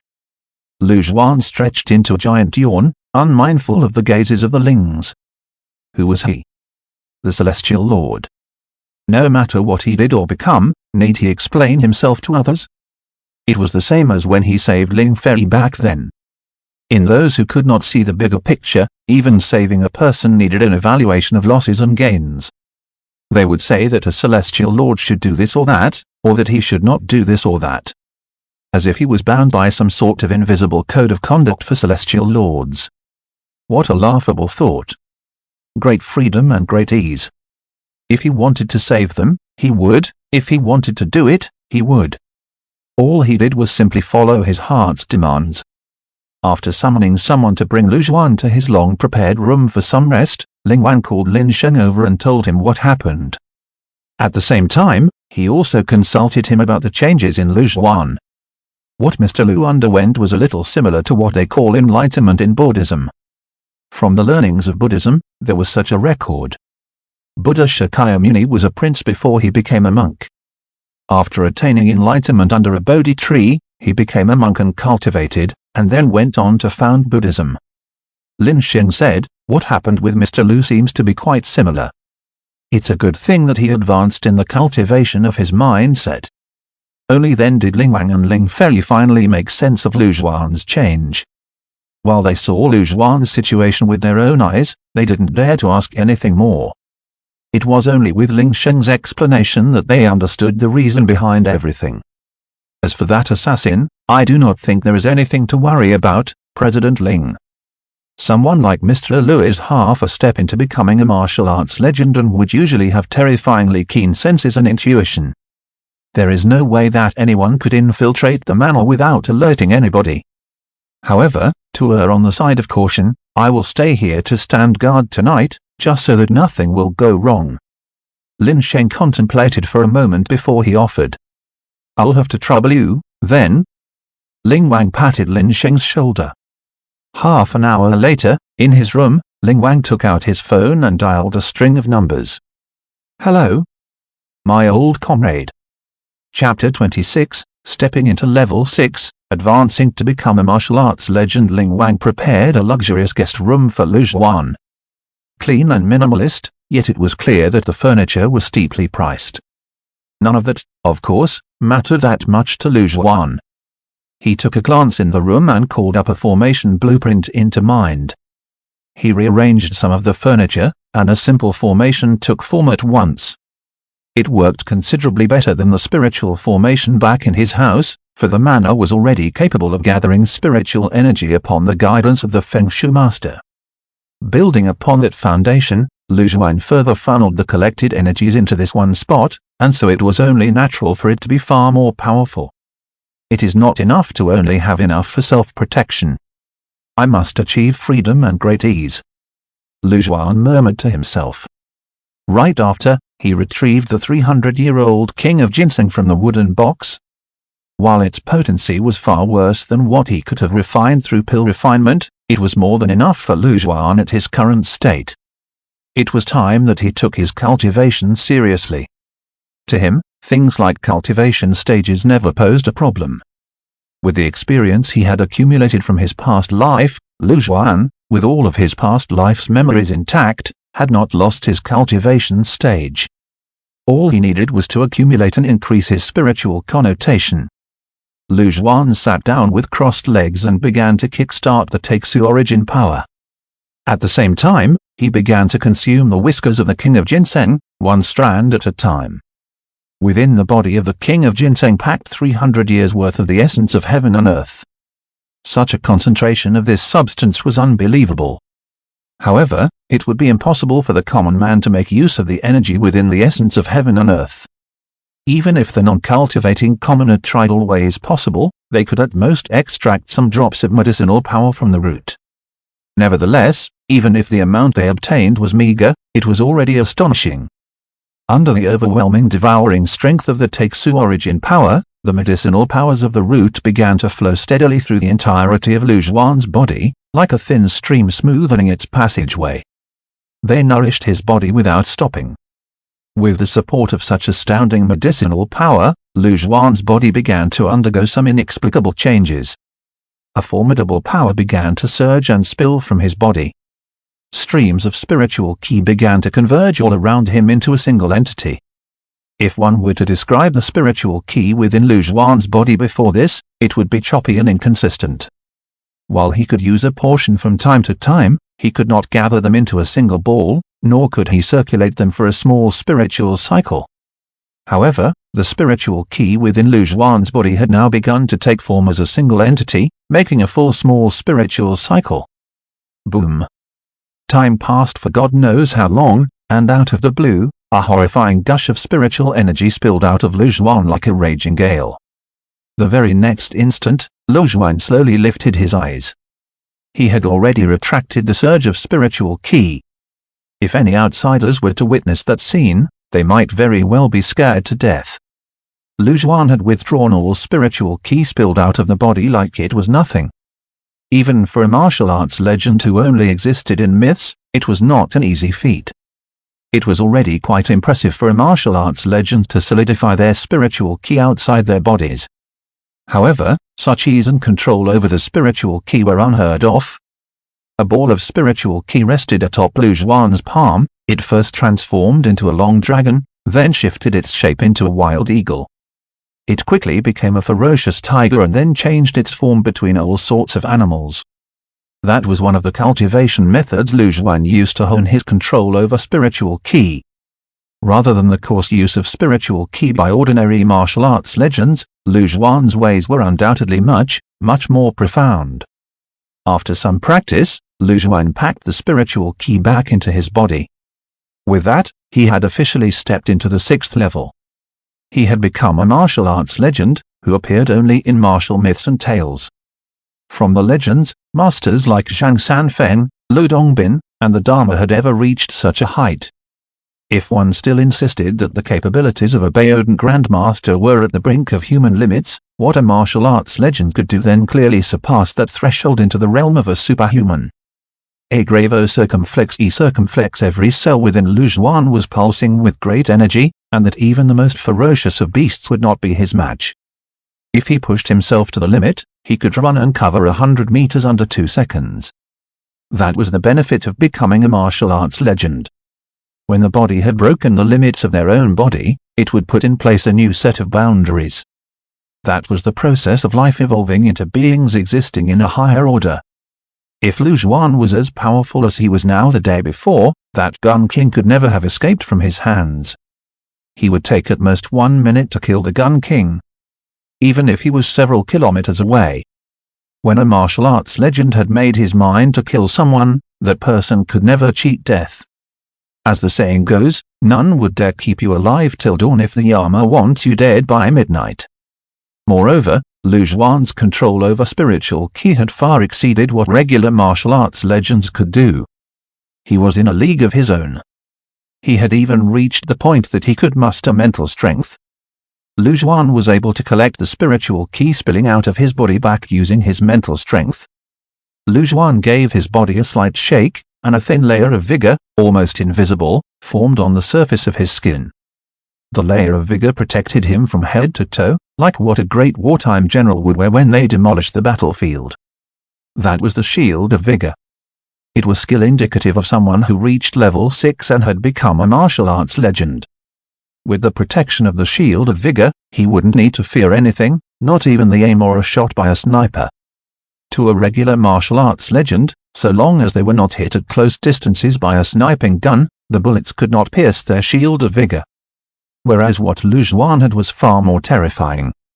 The thickness of his shield of vigor was at least several times thicker than that other martial arts legends, and even if he was shot at close range by a sniping gun with a large barrel, they could only dream of breaking his shield of vigor.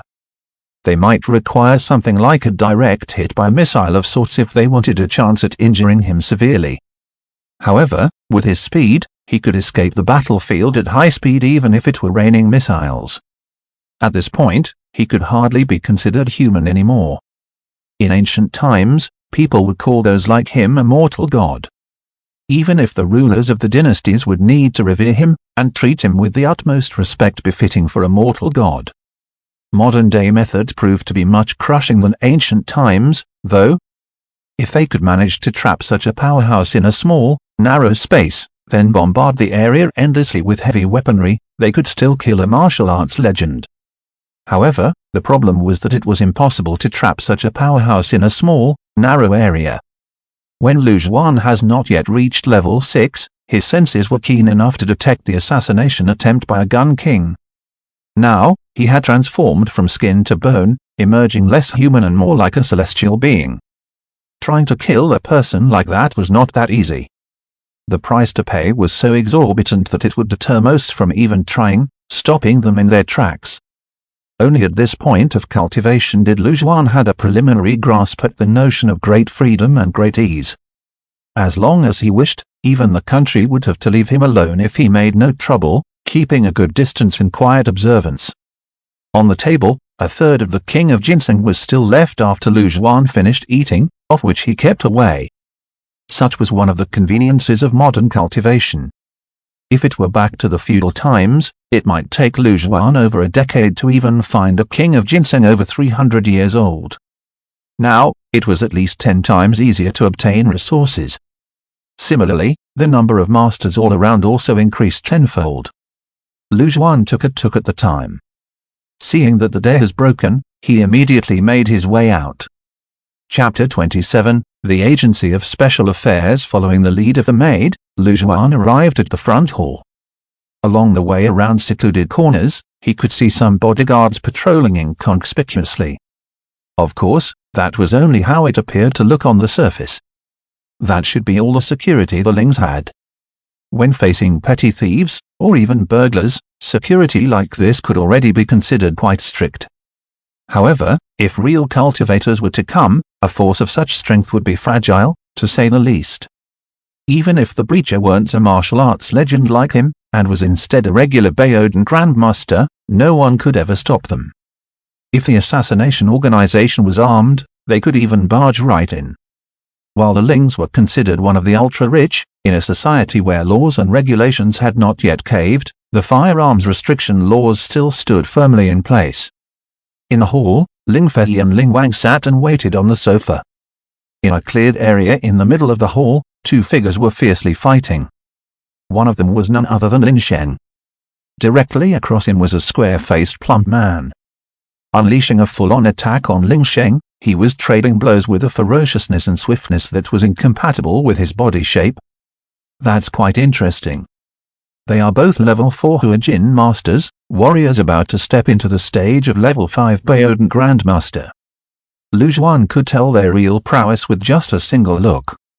Their fight was quite violent, and it had more aesthetical value than the battle between Lu Zhuan and Lin Sheng. They both countered their opponent's attacks with even fiercer attacks, and every blow was solid and fast. At the side, Ling Fei and Ling Wang thoroughly enjoyed the battle. As outsiders of the warriors' circle, a spar like this would, of course, interest them more. The man sitting by Ling Wang's side looked around the same age as Ling Wang. He looked easygoing and cordial, like a warm-hearted mister from next door. "How's that, old Ling? What do you think of this subordinate of mine?" The middle-aged mister tapped Ling Wang on the shoulder. "It looks like you've gotten yourself a fine disciple, old Jian," Ling Wang replied. The middle-aged mister beamed in pride as he said, "While you have made quite a name for yourself in the business circle over the past few years, I haven't been slacking off either." "This is?" asked the middle-aged mister when he saw Lu Zhuan. "This is Mr. Lu, the one I've been mentioning. Back then, he was the one who saved my daughter from the clutches of the poison scorpion." Ling Wang stood up and introduced them. "So, you're that Mr. Lu?" Old Jian, the middle-aged man, finally wiped that easy-going look from his face. As his eyes became eagle-sharp in a split second, so did his aura. "Mr. Lu, allow me to introduce you to my old comrade, Yan Shen," Ling Wang introduced to Lu Zhuan. At the same time, the two men locked in battle ceased their attacks and looked over, especially the square-faced fatty who snapped his head to look at Lu Zhuan. He had an unreadable expression in his orbs. Upon seeing how laid-back Lu Zhuan was, the square-faced fatty could not help but second-guess. Was he indeed the one who punched the poison scorpion to death with a single fist? He looked nothing like how he imagined him to be. The man was the square-faced fatty who appeared at the scene of Ling Fei's kidnapping. "I am Yan Sheng, head of the Fu City's Agency of Special Affairs. Your reputation precedes you, Mr. Lu." Yan Sheng took Lu Zhuan's hand and gave it a firm shake. The Agency of Special Affairs. A thoughtful light flickered across Lu Zhuan's eyes. Of course, he knew just what kind of an organization that the Agency of Special Affairs was. It was a special department set up by the country to handle matters regarding cultivators, or as the rumors would say, the relevant authority. While outsiders knew that such a department existed, they were not told of the true nature of the agency. Internally, people referred to them as the Agency of Special Affairs. Yes, the head of Fu City's Agency of Special Affairs, therefore, was none other than the highest official in charge of the entire Fu City. A level 5 Baodan Grandmaster. Lu Zhuan could tell Yan Sheng's cultivation with a glance. However, Yan Sheng did not seem like a powerhouse in martial arts. Instead, he should be an awakened. While he could hide his energy fluctuations from others, they could not escape Lu Zhuan's eyes. He could only guess what sort of powers Yan Sheng had awakened. Lu, I'm guessing that you are not yet aware of us, the Agency of Special Affairs. Before Yan Sheng could finish, Lu Zhuan had cut him off. No, in fact, I know full well of the Agency of Special Affairs. While your existence is still a secret to the general public, that's not the case for me. Lu Zhuan continued. Yan Sheng was slightly taken aback, but he did recover quickly. To him, if Lu Zhuan was indeed as powerful as Ling Wang had said, he could have come into contact with the Agency of Special Affairs more or less. Therefore, he could know a thing or two. Little did he know that Lu Zhuan only knew about the Agency of Special Affairs because of his past life. However, that was eons ago. Back then, Lu Zhuan was stuck in the dumps for a long time, mainly because of the Luo family. It was only later on that he finally stepped onto the path of cultivation. Just that at that time, the Agency of Special Affairs was not as obscure as they were now. By then, the Agency of Special Affairs would have become a prominent giant, an existence that most could never stand up against. It was the leader of many cultivator factions. Right now, the Agency of Special Affairs was the same as many cultivator factions. They lie low as the changes of heaven and earth had not yet been publicly announced, and so they could only move in the shadows. In that case, I shall not waste my breath. The reason I'm here today is that my old comrade, Ling Wang, invited me over. I heard that an overseas organization has stretched its hands into our country. Yan Sheng explained, while ordinary kidnappings do not fall under a jurisdiction, this case involved a cultivator like Poison Scorpion. We are in charge of all cases involving cultivators within the borders of Wuxia. I had looked up some information last night. The Poison Scorpion belongs to an overseas assassin organization going by the name of Hellfire. Yan Sheng said.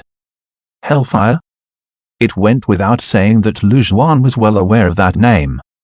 Even in the future, it was a notorious assassin organization, but it was mainly active overseas. To a lot of factions in Wuxia, it represented a taboo that all dared not approach. Some people sure got bold over the years. Yan Sheng stated coldly. After a short discussion with my old comrade, we decided that we should make use of this chance to lure all of the assassins of the Hellfire out in the open. Once they show, we will ambush and kill them all in one fell swoop. Lu Zhuan turned to Ling Wang, slightly surprised that Ling Wang was willing to use himself as bait. He, of all people, should know just how dangerous this would be. After all, he was but a mortal of flesh and blood, not a powerful being like Lu Zhuan. Ling Wang seemed to sense Lu Zhuan's puzzlement. He explained with some apparent anger, if we let go of this chance to eradicate them once and for all, there will be no end to this matter. The thief could steal for 1,000 days, but the guard could not stand guard for 1,000 nights. Also, we have in our hands the Vajra amulets that you gave us. We have prepared as best we can. That was when Ling Wang finally displayed the gallantry of an army veteran. Although he had turned to the business world for many, many years, deep in his bones, he was still that lion-hearted soldier. We have made a plan. We must get them all at once. Yan Sheng stated. Chapter 28, could he be the MC of a web novel? Yan Sheng looked into Lu Zhuan's eyes and explained, "This time, according to the intel we received, Hellfire would be sending in a skilled expert assassin into Huaxia to carry out this mission. His name is Higashigoro Ataro. He is one of the top 10 assassins in Hellfire. He is competent and skillful, and we could expect him to be at least as powerful as a Baodan Grandmaster. He definitely spells trouble." He then continued, "Also, Higashigoro Ataro is known to be cruel and ruthless. Not only that, but he has had a reputation for being extremely dangerous. A seasoned offender, he was responsible for over 1,000 deaths, either directly or indirectly. This is Higashigoro Ataro's third time entering Huaxia. I once led an operation in an attempt to trap and take him out. Still, he escaped every time. This time, with the help of Mr. Liu and us joining forces to take him on, I believe that we can execute Higashigoro Ataro right within the national borders of Huaxia." Higashigoro Ataro? Does that mean that the organization in opposition to President Ling was based overseas? Lu Zhuan asked as he stuck his back comfortably into the sofa. "That is right. This time, I am competing with the Japanese over a project in Southeast Asia." Ling Wang answered, "However, I never expected the Japanese to use methods this underhanded. No methods would be considered too overboard to the Japanese if it meant getting the job done. I have had more than a couple of skirmishes with them over the past few years, and trust me, I know," Yan Sheng said solemnly. "Since we have a plan in place, let us commence the operation," Lu Zhuan urged. "However, this is not the time yet for us to make a move. I will contact the police and let them start the ball rolling on the operation. First, we must pressurize them. Let the assassins of Hellfire know that they have been exposed and that we are in the know. This will certainly shorten their operation duration and hasten their act, and at the same time, we will close in like a huge web. Once everything is in place, they will be trapped, unable to move even an inch even if they wanted to," Yan Sheng added. "According to our forecast, they might choose to break into the manor by brute force. When the time comes, we may capture them all in one go." Suddenly, he square-faced Fatty turned to look at Lu Zhuan. "However, there is still one thing that we need to verify. Mr. Liu, do you mind telling us what level of an expert you are? Your answer would directly affect our subsequent plans. Feel free to have a go." Lu Zhuan smiled faintly. The square-faced Fatty wasted no time and immediately replied, "In that case, I won't hold back." Without giving time for him to react, the square-faced Fatty swept his whip-like leg toward Lu Zhuan at lightning speed. At that moment, the air exploded with his attack, creating a great, loud boom. He was fast, yet Lu Zhuan was faster. With the speed of a thunderbolt, Lu Zhuan landed a palm strike on that square-faced Fatty's chest. Like a kite severed from its string, the square-faced Fatty fell back at an alarming speed. He only managed to stabilize his form after a good while. The square face was stunned as he touched his chest in utter disbelief. He was shocked by the revelation that he was unharmed, despite being struck in the chest by Lu Zhuan. Of course, he would not credit the lack of injury to how strong his defenses were. There could only be one reason, and that was Lu Zhuan's control over spiritual ki was at the very highest level. That was the only way that could explain how he controlled his spiritual ki by fractions of a millisecond, resulting in such a jaw-dropping outcome. No wonder you could punch Poison Scorpion to death. I'm convinced now. The square-faced body laughed bitterly. Oldling, this Mr. Liu that you've found is quite the extraordinary man. Yan Sheng was also stunned speechless. While he was not a warrior, he understood a fair bit about the gap between the stages. Lu Zhuan had struck the square-faced Fatty with his palm, yet managed not to hurt a hair on the square-faced man's head. That feat was more astounding than if Lu Zhuan had severely injured a square-faced Fatty. Not only did this demonstrate Lu Zhuan's absolute and fine control over his strength, but it also made clear the tremendous difference between the two.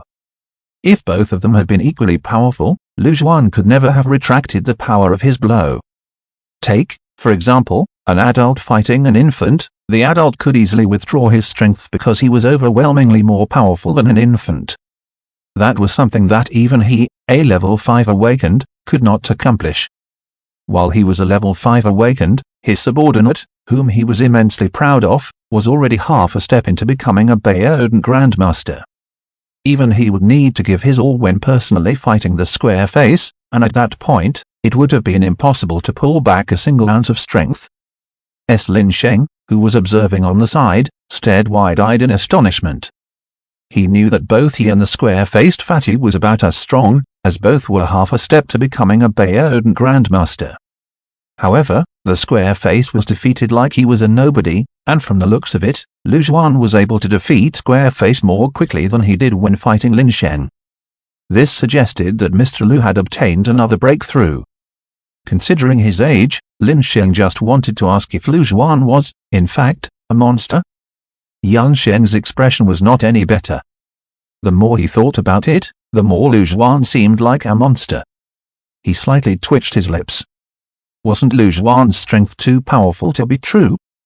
Especially just now, when he suddenly snapped out of his nonchalance and attacked. It was as if he had turned into another person. As if he jumped in style from an otaku Japanese 4-coma to a sharp, crisp Hong Kong action comic.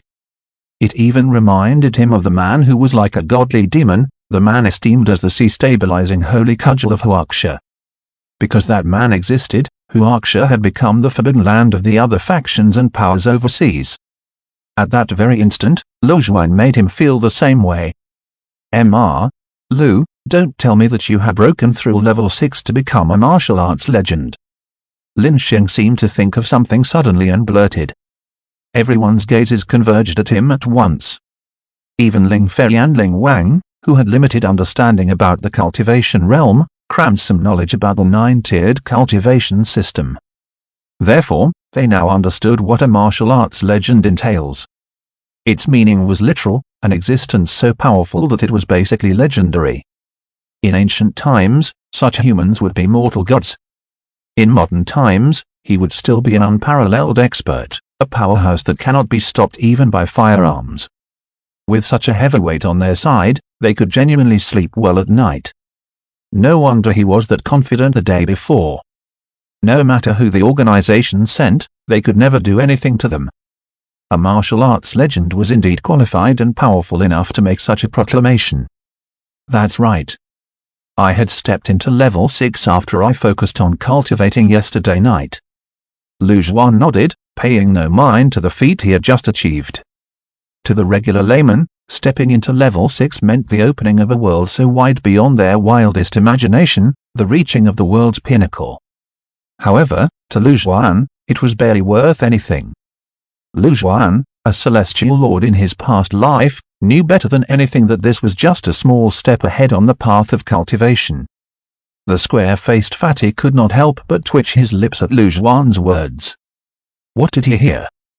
Did he break through after a night of focus on cultivation? He had never heard of a more refreshing brag. Becoming a martial arts legend was the dream of countless martial artists in the world. Why did he put it across like it was something as trivial as drinking water? There was nothing more infuriating than being compared to another man. Could this fella actually be some main character from a web novel? Were there some cheats or hacks installed in his body? Looking at Lu Zhuan's monstrous cultivation at his unbelievably young age, the square-faced fatty could not help but recall certain scenarios from the web novels he had read off a particular novel site. Chapter 29, Guard your hairline, guard your life. Even the protagonists of web novels shouldn't be this badass. A torrent of emotions flooded the square-faced fatso. Non-practitioners of martial arts could never understand why martial legends were such feared beings. Martial arts legends were hardly human, instead, they were more like mortal gods. Had they been born in ancient times, it would not be stretch even to call them deities walking among mortals.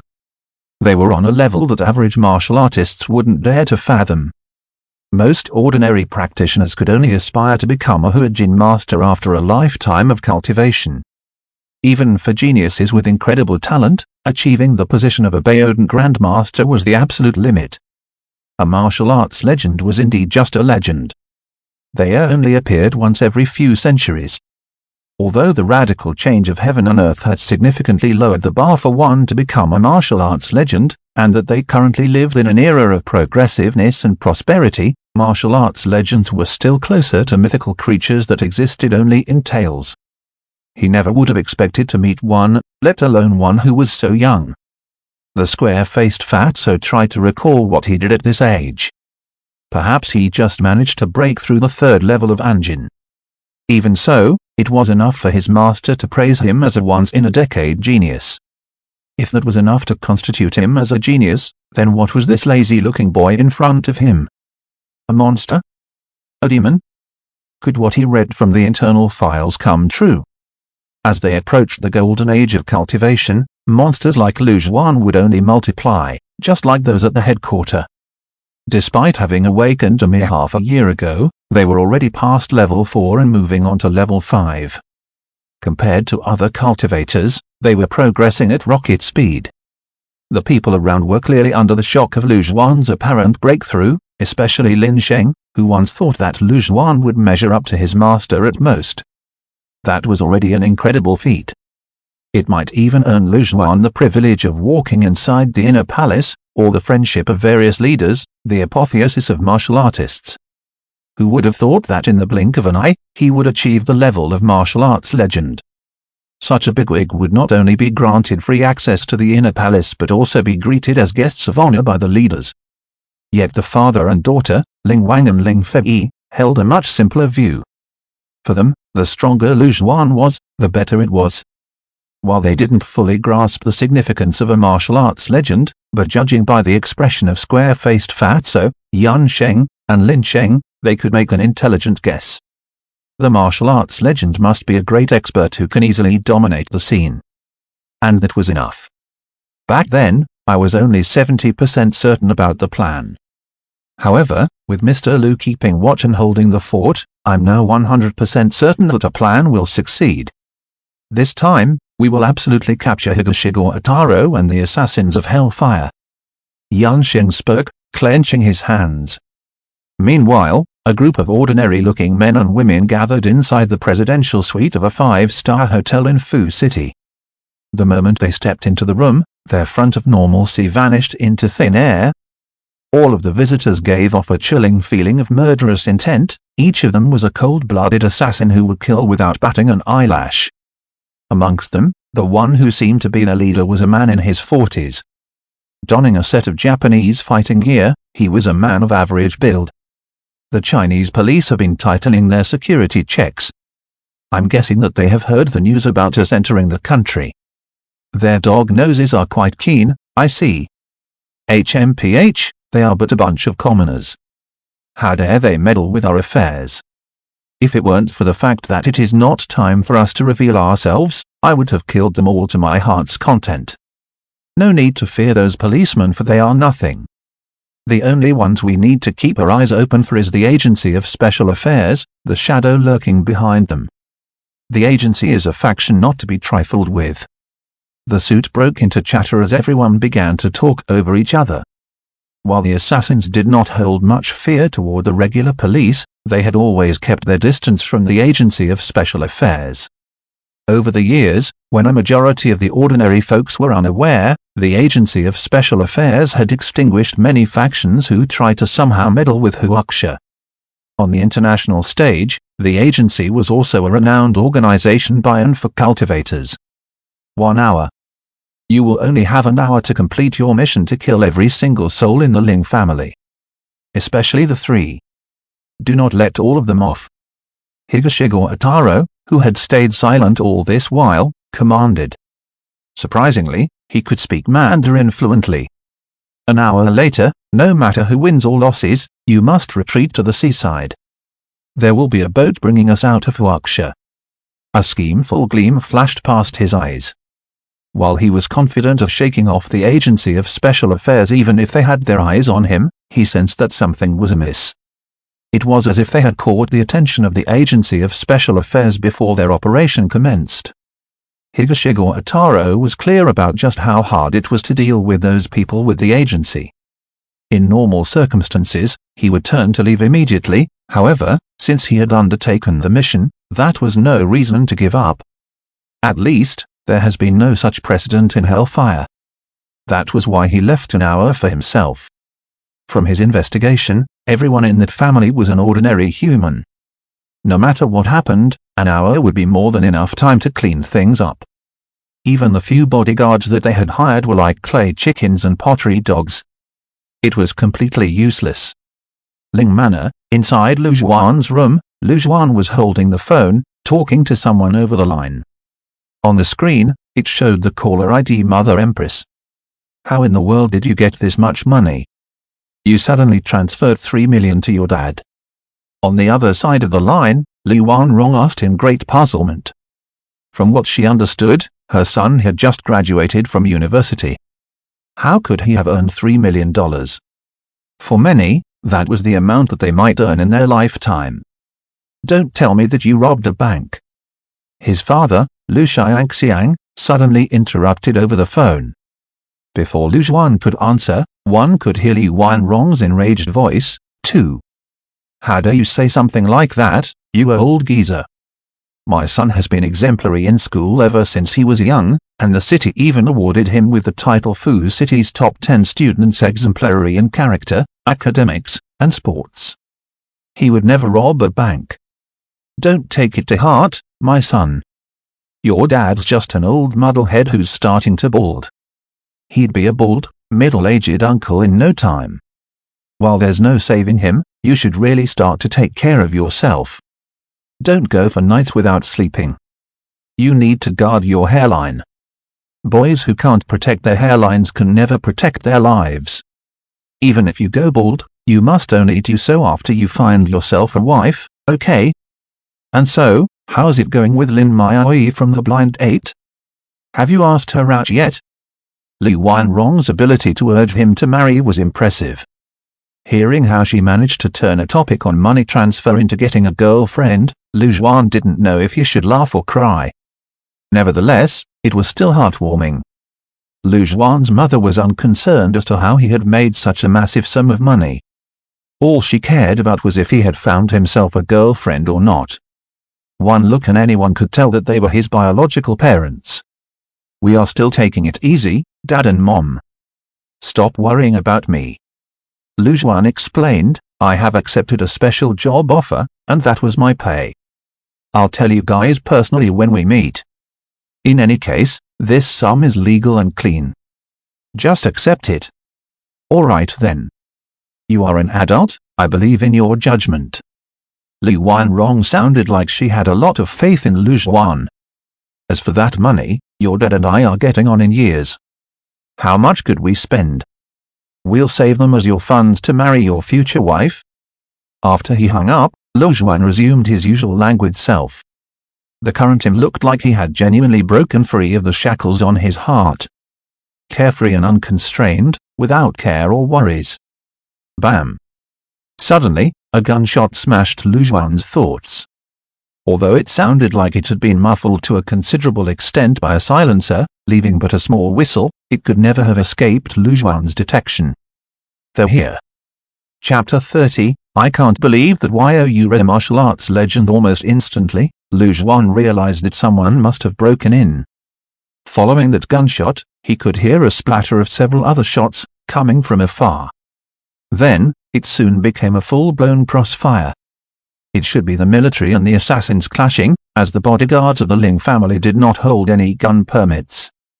Lu Zhuan jumped up at once and pushed open the door, making his way out. Soon, he was in the corridor just outside the guest room. Meanwhile, Ling Wang, Ling Fei, and Ling Yu appeared, protected by the guards who surrounded them. They all lived in rooms near Lu Zhuan so that it would be easier for Lu Zhuan to defend them. Damn it! I can't believe they arrived so soon. Ling Wang's expression turned quite ghastly. The attackers had come too soon. They had deduced that the other party would only make a move within these few days. Who would have thought that they would launch and attack that very night? As a result, both Yan Sheng, his old comrade, and the square-faced fatso, Yan Sheng's subordinate, were not around. However, when he saw Lu Zhuan, his heart quickly nested back to his stomach, no longer worried. Although his old comrade wasn't present, nothing could go wrong with Lu Zhuan here with them. Yun Sheng had explained to him what a martial arts legend was after their meeting. With a powerhouse like that defending the grounds, so long as he did not do anything stupid, it could be said that there was no way that they could be compromised. Nevertheless, the endless gunshots and the sounds of crossfire coming from all sides still made their hearts pound. In this period right before the dawn of the glorious era of cultivation, guns were still plenty intimidating, especially to the ordinary folk. No matter how powerful a fighter you were, a single bullet was enough to send you to meet your maker. Bang! A loud bang could be heard, and at once, someone kicked down the door to the main hall. Shortly after, a man wearing Japanese fighting gear walked in. Arrogant and fearless, he quickly found the Lings on the second floor. He verified their identities almost immediately. I guess this is what people meant by the proverb searching far and wide to no avail, only to find it under my eyes. That middle-aged man let out a hearty laugh. Higashigo Ataro. Lin Sheng, who was beside Ling Wang, jumped down from the second floor with great agility. At the same time, Ling Wang and the others finally recognized who that man was. He was none other than Higashigo Ataro, the man they had just seen from the photos as a Huaxia warrior. Higashigo Ataro sneered coldly. True enough, Higashigo Ataro was an extremely experienced assassin. In almost a single glance, he had already seen through Lin Sheng's cultivation. A level 4 Huajin, virtually at the door of becoming a level 5 Baodan Grandmaster. With Lin Sheng's age, it was inevitable that he would soon become a Baodan Grandmaster, and that day would not be too long into the future. He might even stand a good chance of matching his attainments or even surpass him. To think that such a talent was not born in Japan, but instead, in Huaxia. He must die. I need to kill him before he grows to become a potential threat in the future. Higashigo Ataro reached an instant decision not to let Lin Sheng, who was in front of him, get out of this alive. Like a fearsome tiger descending the mountains, Lin Sheng spent no time hesitating and pounced right at Higashigo Ataro. Everything happened in an instant. Higashigo Ataro slid his long knife out of his sheath, and as he did that, a cold shine gleamed past the body of the blade. He was set to slice Lin Sheng into half. Not good. Lin Sheng reacted in a split second, but the gleam of the blade still cut through his body. Splat! Fresh, red blood spilled out of his chest. What a quick blade! Lin Sheng grabbed the wound of his chest. He never expected that he could not even block a single slash from Higashigo Ataro. Is that the true terror of a Baodan Grandmaster? Lin Sheng felt himself breaking into a cold sweat. Although he had sparred with his master and Lu Zhuan before, be it his master or Lu Zhuan, both of them had never harbored any killing intent towards him. That speed was enough even to slice a bullet. If he had not managed to dodge at the most crucial, that one slash was enough to slice him into two halves. You're too weak. Is that what you call the martial arts of Huaxia? Only the martial arts of us, the Japanese, reign supreme in the world. Higashigo Ataro began to laugh loudly. Don't be too full of yourself, Higashigo Ataro. Even if I am no match for you, you are doomed today. Lin Sheng snarled as he breathed heavily. All Higashigo Ataro returned was a cold smile. You must be joking. Forget it. I've got no time to waste. I need to leave before the Agency of Special Affairs arrives. Long knife in hand, Higashigo Ataro mocked as he inched threateningly near to Lin Sheng. Suddenly, a bright, crisp voice resounded the hall. To think that an international assassin like you would have such national pride. Another figure leaped off the second floor. Not too long ago, there was a Korean who said that Taekwondo was the strongest martial arts on earth. Would you be interested in fighting him, I wonder? Lu Zhuan commented in slight jest. Koreans? They are but a bunch of unworthy beings. Higashigo Ataro turned to Lu Zhuan and ridiculed, Why, are you trying to stall for time? That would be useless. 1 second, that's all I need to kill you. Buying time? How do you plan on burying time? Higashiguro Ataro assumed that he had seen entirely through what Lu Zhuan was trying to do. On his face, he wore an expression of cold disdain. One moment he was still chatting leisurely, and the very next moment, Higashiguro Ataro had unleashed his blade onto Lu Zhuan. The snow-like gleam of the blade swung down from right over Lu Zhuan's head. "Watch out!" On the second floor, Ling Fei could not help but warn. However, the bloody scene never happened. Beyond everyone's expectations, Lu Zhuan had pinched the terrifying blade of Higashiguro Ataro between his two fingers. "What? That's impossible." Higashiguro Ataro went pale in great shock. Lu Zhuan had stopped the slash that he thought was a sure kill with just two fingers. He tried to pull at the long knife trapped between Lu Zhuan's digits, but it refused to budge. It was as though it was being held in place by a pair of pliers. That was when he finally realized that something was wrong. He recalled what Lin Sheng had just said, and put it together with Lu Zhuan's horrifying display of strength. Then, he saw a scene that he would never forget in his life. Lu Zhuan turned his fingers. To his horror, the Japanese long knife forged with alloy broke apart, inch by inch. "What kind of monster are you?" All color finally drained from Higashiguro Ataro's face. Over the years that he had been an assassin, he had never seen an existence as terrorizing as Lu Zhuan. Even a level 5 like him, a Baodan Grandmaster at the pinnacle of his cultivation, could never snap the alloyed long knife with just two fingers. Bang! Bang! Bang! "I don't care what kind of a monster are you. Die!" Higashiguro Ataro immediately fished a gun from his waist and began to shoot at Lu Zhuan in an insane frenzy. However, when he finally saw what was happening, he was scared out of his wits. Those bullets hovered 3 inches in front of Lu Zhuan, as though something invisible had intercepted the shots. "That's vigor. A martial arts legend. I can't believe that you're a martial arts legend." At last, Higashiguro Ataro realized why he could not stand up to Lu Zhuan. The man before him was no Baodan Grandmaster, he was a martial arts legend, a title that even the Japanese martial circle had heard of. "Run!" Higashiguro Ataro made an instant decision to run, but in the very next instant, a shard from his shattered knife had punctured his skull as a gleaming piece of blade. It pinned him to the ground, and he soon lost all traces of life. Even if he were a level 5 Baodan Grandmaster, with a brain pierced right through, only death would await.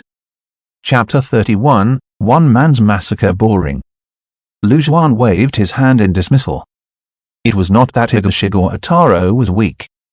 As a Baodan Grandmaster almost at the peak of his cultivation, him injuring Lin Sheng with a single slash was enough proof of his prowess. Lin Sheng was already one of the best in his field, yet he was almost killed with a single move. When masters exchange moves, victories were usually determined within the fraction of a second. However, no matter how strong a Baodan Grandmaster was, they would still be merely a Baodan Grandmaster. When compared side by side with a martial arts legend, the difference between them would always be enormous. Not to mention that even among the martial arts legends, Lu Zhuan was one of the top shots. There was still a lot of capabilities that he had not yet shown to the world. Being able to take on bullets with his body was just one of the many skills of his. The rest were still unable to recover from the astoundment, having witnessed just how easily Lu Zhuan had killed Higashiguro Ataro. A martial arts legend, this is the real martial arts legend. A mortal god, unharmed by guns and knives. Exclaimed Lin Sheng, jaws and eyes opened wide in amazement. If these were ancient times, Lu Zhuan could very well be truly invincible. Such a monster could easily demolish the battlefields, unless someone decided to deal with him like how Liu Bang had dealt with Zhang Huaiyu, surrounding him with tens of thousands of troops and chasing him down until they were out of stamina. That was the only possible way to kill them. He can't help but suspect if Zhang Huaiyu, the legendary ancient warrior, was a martial arts legend. Who knows? He might even be an existence more frightening than a martial arts legend. Even if he were to exist in present times, he would be an existence undefeatable by many. No wonder that there were stories passed down about the legendary martial arts legends that with a flash of thought, could appear right in front of the person they wished to kill. No matter where they ran, they could never escape death. Ling Wang, Ling Fei, and the others all heaved a sigh of relief. Now that Higashigor Ataro, the man Yunxing said to pose the most threat, was dead, they had practically made the halfway mark of surviving tonight's ordeal. However, Lu Zhuan's jaw-dropping strength was still struck them dumb. Although they knew little of the martial way, they could all see how Higashigor Ataro had severely injured Lin Sheng, only to be effortlessly wiped out by Lu Zhuan. Lu Zhuan walked up to Lin Sheng at once and sealed some of his acupuncture points to stop the bleeding. He asked, "I heard from President Ling that you have a few pieces of Vajra amulets. Why didn't you use it?" Lu Zhuan knew that Ling Wang had given a couple of the Vajra amulets to Lin Sheng. Lin Sheng turned slightly red. "I sent them all back to my master. I don't have any on me now. They're just Vajra amulets." "Need you do that?" Lu Zhuan didn't know if he should scold or praise him. However, that was because he didn't realize what sort of treasure the Vajra amulets were to the ordinary folks. To Lu Zhuan, they were simply some amulets that he could draw anytime and anywhere, especially when he got higher and higher in cultivation levels. When the time came, he could draw as many talismans as he wanted. However, to the others, these Vajra amulets were nothing short of treasures that could save their lives when faced with great danger. "These may be nothing to you, Mr. Lu, but to us warriors, such skills are borderline godly." Lin Sheng smiled wistfully. "My master has got some powerful enemies. He needs them more than me. You're a filial disciple." Lu Zhuan's gaze towards Lin Sheng now consisted of some newfound respect. No one would detest a man who respects their elders and teachers. Anyway, he has already sold the Vajra amulets. No matter what they did with them were none of his business, and he wouldn't interfere. Nurse and heal your injuries, and protect President Ling and the rest at the same time. I'll head out and kill all of the assassins who have breached the area. As he said that, Lu Zhuan found a handgun and some replacement bullet cases from Higashigor Ataro's body. And he walked out just like that. Although he could have trashed the area with brute force, he didn't shy away from using these firearms either. After all, the most significant difference between humans and animals was that humans know how to use tools. Lu Zhuan walked out, and in the darkness, one could see slight flares of crossfires briefly lighting the night. The assassins had busted the light bulbs in all areas beforehand. All of the clashes happened in the dark.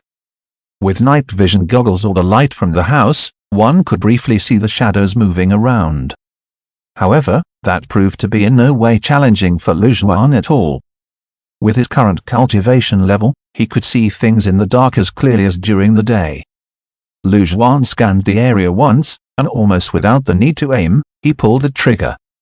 Bang! An agonizing scream. A mercenary of Hellfire had lost his life under the barrel of Lu Zhuan's gun. The very next moment, many shots were fired in Lu Zhuan's direction. Die! The mercenaries of Hellfire yelled fervently in their hearts. Standing blatantly in front of a door was an act of courting death. However, what happened next stunned them rooted to the ground. Shots that were supposed to land on Lu Zhuan were all futile. Not only did they not touch Lu Zhuan at all, but they had not even managed to make him fall even a few steps back. What kind of monster is he? Many were so shocked that their minds went blank. They were confident that they had hit their target, for they were assassins who had survived rigorous and strict training to kill. Of course, they were still no match to a gun king or gun god. However, hitting a stationary target should have been absolutely effortless. But what should they do when they have hit the target, yet the bullets were of no use at all? It had to be a joke. Despite their disbelief, Lu Zhuan continued to fire away, killing more and more assassins from Hellfire. Also, the assassins had given away their location by shooting at Lu Zhuan, and so they were quickly taken out by the military's special forces. The Hellfire camp fell into chaos at once.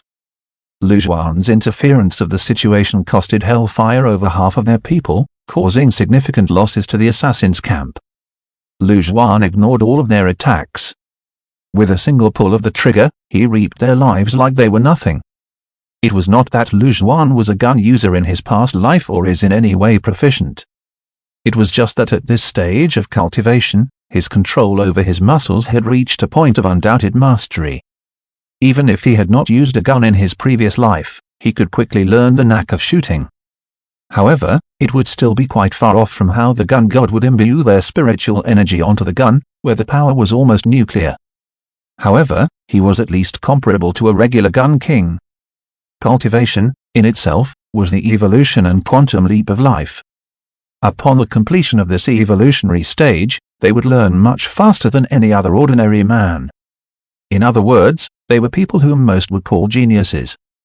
Lu Zhuan was nearly killing one with every shot. Those assassins from Hellfire stood no chance and was quickly falling back in defeat, all due to Lu Zhuan alone. Their attacks posed no harm to Lu Zhuan at all, while Lu Zhuan, on the other hand, was able to finish them off, one shot at a time. In the end, even the special ops sent by the military could not help but stare with gaping mouths.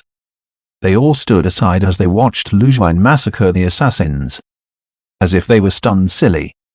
Be they the special forces from the military of the assassins from Hellfire, no matter how well versed they are in killing people, they were still ordinary humans.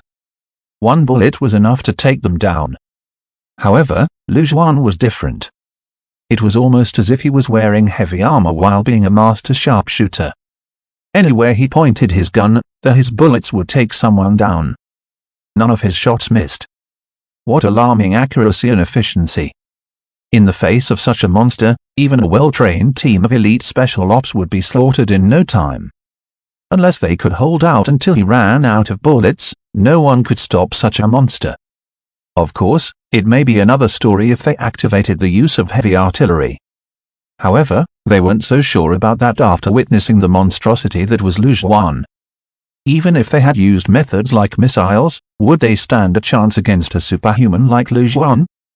Chapter 32, he did it to exert dominance. Although they all had high confidence in heavy firearms, what Lu Zhuan showed on the field was simply too shocking. Behind the main entrance, Lin Xin watched as Lu Zhuan walked through the manor like he was strolling a garden. Even if he threw a shot off-handed, he would still kill an assassin of Hellfire. All Lin Xin felt was fear. Back then, when Lu Zhuan had killed Higashigor Ataro with no trouble, he was already astounded once. However, he now realized that he had still underestimated the prowess of a martial arts legend. A martial arts legend was practically untouchable even when fighting bare-fisted, and one could only imagine how powerful they would be when armed to the teeth. It might be possible for them to go up against a battalion, or even a regiment, all by themselves. A martial arts legend with a weapon was the true epitome of terror. If they had been unarmed, it might be difficult for them to use even half of their real strength. They could never afford to offend him, only to try to get into his good books. Such a thought suddenly flashed past Lin Xin's mind. Offending a horrifying monster like Lu Zhuan meant that the moment he wanted you dead, even if you were to hide under the protection of a heavily fortified army base, there was no way that you could cheat death. That was when Lin Xin suddenly realized why Lu Zhuan had performed a seemingly flashy act. He did it to exert dominance, it was an act of deterrence. Before he attained mastery of his grand power, he needed to lie low and lie silent to prevent anything that might go wrong during his cultivation. However, once he has attained great mastery of his skills, apprehensions would naturally subside. He could fight as hard as he wanted. That was, in essence, great freedom and great ease. The pinnacle of a warrior is not in reaching the level of Baodan Grandmaster. It is in becoming a martial arts legend. There was nothing to fear, even if every human along a 3-meter radius was an enemy. Back then, when he broke through the stage of Huajin, he had returned to his sect and established his dominance as well. He made sure that the members of his sect would never dare infringe his honor. However, whatever he did to display his dominance was a joke when compared to the earth-shaking acts that Lu Zhuan did here. The others had not thought that far ahead. They were all engulfed by the great stupefaction as they watched Lu Zhuan shred the Hellfire assassins into pieces. At last, there were but a few that remained. They all broke into hysteria as they tried to run for their lives. One must remember that every single one of the assassins was highly trained and steadfast killing machines. Only something beyond the realm of reason could drive someone like that into hysteria. The power Lu Xuan demonstrated was, undoubtedly, something of that nature. Moments later, the sounds of gunfire stopped as Lu Xuan stopped walking. The assassins of Hellfire had all died in his hands. He could feel every gaze within the manor falling on him. However, he paid them no mind, and he knew that his goal to establish dominance was achieved. It was enough to let those with ulterior motives see that he was no easy pushover and that they should know better than try to infuriate him. There were times when a display of threat was something that had to be done. Now, borrowing the assassins of Hellfire, he was able to accomplish that goal. An hour later, after all lamps in the manor were fixed and all traces of battle were cleaned, the head of the Agency of Special Affairs Yan Sheng and his subordinate square-faced Fatso finally arrived at the scene. Both of them looked beaten up, and it was apparent that they had also gone through an intense battle. "I'm sorry, oldling. We didn't expect them to be this decisive." Yan Sheng was quite apologetic. "We had meant to alarm them by attacking one of the bases of Hellfire, to force their hand to bring forward their assassination plan. However, we never expected them to act today. Thank goodness that Mr. Lu was here to hold down the fort and kill all the assassins from Hellfire. A tragedy was averted because he was here." Yan Sheng explained to everyone. "After confirming that nothing would go wrong with Mr. Lu here, we decided to eradicate the base of Hellfire. That was why we were late. It's fine.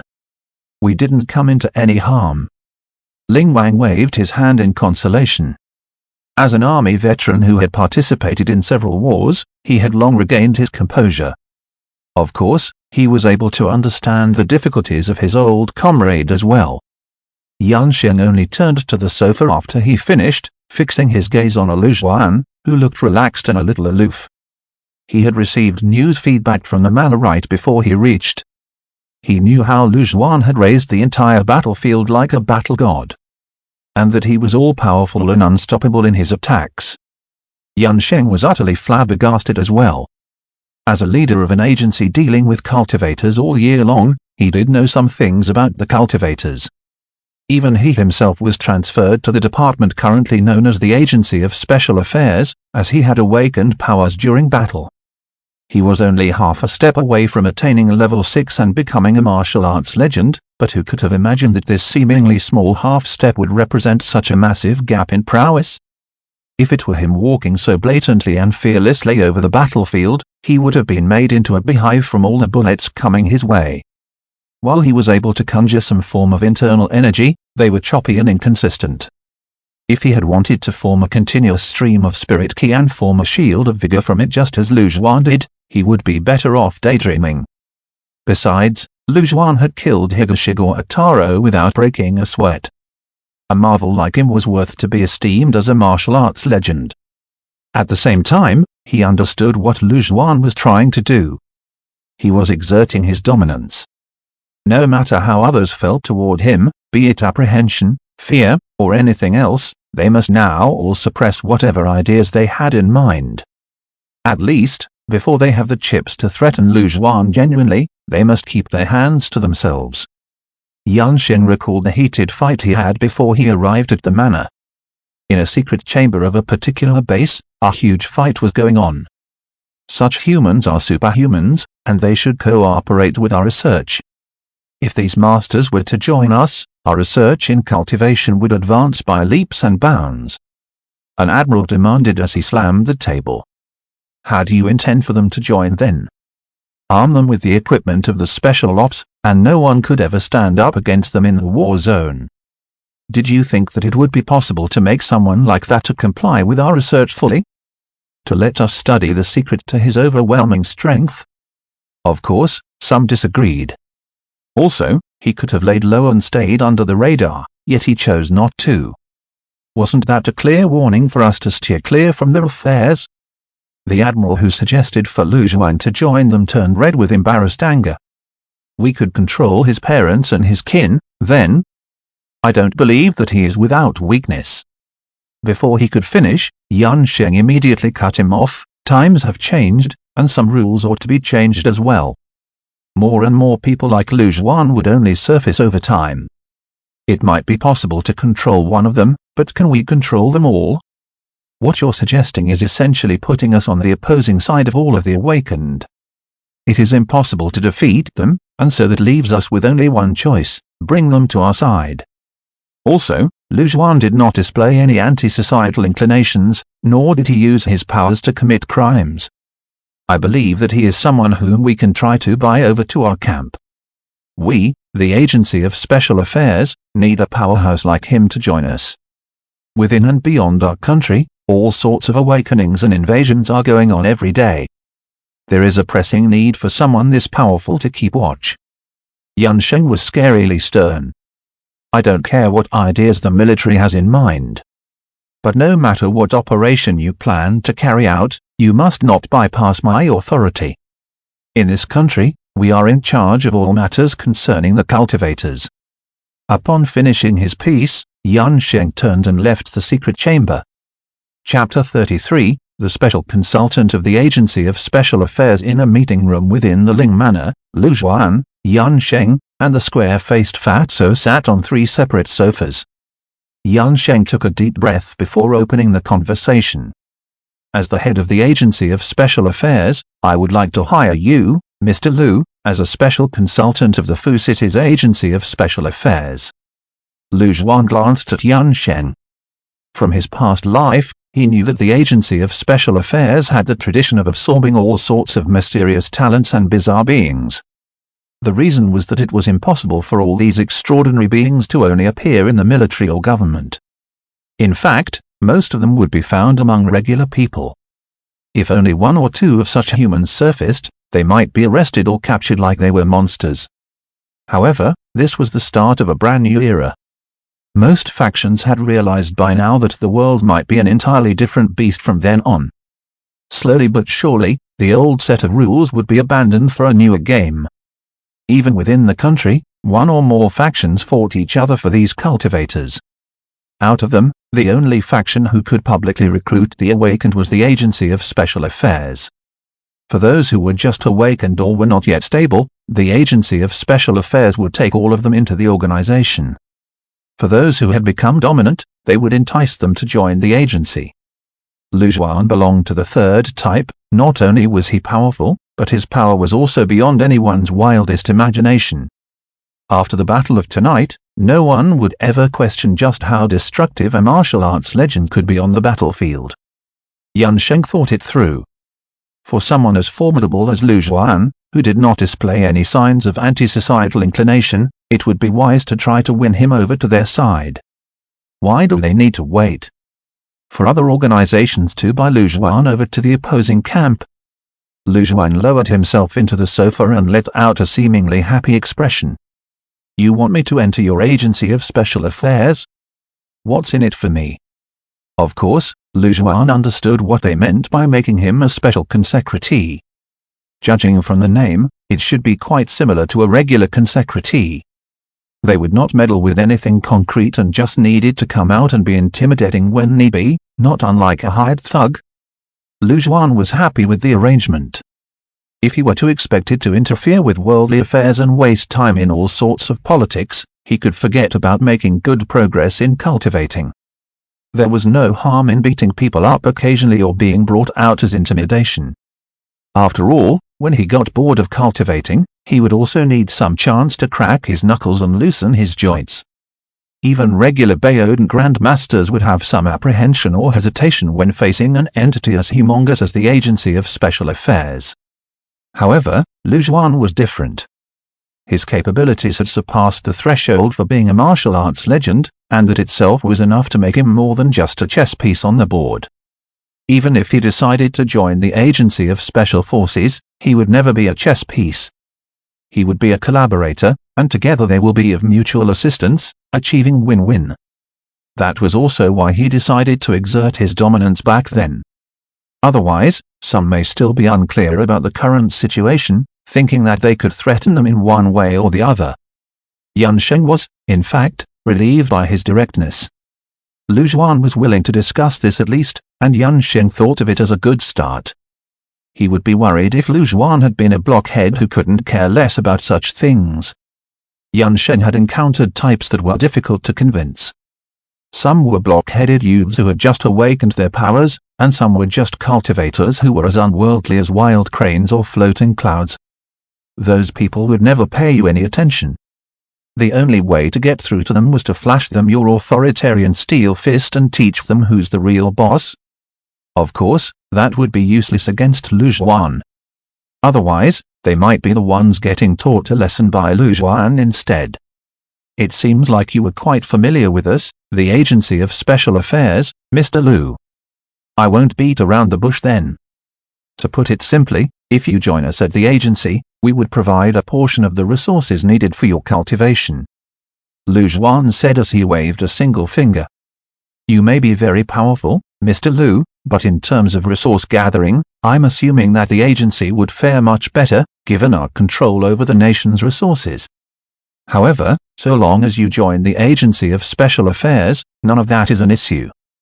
Lu Zhuan nodded. Yan Sheng was right. Currently, the drastic change of heaven and earth had only just begun. Many treasured herbs still grew deep in the mountains and forests. Without external help, a lot of time would be wasted just by looking for these precious herbs. That would also explain the rumor that cultivation was much easier for those working for the government. Apart from that, we may also arrange our men to protect your parents from the shadows. Yan Sheng continued, I know that no one would be able to hurt you, but I believe both your parents are regular people. With us in charge of their safety, we could reduce a lot of your problems.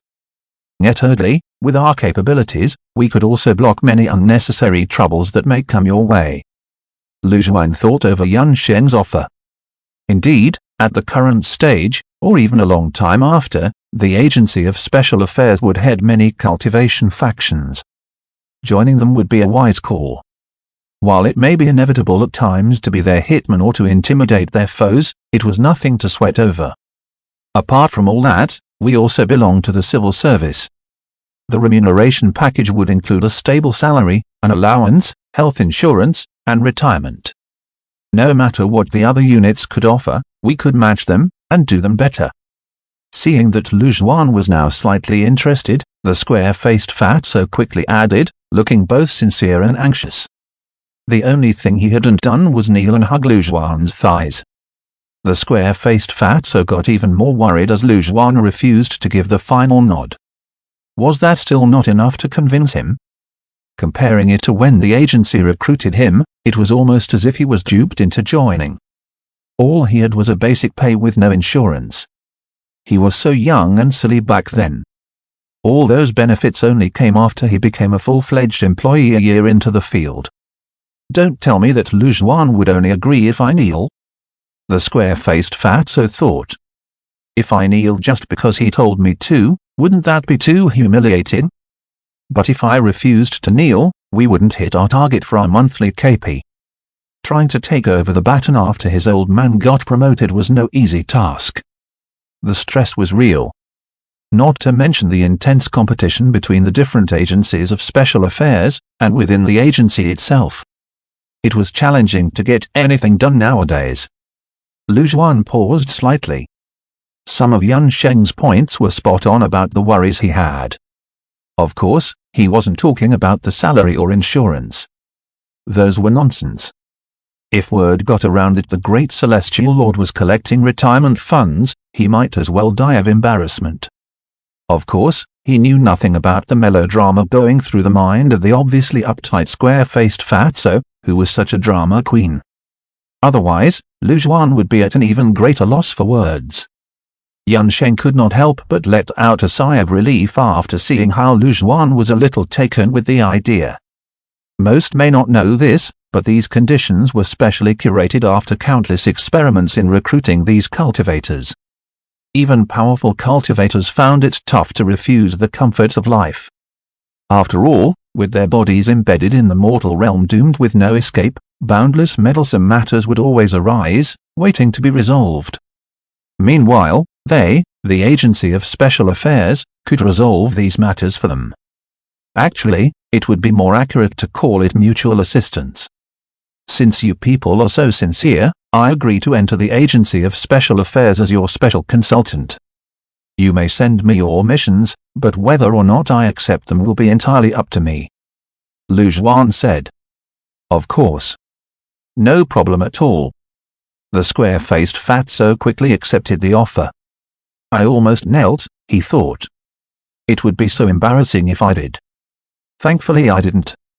Chapter 34, To Kill Luo-kun. Good, in that case, you're one of us now. Yan Sheng quickly added. As for the miscellaneous stuff, such as your identification cards and all, we'll be sending them shortly. Didn't you mention that you have wiped out one of the bases of Hellfire? Asked Lu Zhuan, who suddenly recalled that incident. That is right. Yan Sheng nodded. At first, we had only planned to alarm them with our attack, scaring the snake out of its hiding bush. We initially wanted to force Higashiguro Ataro and company to show themselves, but who would have imagined him to be taken out by a single blow from Mr. Lu? We miscalculated. Lu Zhuan smiled politely but said nothing. The martial prowess of Higashiguro Ataro was indeed masterful. He couldn't have severely injured Lin Sheng with a single blade slice otherwise. However, he was still worlds apart from a martial arts legend. Do not belittle the seemingly innocuous half-step difference. Many a time, this difference of half a step meant a disparity between heaven and earth. Moreover, Lu Zhuan was so strong that he could have easily defeated a regular martial arts legend. He was a cultivator unlike anyone had ever seen before. After tonight's incident, the Hellfire organization will suffer immense losses within Huaxia. That should silence them for quite a while. However, we must not belittle them, for things can always take a turn for the worse. I will station some men with the Lings. That way, we won't be caught off guard even if Hellfire returns for a sudden attack. Yan Sheng added. I guess that this will finally blow over after old Ling's done with that project. Yeah, that's good to hear. Lu Zhuan nodded. I'll leave the cleanup in your hands then. Contact me only if it's something you can't handle on your own. A good while after Lu Zhuan left, the square-faced fatso finally recovered as he turned to Yan Sheng in sheer disbelief. Chief, that's it? Yan Sheng glanced briefly at the square-faced fatso and teased, what else? Would you like him to sign a labor contract? Also, just what nonsense were you spouting just now? Did you think that you could entice such a powerhouse to join us with on-job perks like work insurance and other funds? You are embarrassing the entire agency of special affairs.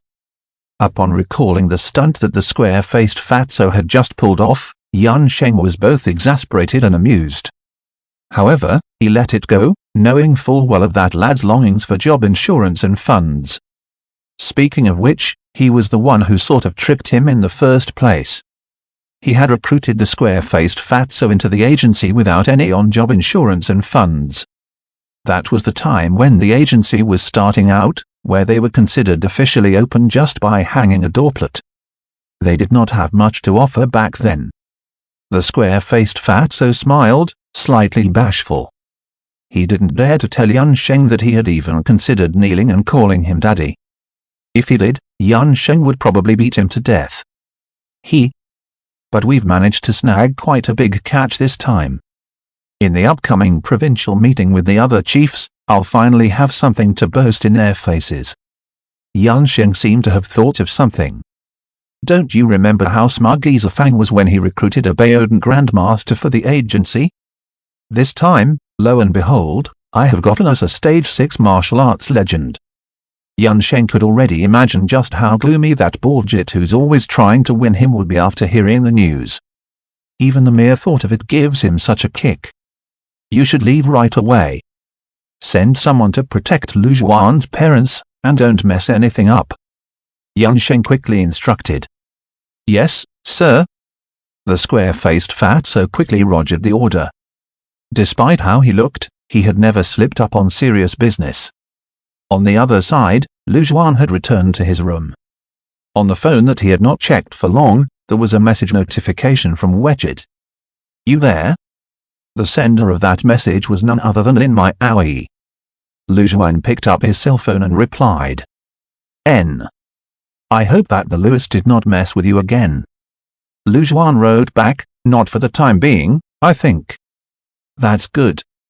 Lin Mai Aoi disappeared again after leaving that one message, in line with her usual cold and aloof demeanor. Thanks to Lin Miaoyi's reminder, Lu Zhuan quickly remembered another trouble aside from hellfire. After today, the matter of the Ling family could be put aside for the time being. After all, hellfire had suffered significant losses in this operation. Even if they tried to bring together an assassin organization of the same size, it would be difficult, to say the least. Besides, the Agency of Special Affairs was no chump as well. Also, the project would have been finalized in a couple more days. When the time came, the Japanese conglomerate would be likely to cease all activities as well. While Lu Zhuan could not say for sure if there would be any aftermath, from the looks of it, this should be the end of the entire affair. However, another problem had resurfaced in front of Lu Zhuan. It was Luo Kun, plus the Luo family behind that man. The existence of his family. That was one of the most significant reasons why Lu Zhuan decided to join the Agency of Special Affairs. If he had been alone, he could have taken on the world all by himself. Who else could stand up against him if he cared for hardly anyone in the world? That was how he used to live. In his past life, he was like a lone wolf. However, things had changed. Lu Zhuan now had a family that he needed to protect and worry about, and he could not tolerate anyone posing a threat of any kind to them. In that case, I might as well strike first. Lu Zhuan said icily. It seemed like Lin Miaoyi's threat against Luo Kun had worked for the moment and that Luo Kun had temporarily withdrawn his claws. However, from Lu Zhuan's understanding of that man, it would not be long before Luo Kun resumed to his old ways. Instead of waiting for him to pounce on him, it might be wiser to make the first strike. He who strikes first prevails, while he who strikes late fails. Lu Zhuan had not a drop of mercy to spare for the enemy who had torn his family apart in his past life. Lu Zhuan immediately changed into an all-black outfit and slipped on a black trench coat. With his slender figure, he looked like a dark knight of the night. After forbidding the servants to disturb him, he quickly scaled over the gates and left the Ling Manor. Even at the tower, many of the servants were still cleaning up the wreckage from the great battle. As for the bodies and remains, they were taken care of by the military. Lu Zhuan strode with his long, powerful-looking legs and covered distances like a gust of swift wind.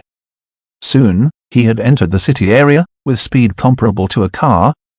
He even bought a black mask along the way. Now, from head to toe, he looked just like a dark knight. Lu Zhuan quickly stopped in front of a district of bungalows. Lu Zhuan was a little out of breath, but he quickly smoothened his breathing. Climbing over the wall, he made it in easily.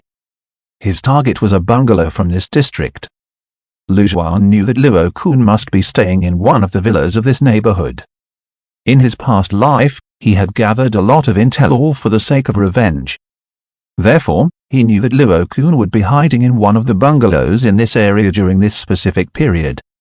Lu Zhuan was almost looking forward to Luo Kun's expression when he saw him later. When Lu Zhuan arrived near the detached bungalow that Luo Kun was staying at, as expected, he found some hidden guards littered along the perimeter.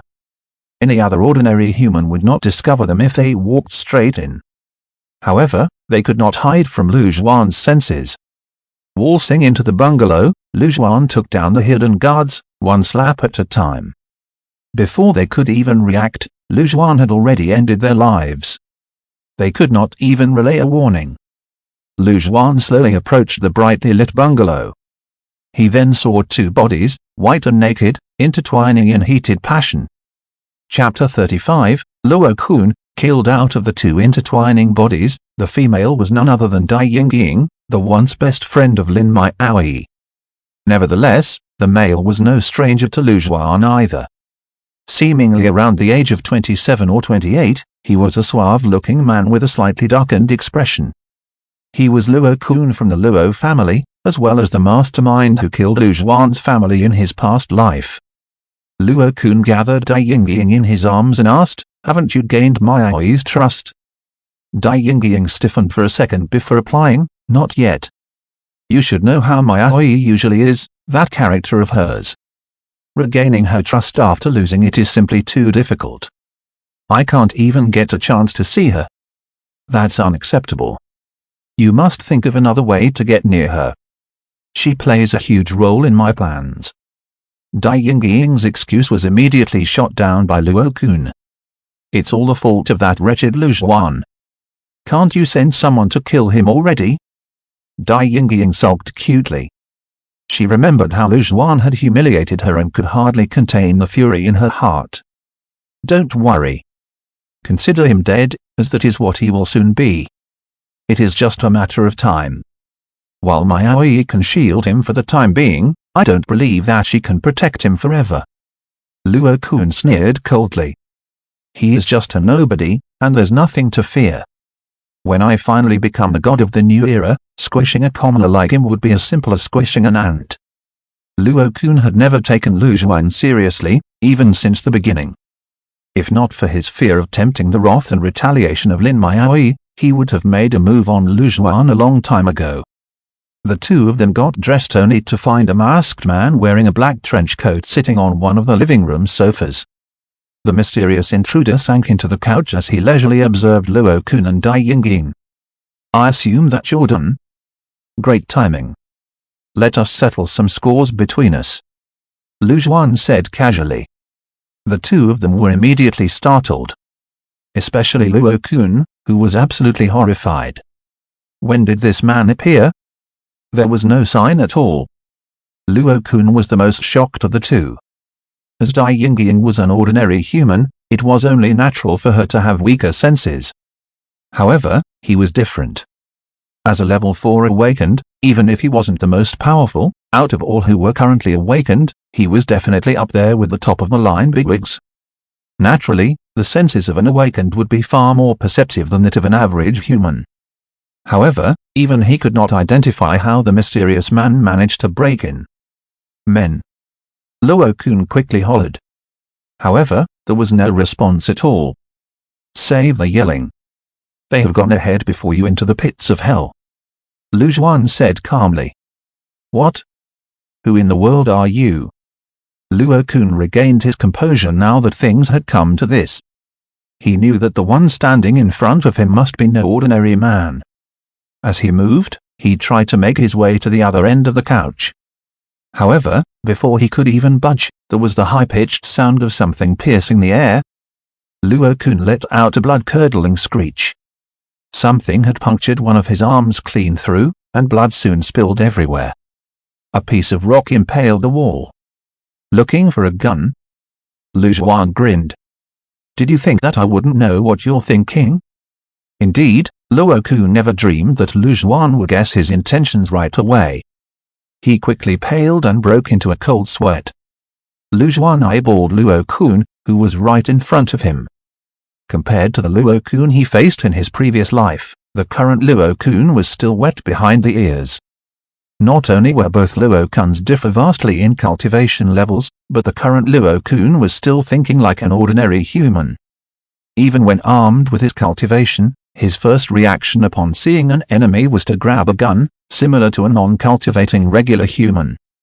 If it had been the Luo-kun of his past life, that Luo-kun would have pounced at him in the very first minute. Who are you exactly? Luo-kun howled, sounding like an injured wild beast. Dai Yingying, who was standing beside him, was scared out of her wits. After all, she was, in the end, a regular human. Weren't you guys just discussing how you would kill me? Did you guys forget all of that already? Lu Zhuan laughed out loud. You're Lu Zhuan? That's impossible. Before Luo-kun could say anything, Dai Yingying was the first to exclaim in disbelief. She could not believe that the man in front of her eyes was, in fact, Lu Zhuan. It was beyond her. At that moment, however, Luo-kun was the one who managed to calm down. In that case, was the man I've sent before but not Maoi, but you? Luo-kun had always suspected that Lin Maoi killed the man he sent and that it was a warning for him. That was why he was apprehensive and ceased creating trouble for Lu Zhuan.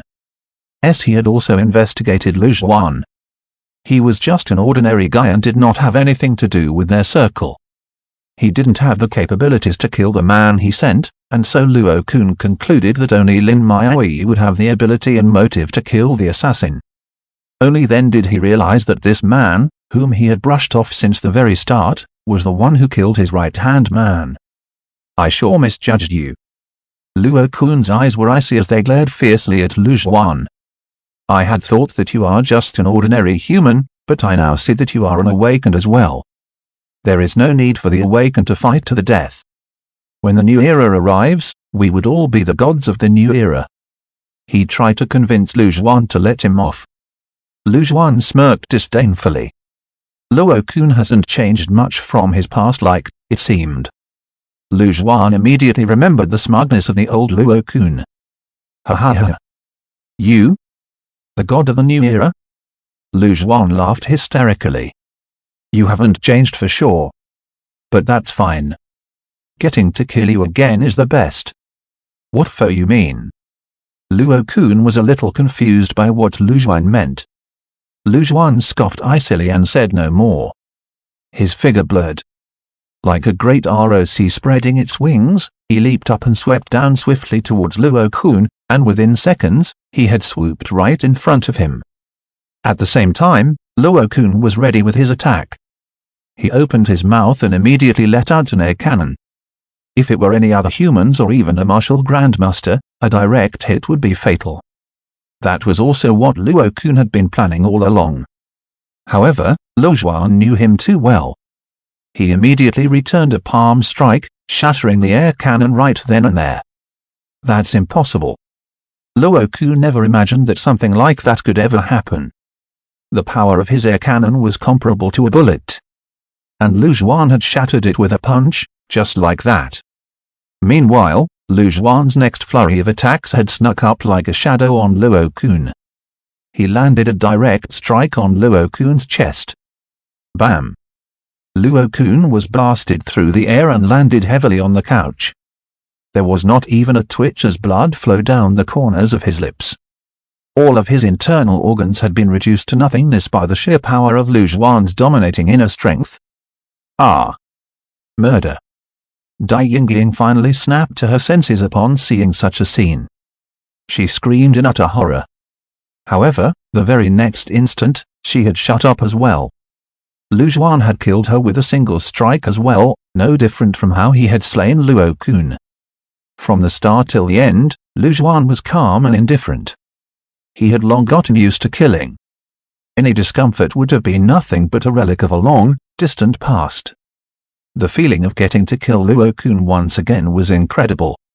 As for Dai Yingying, she was just an extra person to kill. From the moment she instigated, she had deserved death. Chapter 36, 1 month, and treatment. After he killed the two of them, Lu Zhuan scaled the walls and left the bungalow. Everything was handled in absolute silence, and he had avoided all of the cameras. No one would ever know who was the one who did the deed. As for the rage for the Lewis, whatever fury they felt after the news broke was none of Lu Zhuan's business. Moreover, the revenge he would be exacting on the Lewis had only just begun. Killing Luo Kun was simply him collecting a wee bit of interest. Another wordless night passed, and no one knew that Lu Zhuan had left the manor and returned. The next morning, a cheery Ling Wang came knocking on Lu Zhuan's door. "Mr. Lu, I received a call from the CEO of that conglomerate, saying that he would be withdrawing from the project bid. He has pulled out of the competition." Ling Wang was all smiles when he broke the news. "You received word that soon?" Lu Zhuan was a little surprised. "That's right. They should have gotten the news and feared that I would do unto them the same thing we did here." Nonetheless, Ling Wang still looked a tad indignant. The truth was that he had gotten ready a 1 billion bounty for the heads of prominent members of that conglomerate. Since they had torn apart all facades of cordiality and used unfair means, he had no qualms about returning the favor. 1 billion was enough to drive countless assassins insane. When the time came, Ling Wang would make them shed blood like water. As an army veteran, he had always refused to use unfair means, not because he couldn't, but because he was unwilling. "Are you going to let them off just like that, President Ling?" Lu Zhuan stretched as he asked hissingly. "Of course not. Not only do they have to pull out of the project, but they must also pay me a compensation of 10 billion. Ling Wang snapped. I didn't want to let them off that easily either. However, They have massive assets and waves of clanspeople, whereas there are only 3 in my family. I cannot afford to lose any one of them." Lu Zhuan immediately understood why Ling Wang ultimately decided not to pursue the matter. That Japanese conglomerate had stood for over a century, and their foundation was immense. If they had gone all out and placed a bounty on each other's heads, they could kiss goodbye to all future businesses and stay home all day. It would be more dangerous if they stayed home all the time. They would become middle-aged, balding otakus, downing Coca-Cola all day long. Therefore, no matter how angry he was, there was no choice but to let go of that matter. But of course, when given a chance, they would not let go of each other's throats if they crossed paths in the future. However, to avoid anything from taking a turn for the worse, we would like to invite you to stay for a while longer to keep watch, Mr. Lu. It will deter any ideas of them turning back and attack us again," Ling Wang said. After the battle, he finally understood the saying, "Pugilists flaunt the law with martial arts." In the past, he had never thought highly of those so-called warriors. No matter how much a master they were in martial arts, they would falter in front of a knife. So what if the martial arts that they were practicing was impressive? One could easily beat a martial artist to death with rods and sticks. A single gunshot was enough to take them down. Even a Baodan grandmaster, who used to exist only in legends, could be shot to death when pushed under a rain of bullets. Therefore, he never had any respect for the warriors. However, after what happened yesterday, where he witnessed Lu Zhuan's almost godly performance, he found out that the world seemed to have turned upside down. Also, he had heard of the news that the entire world seemed to be in the process of some form of evolution. Powerful beings like these did not mark the end, instead, the numbers would only increase as time passed. It made him realize that maybe the world was about to change drastically. No problem. Lu Zhuan accepted Ling Wang's request. Everyone let out a collective sigh of relief after Ling Wang made peace with the Japanese conglomerate. While these few days had been short, everything that happened kept the Lings in a state of anxiety. A circumflexo gravy diaresis. It was in such an environment that a month quickly passed. Within that month, Lu Zhuan personally held the fort in the Ling Manor to prevent any assassins from Hellfire from returning. They had not seen any killers from Hellfire after that day, though. It was as if the other party had accepted the loss. And so, Lu Zhuan made use of this rare opportunity to fortify his cultivation as a level 6 martial arts legend. He took some time to consume the remainder of the 300-year-old king of ginseng. Gradually, he managed to turn it into his cultivation. After all, while spirit ki has slowly begun to awaken, they were but small trickles when compared to the abundance of spiritual energy in Huakshe, the future sacred ground of cultivation. Lower-level cultivators might benefit from this and attain significant breakthroughs, but for a martial arts legend like Lu Zhuan, it was still far from enough. He must wait for the next wave of spiritual revival. To him, that would be an environment more conducive to his cultivation. Therefore, all of the treasured herbs he could get at this stage were of utmost importance. Within a short month, building upon the foundation he already had, he actually managed to double his cultivation. Such advancement speed was unheard of. It revealed the prowess of the Taixu origin power in all its glory, and one could only marvel at just how powerful it was.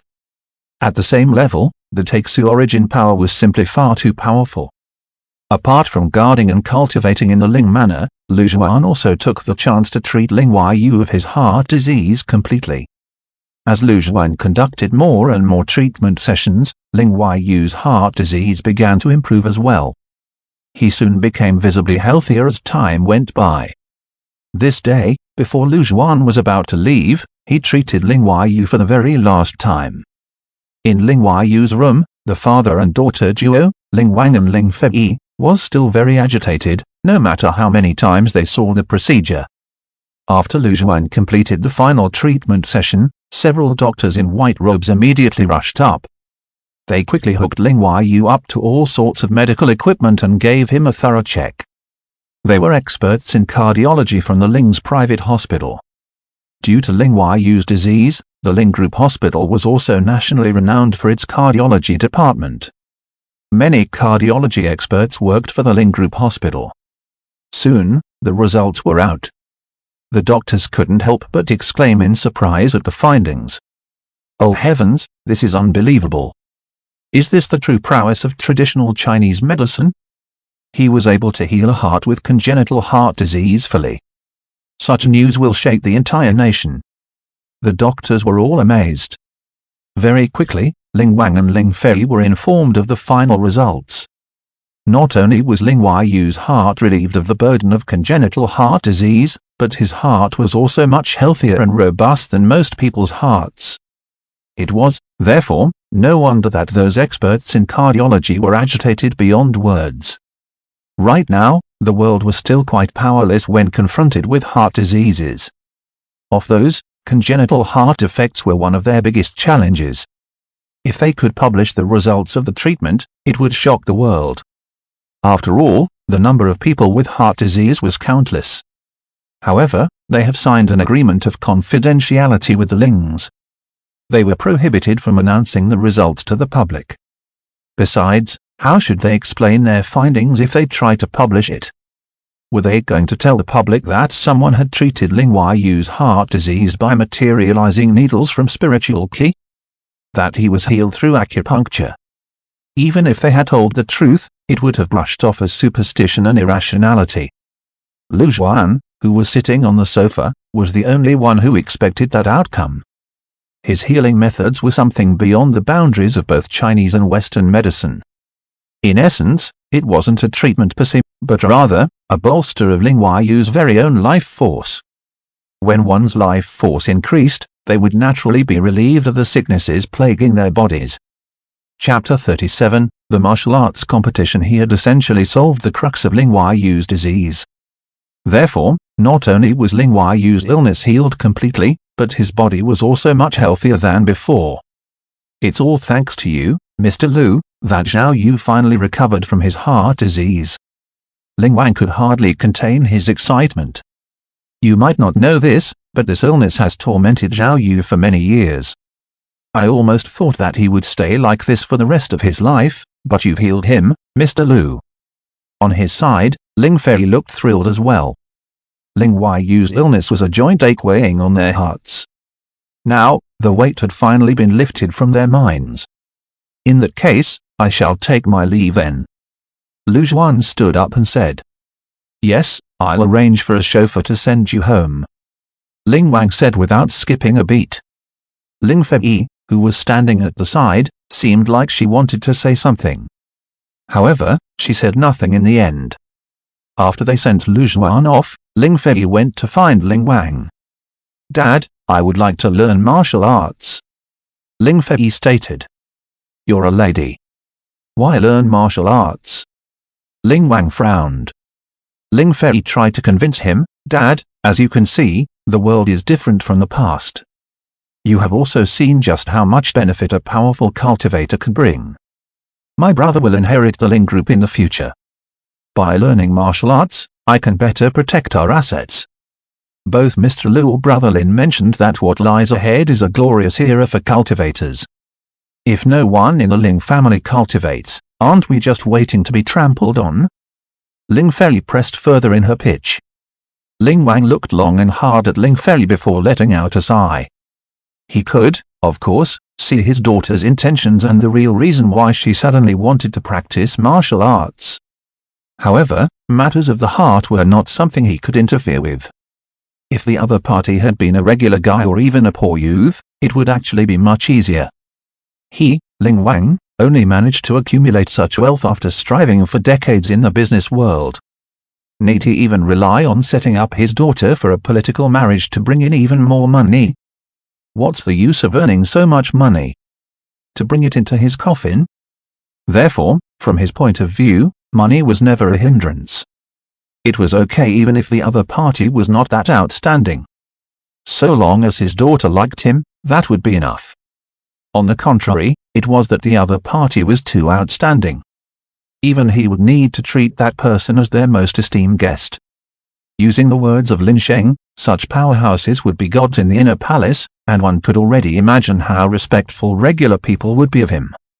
To such a man, money and power would be delivered to him on a silver platter if that was what he truly wanted. To such persons, their wealth would be utterly meaningless. It is like a tiger trying to eat a porcupine with no avail. There was simply nothing that could be done. However, putting himself in his daughter's shoes, he understood that his daughter was now a grown woman. She had always been picky about people and had always ignored most ordinary folk. It was rare that she actually set her eyes on someone, and so, he was hesitant to stop her. Since you're keen to learn, you should learn from the best. There is one place I can send you to train in cultivation. Ling Wang bit his inner cheeks and gave his consent. He thought of that place. He had gone through a lot to cut himself clean from that place, but for the sake of his daughter, he must now return. That's great. Ling Fei was elated, and her long ponytail swayed behind her in the same cheer. Xingqianbei residence. Even though Lu Zhuan had not returned for days, the place was as clean as ever. With the spiritual formation laid by Lu Zhuan in place, dust couldn't gather and settle. However, before Lu Zhuan could settle down, a phone call broke the peaceful quiet. Hello? Son? Where are you? The phone relayed the voice of his mother Empress, Lu Wanrong, from the other side of the line. I'm at home. Lu Zhuan replied. Good. You being home is good. Lu Wanrong quickly said. Lu Zhuan frowned at once as his chest tightened. For some reason, he felt that his mother's words were loaded. There's the thing. Do you remember your dad's colleague, Uncle Lu? He has a daughter now on her graduation trip. She's coming to Fu City. Wouldn't it be too dangerous for a young foreign missy like her to roam the streets? And so your dad and I were thinking, why don't you should be her guide for a few days and show her around? Lu Wanrong smiled. Lu Zhuan almost vomited blood. Did his mom take him as a fool? She was going all out to force him into blind dates. How? She outdid herself this time with such a refreshing excuse. Mom, just how worried are you about me not getting a wife? Lu Zhuan couldn't resist the urge to ask. Listen to yourself. I'm just creating chances for you. I brought you up with blood, tears, and sweat, and now that you're all grown up, you're finding me annoying, aren't you? Lu Wanrong wailed over the phone. Okay. Lu Zhuan's head was throbbing now. I'll go, all right. That's more like it. Lu Wanrong was pleased. It's all because of you youngsters nowadays who hate blind dates and prefer to seek out love based on your feelings. I'm basically creating more chances for you. Your Uncle Lu's daughter is their campus beauty. She has tens of thousands of fans on TikTok, all right? You sure are trendy, Mom. Lu Zhuan gave up on refuting. Back then, he also used to be addicted to those short videos, but now, he could not even remember how many years had passed since then. He no longer felt anything towards that kind of stuff. At Fu City's southern train station, two girls around 20 kept looking around as they waited at the main entrance. The girl with a slightly rounder face got a little impatient. Linga, why isn't the guy your father mentioned here yet? Is that man even reliable? The young girl pouted and seemed a little annoyed. He should be coming, I think. The other girl looked to be at most 20 years old. Her makeup was exquisite, and her skin was snowy white. She dressed fashionably and carried a small backpack, brimming with youthfulness. Your dad couldn't have been more obvious. This is a blind date, isn't it? I wonder what his background was. Is he rich or handsome? Asked the slightly round-faced girl. It doesn't matter. I don't plan to go on a blind date with him, and so his looks and wealth are of no concern to me. The young girl called Linga looked pretty laid back. You have a point. Well, I guess it'll be alright if he knows to act appropriately. If he doesn't, we'll make him make a fool of himself in public, so that he will leave on his own. The slightly round-faced girl added. But where are we going next? What about the Sand Square 7th Alley? Let's go there later.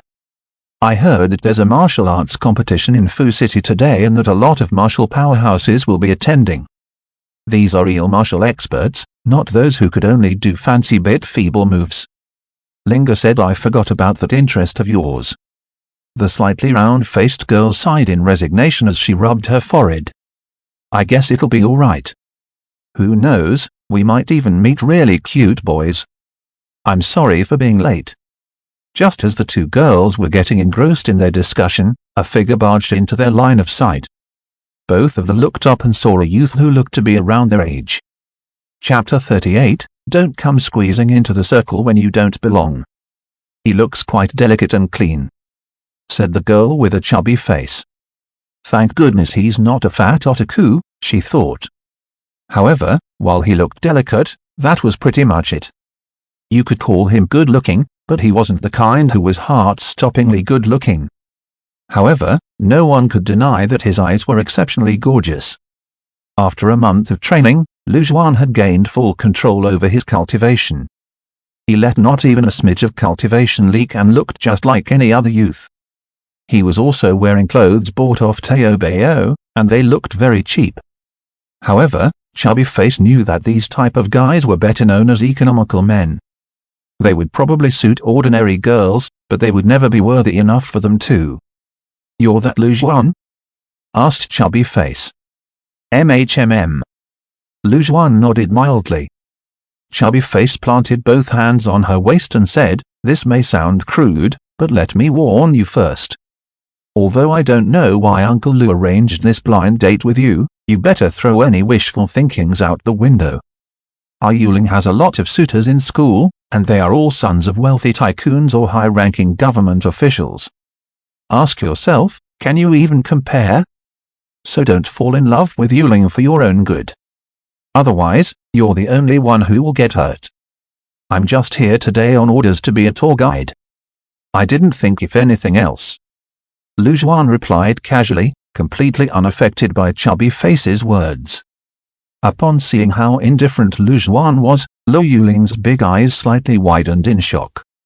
She, of all, knew just how sharp-tongued her best friend could be, and those hurtful words had chased away many of her suitors. Guys with some esteem would almost always turn and leave right away. Even girls found them overboard when they heard them. However, she was also uninterested in mixing with the commoners. While it may be cruel, that was the reality. Don't try to squeeze into the circle when you don't belong. Looking at Lu Juan, he didn't seem the type without self-esteem, nor did he look like someone feigning that he was all right. One could clearly see that he indeed paid no mind to her best friend's words. In fact, she even thought that she felt a faint air of transcendence around him. A guy like him is a little special, she thought. Chubby Face was a little taken aback as well. This was the first time that she met someone who was utterly unmoved by her words. However, that was for the better, it would save them the trouble of potential pestering. The other party knows his place. Not too bad, she thought. Are you done? If that's all, tell me where you'd like to go today. Lu Juan inquired calmly.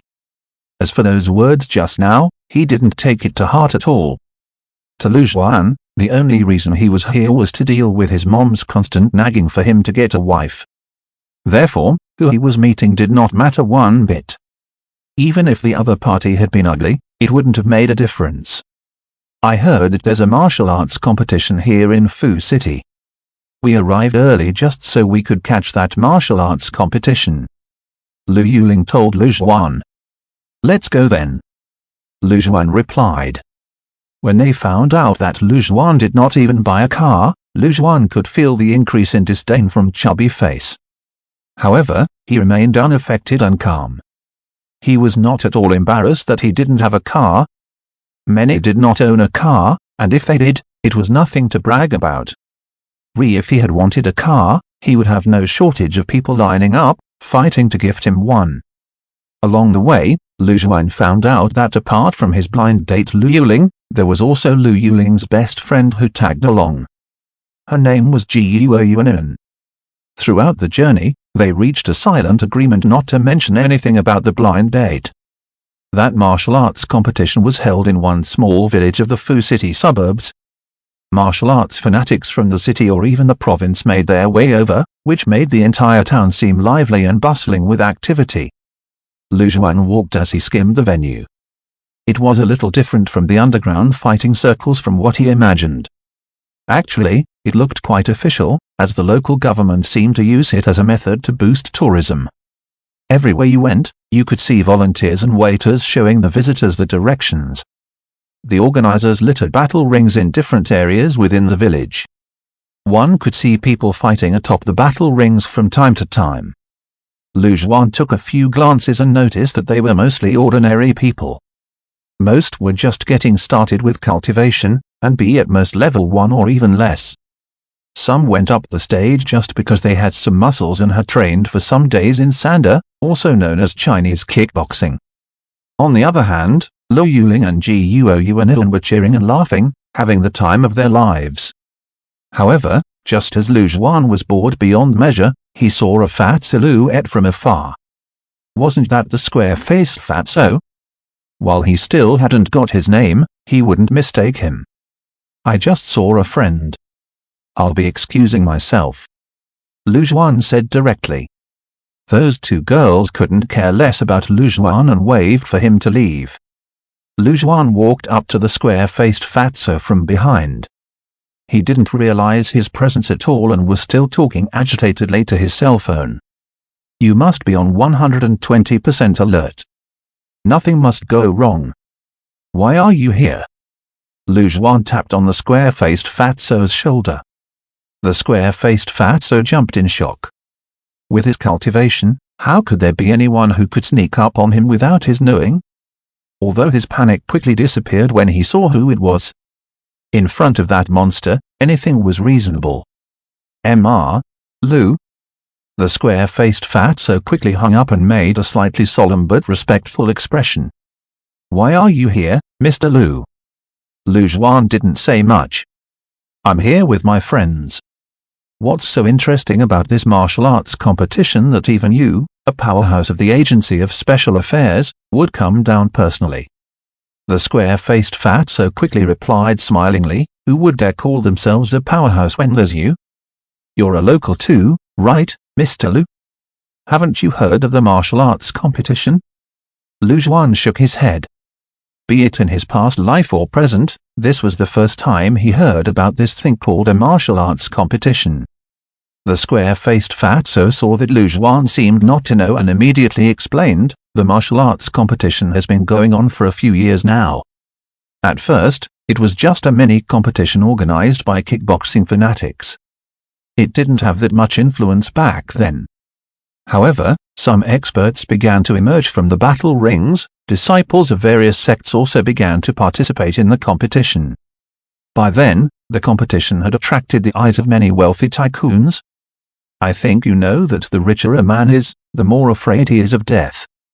Those wealthy tycoons often visit the competition to choose their bodyguards.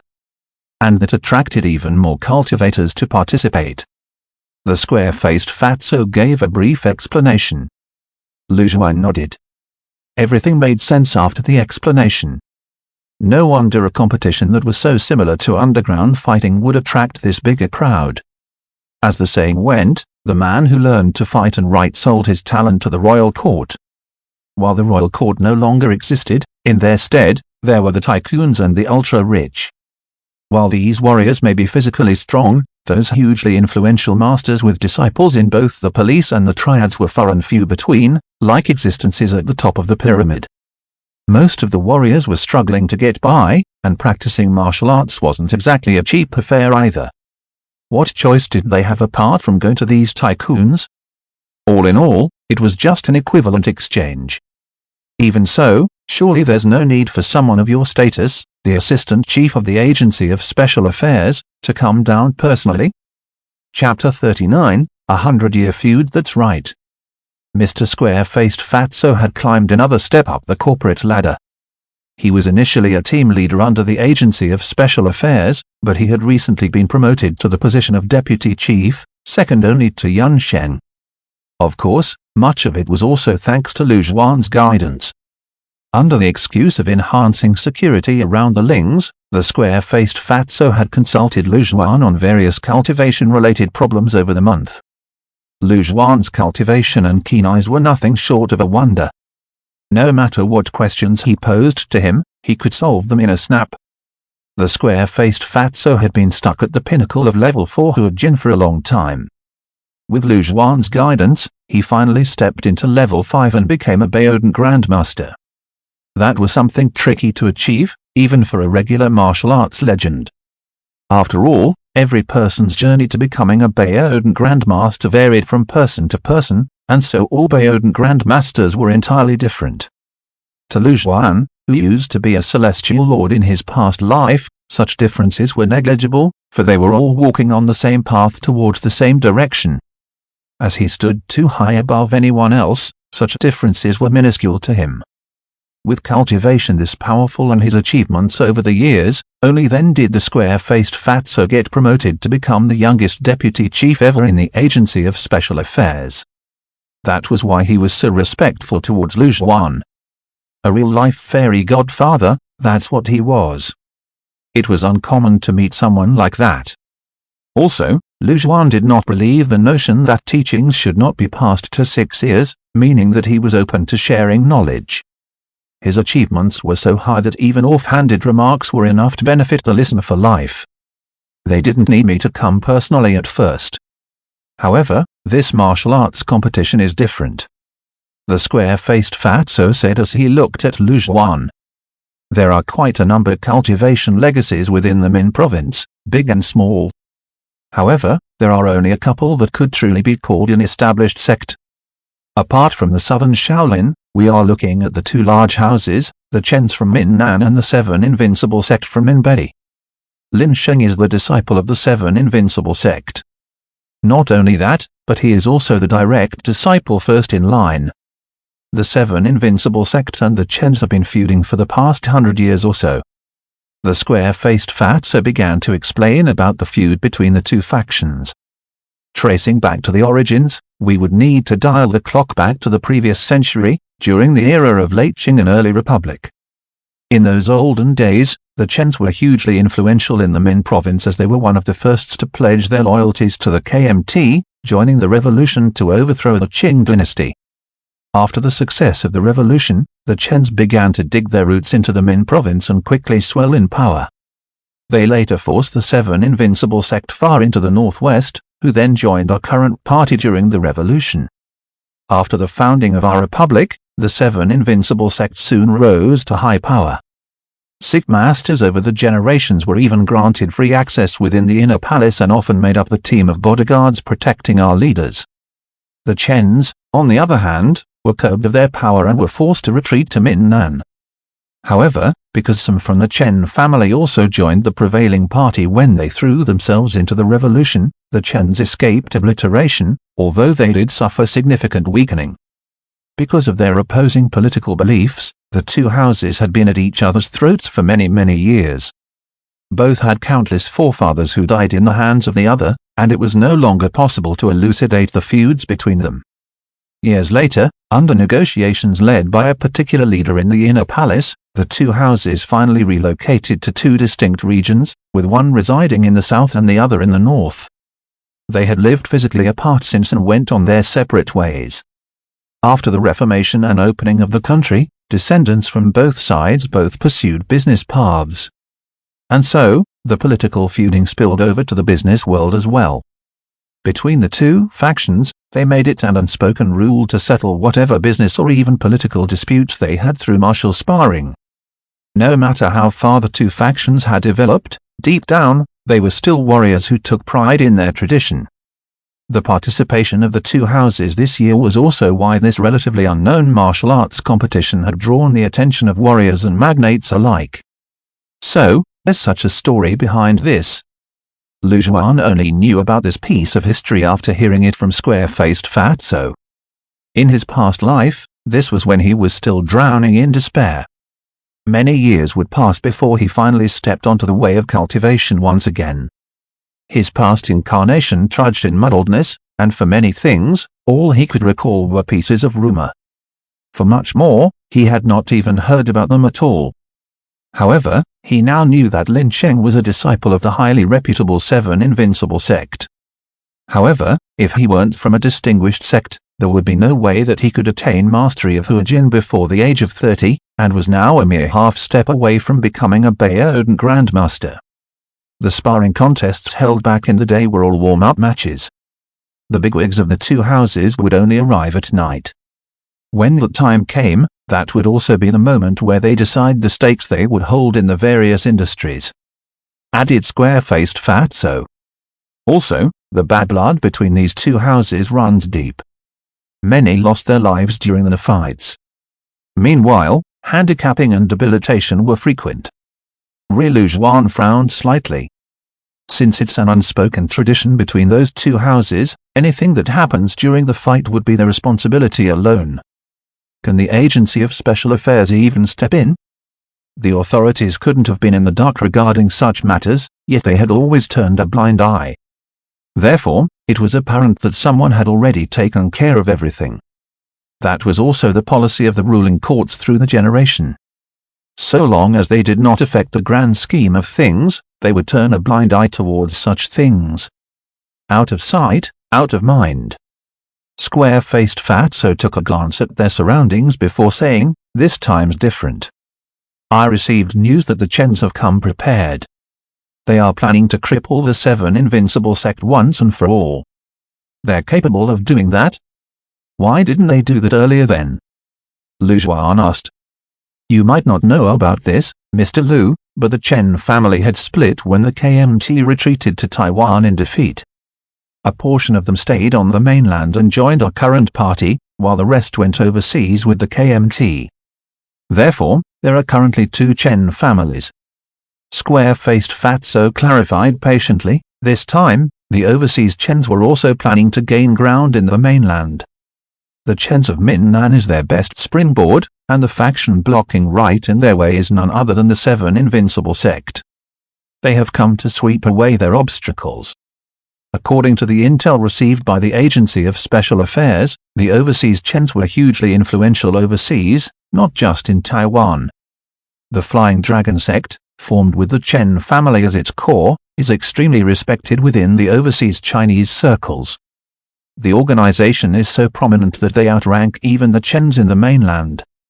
Square-faced Fatso finally concluded, the overseas Chens are most probably planning to wipe out the Seven Invincible sect with the power of the Flying Dragon sect. Frankly speaking, this has little to do with the Agency of Special Affairs. However, one of the vice-sect masters of the Flying Dragon sect was a defected chief of the Agency of Special Forces. He used to wield extreme amounts of power within the agency, but for reasons unknown, he defected overseas. Over the years, we have tried to chase him down, but to no avail. Lu Zhuan immediately understood. No existing powers could ever tolerate traitors often considered to be far worse than the enemy. No wonder the Agency of Special Affairs would go to such lengths. Will the traitor show up in person? Lu Zhuan asked. Probably not. He knows that within the country, we have laid nets above and snares beneath to catch him. It was challenging to catch him when he's overseas, as we were often tied up by restrictions. However, if he dares step foot into the country, the big boss of the State Bureau will come down personally. He would have no chance to escape. Square-faced Fatso declared. When mentioning the big boss, one could see slight admiration from his face. Chapter 40, The Arrival of a Formidable Enemy. That person was the big boss of the entire Agency of Special Affairs, and the sea-stabilizing holy cudgel nailing the demons within and outside the country firmly in place. I was put in charge as our chief is on a business trip overseas. I was feeling so anxious, but now that I see you here, Mr. Lu, I feel more at peace. Square-faced Fatso couldn't help but heave a sigh of relief when he saw Lu Zhuan. No matter who the Flying Dragon sect sent into the mainland this time, with Lu Zhuan around, all problems were as good as solved. Why exactly did your chief send you guys here? Lu Zhuan asked. Square-faced Fatso quickly answered, we must not let these overseas powers wreak havoc as they please in Huaxia. Lu Zhuan nodded. Got it. Lu Zhuan said as he waved his hand, I need to go back to my friends. I'll contact you at a later time. After bidding square-faced Fatso goodbye, Lu Zhuan returned to Lu Yuling and Ji Yuoyuanin. Beside them stood a tall and well-built man, looking to be in his 20s. The three of them chatted away passionately. A third of the entire village's assets belong to our sect. I guess you could call us one of the major stakeholders of the village, said that man in all smiles. I didn't expect your sect to be this awesome, senior. Guan replied with a slight exaggeration. Her gaze towards the man was tinged with a little bit of spiciness. While the matches in the morning may look exciting, the real show only starts at night. But not many know about it. Since you juniors are here, why don't you wait for a bit more? I'll show you around, and I promise not to bore you, the man offered while wearing an expression of mild smugness.